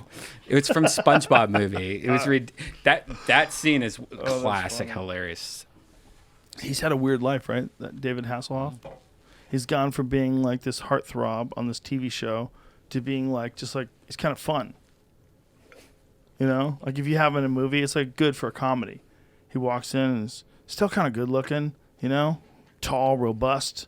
Comes in, can raise his eyebrows, say something ridiculous, makes your movie better. Yeah, it's amazing how it worked for him, but yet other people that do the same shit, it doesn't work for. It's kind of like the comics that never make it, like the Patch from Days of Our Lives. Like he was hot and sexy Patch? Patch, Patch and Kayla. Like he had a patch on don't Days of Our know. Lives. I don't know what You you're never talking watched a about. little. Anyways, What's his name? I don't know, man. I don't even know his. Jamie face. can find it. I don't know who you're talking about. Steve Johnson. Steve That's the guy's Johnson? name, the character. But he's been a heartthrob his whole life, and he's Stephen never. Nichols is You his never. You never see him and get like, oh man, he's. This guy. Oh, that guy. Oh my God, I didn't know this was real. He had a patch? Yeah, dude, he's Okay. my favorite. You could never do that today because you'd be an ableist. He's still the same role. Still has a patch? Still has it. He's still on the show, Really? and he's still sexy patch guy. Okay, how old is he now? I don't know. I love him so much. Listen, there's something amazing about soap Been on since operas. 1985. He's still doing it? Oh my God. So he's 33 years. He's gone this- off and on a little You got to bit. get him on the podcast I with the would patch. love to. I would love to. I'd have him on anytime he wants to come on. Him and Yeah, Kayla. Listen, you gotta think. Like Days of Our Lives. Like, do you remember when? Here's a weird moment in time. I want to bring everybody back. It's a weird moment in time where General Hospital became one of the biggest shows in the country. It was a daytime soap opera, and there was a drama between Luke and Laura. And this was when I was in high school, and I watched General Hospital. I have never Hey, I don't- I've never since been like really into a sitcom, or I mean not a sitcom. What are they called? What are those things called? Soap opera. Soap opera, where I would watch it every day. I've never done it since. Right. Never. Me either. I was But- a Days of Our Lives guy. I Bro, know you we kind. were glued. Me and my sister and all our friends, we were glued. We needed to know what was going to happen with Luke and Laura. And there was a lot of people like, God, Luke, I don't get it. Like, how the fuck did Luke get Laura? She's so hot. And like, what is it about Luke? Like, he's kind of like an average looking dude. Like, how the fuck is he getting Laura? And it was part of the magic of this. Because a lot of dudes were like, man, if she likes Luke, she probably like me. She's probably like me. Question: what news did you grow up watching more, NBC, ABC, or CBS? That's a good question. I don't know. Who was the I'm guessing CBS. Who was the anchors? I don't know because it was local. I want to be honest with you. I didn't pay attention to any news. I bet at it's CBS. All. No. I mean zero. Zero news until I was deep in my 20s. Literally didn't pay attention at all. I was never home. I would go from high school to Taekwondo practice. I didn't watch any news. I didn't give a fuck about the news. I was trying to kick people. I was a news junkie even as a baby because it was like, oh, this is like tells me where the tornado warnings are from. You know, like it's the same channel. Dude, I would have been the dumbest person to talk to about anything going on in the world because I literally didn't know what was happening. I didn't know at all. I would hear like, "Oh, Russia wants to kill us." Shit. AIDS is gonna kill us. Shit. I didn't know anything. So it helped. It helped. I got through a lot of the ideas. Like people, like when you're growing up, you can seek comfort in ideas that other people agree to. Like you could find a bunch of other people that have similar ideas or ideas you can accept. You can embrace them. Yeah, I see your point. And you're like, okay, we're on the same team. You could dive into that, and it's very tempting. It's very tempting. The best thing that happened to me, it's one of the best things that ever happened. And at the time, I thought it was the worst thing because I was so lonely and I was so like I didn't feel like I fit in with anybody. It didn't make sense at all. All these people, like they would. Even people that I loved hanging out with, I was like, I gotta get out of here. I felt like I was trapped. Like I felt like I had all these wild ideas that I needed to explore. I'm like, I can't stay here. Like this is bad. Like we shouldn't be staying here. And that, like if those weird moments that you have when you're a kid, like those are these weird doors you either go through or you don't. You know. You ever think back on things that you've done, like just weird moments in your life where you have this idea, like, I got to go that way. You have to go that way. Like, what is that? Is that just your understanding of all the possibilities? Or is there a fucking added little element? Just a little bit of fairy breeze that comes your way that says, Brian, come on, come with us, take a chance. You know what you want to do. I think it's teaching. Like when I was a kid, choose your own adventure was a thing, and it taught me to either choose A or B. And then I started incorporating that in my life and thinking like there was two options instead of a billion Explain that options. to people that don't know what you're talking about. Choose Your Own Adventure was a book that you used to like read the first page and it would be like, hey, and then you get to the cave. Do you want to go in the cave or run Be a away? little bitch. Get the fuck out of there and Billy tell. stayed in the cave and it was filled with hot porn stars and gold. Yeah, but like Bobby got eaten by wolves. that made you think that there was just like a couple options. And I Yeah. think that as a kid, that's just like teaching anything where like you learn something and you start growing up like, oh, there's only two options. It's either go to the cops or like rob the place or do Yeah. this or do that. Yeah. Like violence and evil, you know, good Yeah. and bad, church. Good and bad. But even that becomes bad sometimes. Right? With all these woke fucks looking to get angry at people, what have they done about priests? Where's the outrage? Where's the outrage on pedophile priests? Is there like some movement that I'm not aware of, or is it largely ignored? No, Tijuana loves them, man. You could go there. No, Brian, stop with the jokes, son of a bitch. Trying to make a point. If people really wanted to fix things and get rid of the evil in the world, wouldn't you go after the fucking people that have been accused of fucking kids? Wouldn't that be numero uno on the checklist? How weird is that? There's like one organization that's really well recognized for having a large number of child molesters. Imagine, like literally imagine if that was like the welders union. I was trying to run it through my head, like if they fired them instead of moved them, Yeah. they just like maybe there would just be no priests anymore after so long, and they're just like, No, there's a lot of priests that have never done anything like that. There's a lot of priests that really believe what they're saying, and maybe they're not very sexual and they don't care about. That's a weird thing too, is that they make them celibate. But there's a lot of priests that also just rubbed it on the outside. You know what I mean? Like that. Ow! No, I don't know what you mean, you son of a bitch. They're like, oh no, we did some bad shit. We didn't do that, but we did. We all weren't the that. worst, right? I get it. They wrestled. Yeah. They're wrestling Right. with kids. Boy Scouts. None of it's good. You know, it's like you can't tell people they can't express themselves sexually. You just can't. Because if you tell people they have to be celibate, but you don't do anything about their hormonal drive, they're gonna get confused. They're gonna be literally crazed by this need to be touched. It's part of what humans are, and we're just so ashamed of it. It's so weird. We need to be touched. We need to be touched physically, like friends and hugs and stuff like that. And we need sex. It's like nice for people. It feels good. And when you tell people they can't have that, you can't have the one for sure, then they don't spend much time with the other.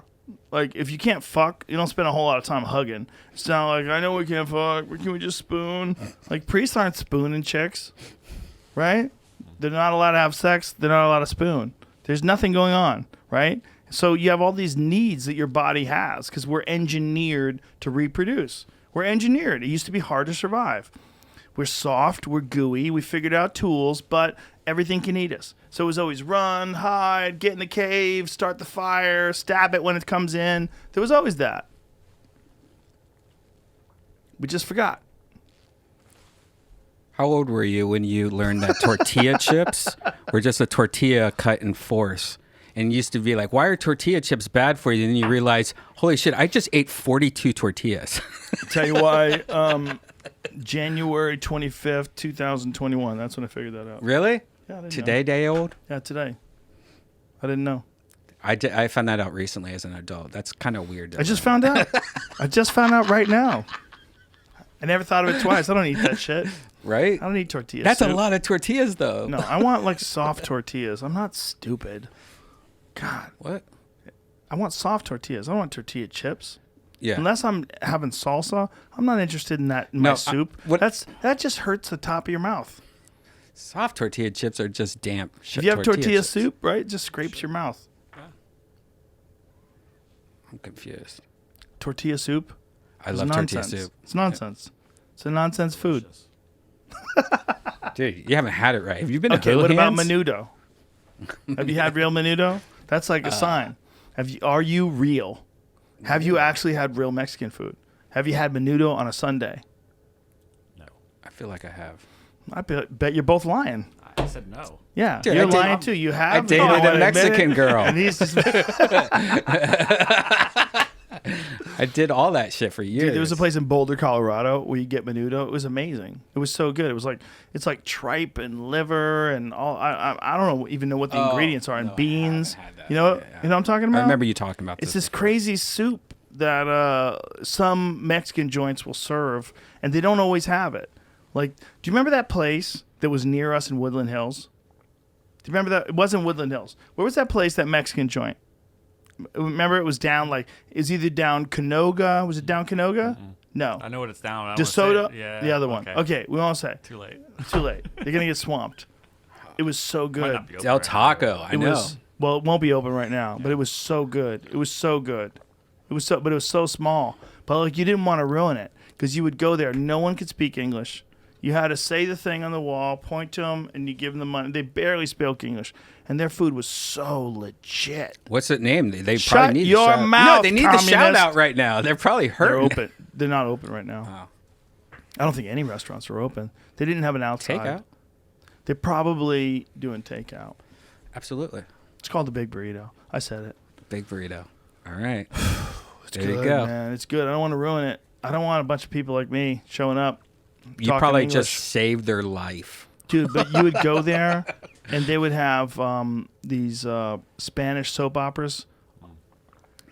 You know, because we would say, "Oh, this guy's got a patch on his eye. He's been playing the same character for 33 years. That's ridiculous."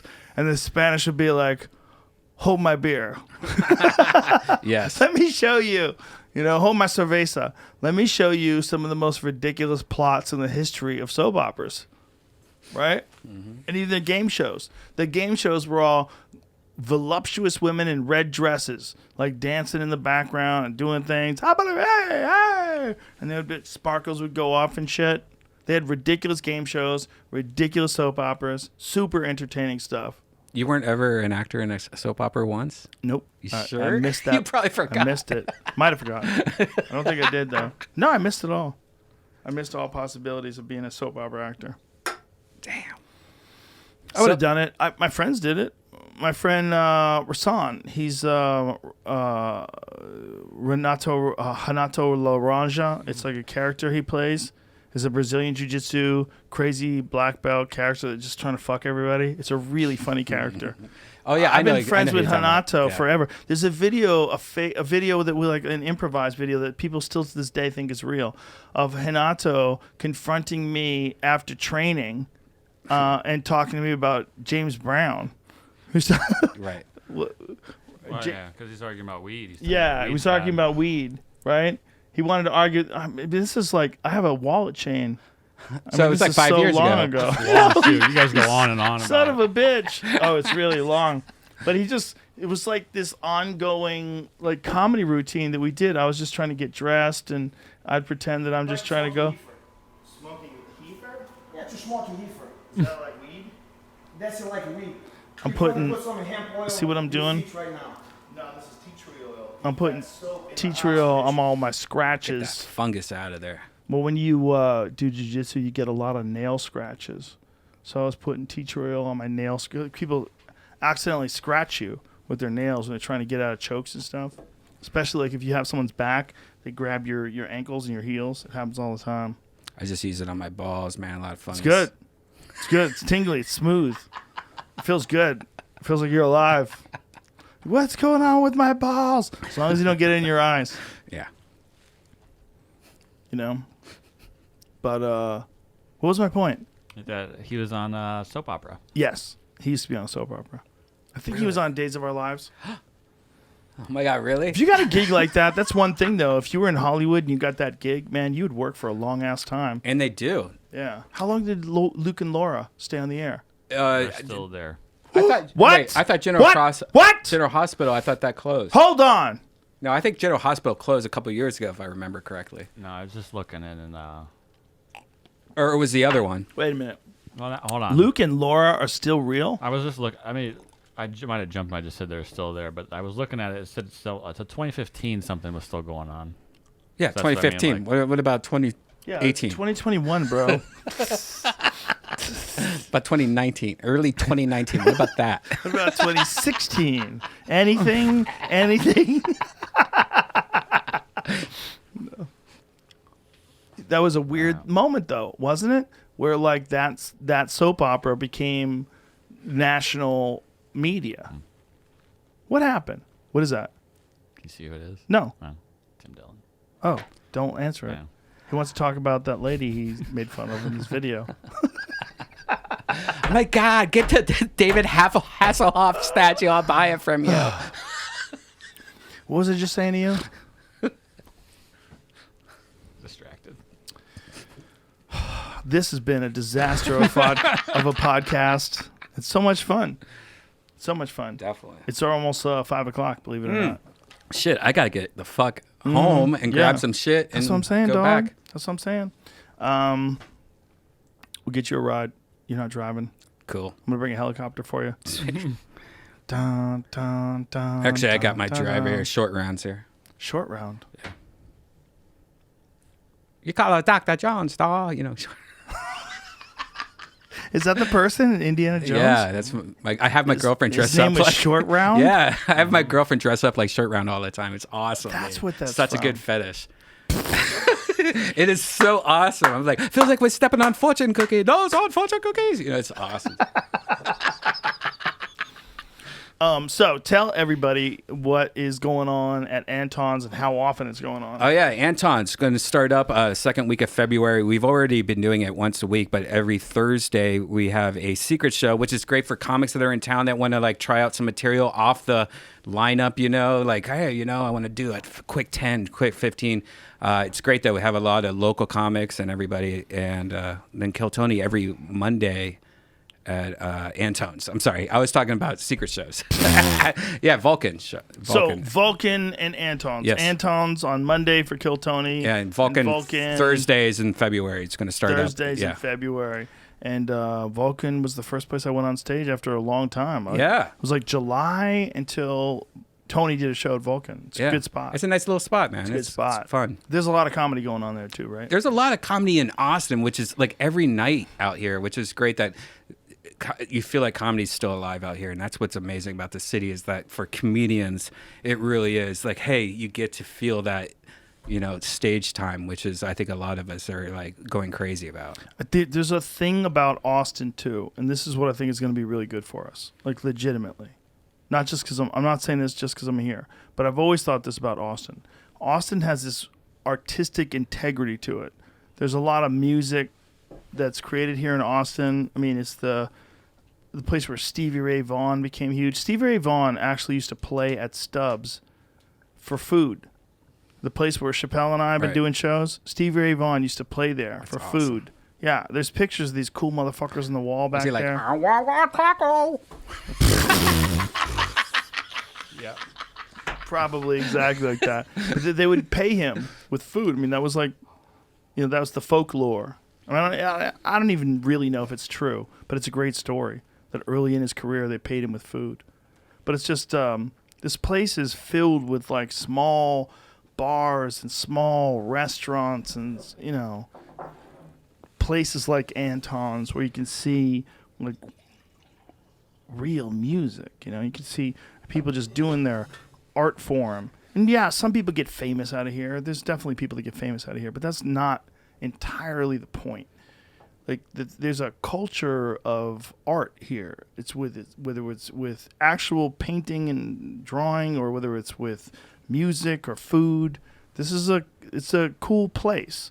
It's good for us because I think there was something that was going on in LA that was not necessarily it wasn't terrible because it made people money, but it wasn't the best for the actual art form of stand-up. And that was being connected to Hollywood money. Because two things happen. One, you want to work, right? And so you sort of start like bending your ideals to like what people like, how they react to, what they react to positively. And then you don't take as many chances because you're really worried about not being able to get a role on a television show or in a movie, or you worry about saying something crazy like, that bit's funny, but I can't do it. I can't do it. I can't do it. Like that kind of stuff fucks us. Like, and guys do that, and they sort of become some different thing, and then they get famous, and then they're stuck in this like different thing category, and then they maybe get a divorce, and they're a little bit bitter, but they have to hide it. You know, they want to come out, but this is their spot. This is their spot. This is a spot that keeps generating income, and it's a weird thing that happens when you're connected to Hollywood. But if you're in a place where comedy is just comedy, like we all agree, you say something ridiculous. I know it's not true. It's fucking. It's just, is it funny or is it not? Right. Like there's little moments that you can grasp. There's little RPMs that you can tap into. There's little things you can say that make everybody feel better. How do you get to those? How do you get to those? You don't get to those worrying about whether or not NBC is going to hire you. You get to those in a community where there's nobody but comedy. There's nobody but us. We've never had that before. That's what we can have here. That's what we can have here. We can have this here. We don't need all the executive type characters and all these interferons. No. We need podcasts and shows. That's it. We're good. Just as long as you only have podcasts and shows, then everybody knows what's up. Everybody knows what they're going to go see. Everybody knows what they're doing. Everybody knows you say something ridiculous. You don't mean it. It's just you're trying to hit that spot. Trying to say that thing where people go, bah! It's ridiculous shit like we do on podcasts. We've never had that before. We've always been connected at the tit. We've been brainwashed. It's part of that. Some comics. I got in a deep philosophical discussion of stand-up very early on when I was unqualified, and I didn't really have the right fucking ways of describing the way I felt about things. But they were talking about being clean. You know, like when in the 80s especially, like you have to do clean comedy. And if you weren't doing clean comedy, people would say, hey, you know, you're ruining your career with these dirty jokes. You got to do clean comedy. Like, I'll never forget that. And I remember thinking, like, why is it so good to only say the things that you know that can be on censored television? Well, only because that's where the money is. It's clear. Like, we all agree. There were certain people, even in the early days of stand-up, when nobody knew. There was a lot of like these like legendary dirty comics that would be in these places, and we would all go to see them. There was a bunch of them. There was a bunch of these guys that were like, they were like local legends. You know, there were people that you would hear about, and people would go see them.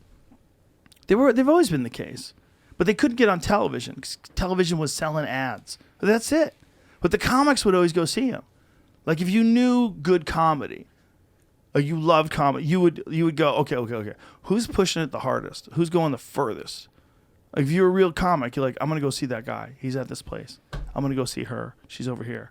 You would go see someone who's like really fucking going for it, really going for it. But we were all, in a way, like weighted down by Hollywood. We don't need to be. It's not necessary. And that's one of the reasons why I wanted to move here. 100%. It's getting more obvious too, though, Yeah. by the week. Yeah.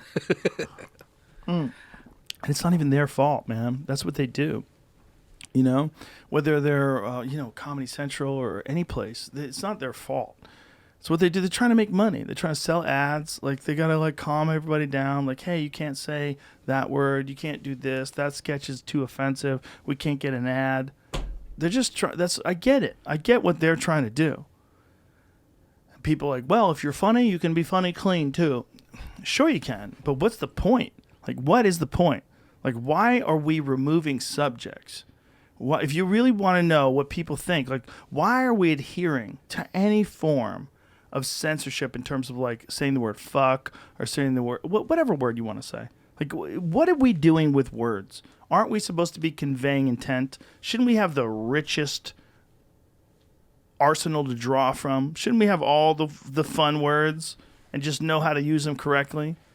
And how to recognize when someone's using them incorrectly? Wouldn't it be better for everybody if we just accept all the words? Like, how come you can accept it when you're a 35-year-old at a party with your friends, and you can't accept it if you're watching NBC? What is that? Right. That's ridiculous. Right, Jamie? Do you agree with what I'm saying? Yes. So why is it still going on? Tell me. You're a logical person. It's not for popularity. I mean, it's not for the old regime. Why is it still stuff. going on in media? Like, why are there still rules in NBC, ABC, CBS? I feel like that's different though. That's like there's tiers of media. Or there's different blocks they're put in. Right. If you want to be in that block, you got to play by their rules. But that block doesn't mean as much as it used to. But how weird is it that block is still there? I mean, to start back the show, that girl that you were bringing up your daughter watches 25 million viewers. She has 5 million Instagram followers. I've never heard of her before today. Well, you need to watch it. I'm just saying, but like, she's out there killing no the one's game. stopping her from doing anything. Oh no! Listen, no, that's not what I'm saying Yeah. at all. No, I don't think that. I'm just thinking it's fascinating. Oh. That's not what I'm saying. Okay. At all. What I'm saying is it's just fascinating that these CBS, NBC, ABC shows still have this FCC guidelines thing. True. That's Well, what I'm saying. I think it's on the not way that, out. I got you. but Okay. it's just bizarre. It's because we all talk a certain way. I mean, occasionally you swear. You shouldn't do it all the time. But if you're doing something that's supposed to be entertaining, like when are you allowed to swear around your kids? You know, when is it okay? When they're 30? Like, when do you say, what's wrong with the gardener? He's a fucking asshole. That guy, he always keeps the water on. Well, He fucking runs over the grass. He's always drunk. He's an asshole. They're still using really old technology, though, but it's more broadly accessible. Regulated. But Yeah. it's more accessible, Yes, too. that's That's true, too. part of the reason why. Yeah, but come on, man. Everybody has a smartphone now. Kids are like fucking 12 years old. They got iPhones. They have the whole world at their hands. This idea that somehow or another we need to protect people by censoring ABC, NBC, and CBS. If I was those people, I'd be pissed. Because I'd be like, hey, you need to let this go. We're trying to compete with YouTube, you fucks. Are you trying to like end TV forever? Because they're going to I put don't think they TV. view it that way because they still pay for you. Like the last couple of years, they've paid or allowed YouTube to advertise on their biggest broadcasts of the year, like with the sporting events that are being watched by everyone. Oh, And, well, like, I get that. so they're they like, have an so- advantage with that currently. Like they have contracts with live sporting events. That's kind of like the only reason why television really makes sense. Because if you really wanted me to wait till Thursday, it's the Thursday, 9 p.m., that's when the show's on. Why am I doing that when I can just go to Netflix and I can see the whole season?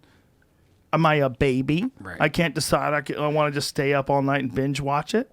I want to binge watch it. And I think most sports are on the way out anyway. That show WandaVision is doing the opposite of that right now. I don't know what that show is. It's I've seen like a it's the black first and TV white show, yeah. photograph. The people who control the Marvel Cinematic Universe have made a TV show, and it is in that world. So if you really care and spend all that time watching all those movies and like loved the end of the Avengers, and like now this is the continuation.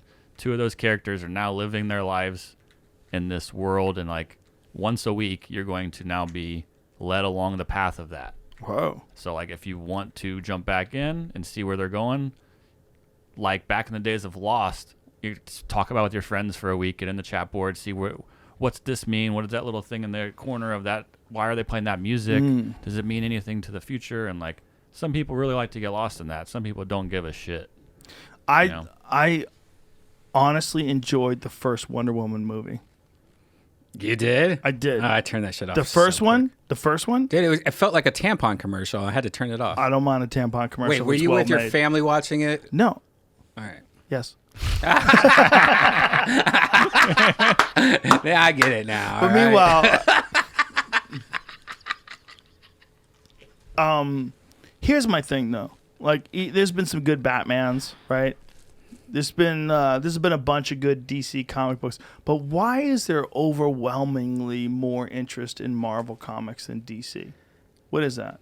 Better characters, better That stuff. But only DC hap- has stories. Superman. That really only happened when Jon Favreau made Batman. Iron Man, and then that Is that shit what it took was? off. That was when the Marvel Cinematic Universe took off. Was that the first one that was before Spider-Man? It was just that was a different movie. It wasn't. It was almost R-rated. What Robert about Downey Jr. when came Eric in. Bana was the Hulk? What year was that? Wasn't that before that? They Didn't were that still predate making that? movies, but they were just in a different style. Like there was all those. There was the Fantastic Four movie got made like 4 times.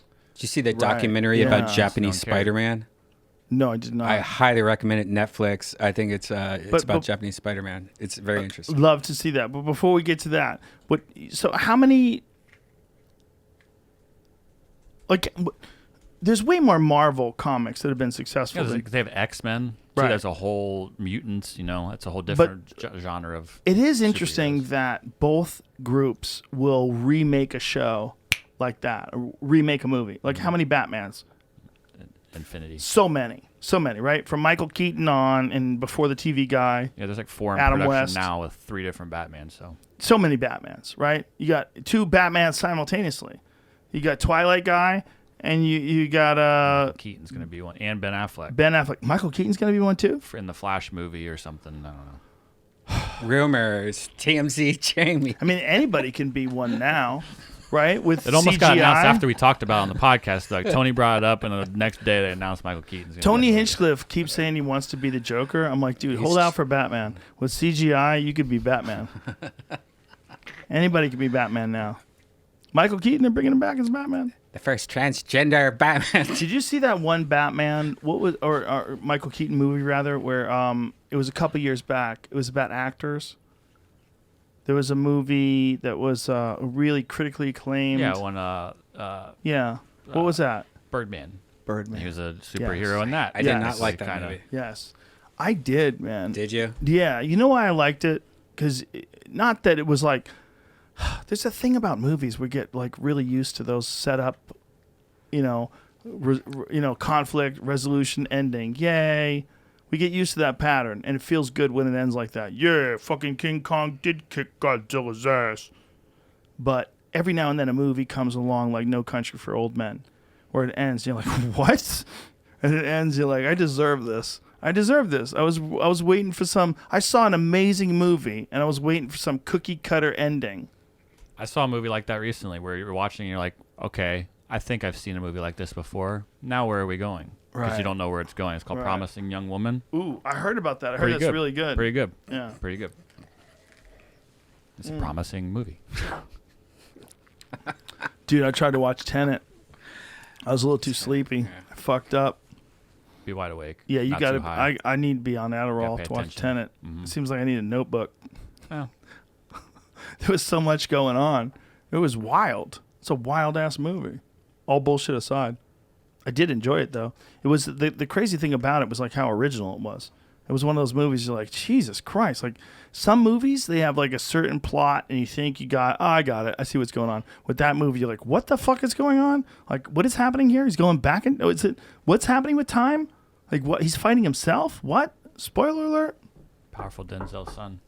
Is that Denzel's son? Wow. God You damn. want to hear my Danny Glover good movie. impersonation? Right?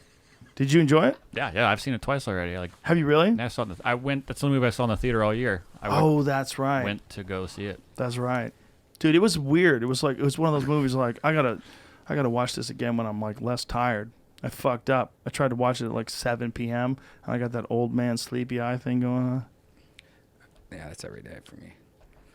Hey, do a Danny Glover impersonation. I want to hear it. I don't have a Danny Glover impersonation. All right, you want to hear mine? Okay, we'll end it on this. I'm getting too old for this shit. Yes, thank you. Brian Redban, ladies and gentlemen. That's perfect. Goodbye and good news. See ya. Powerful.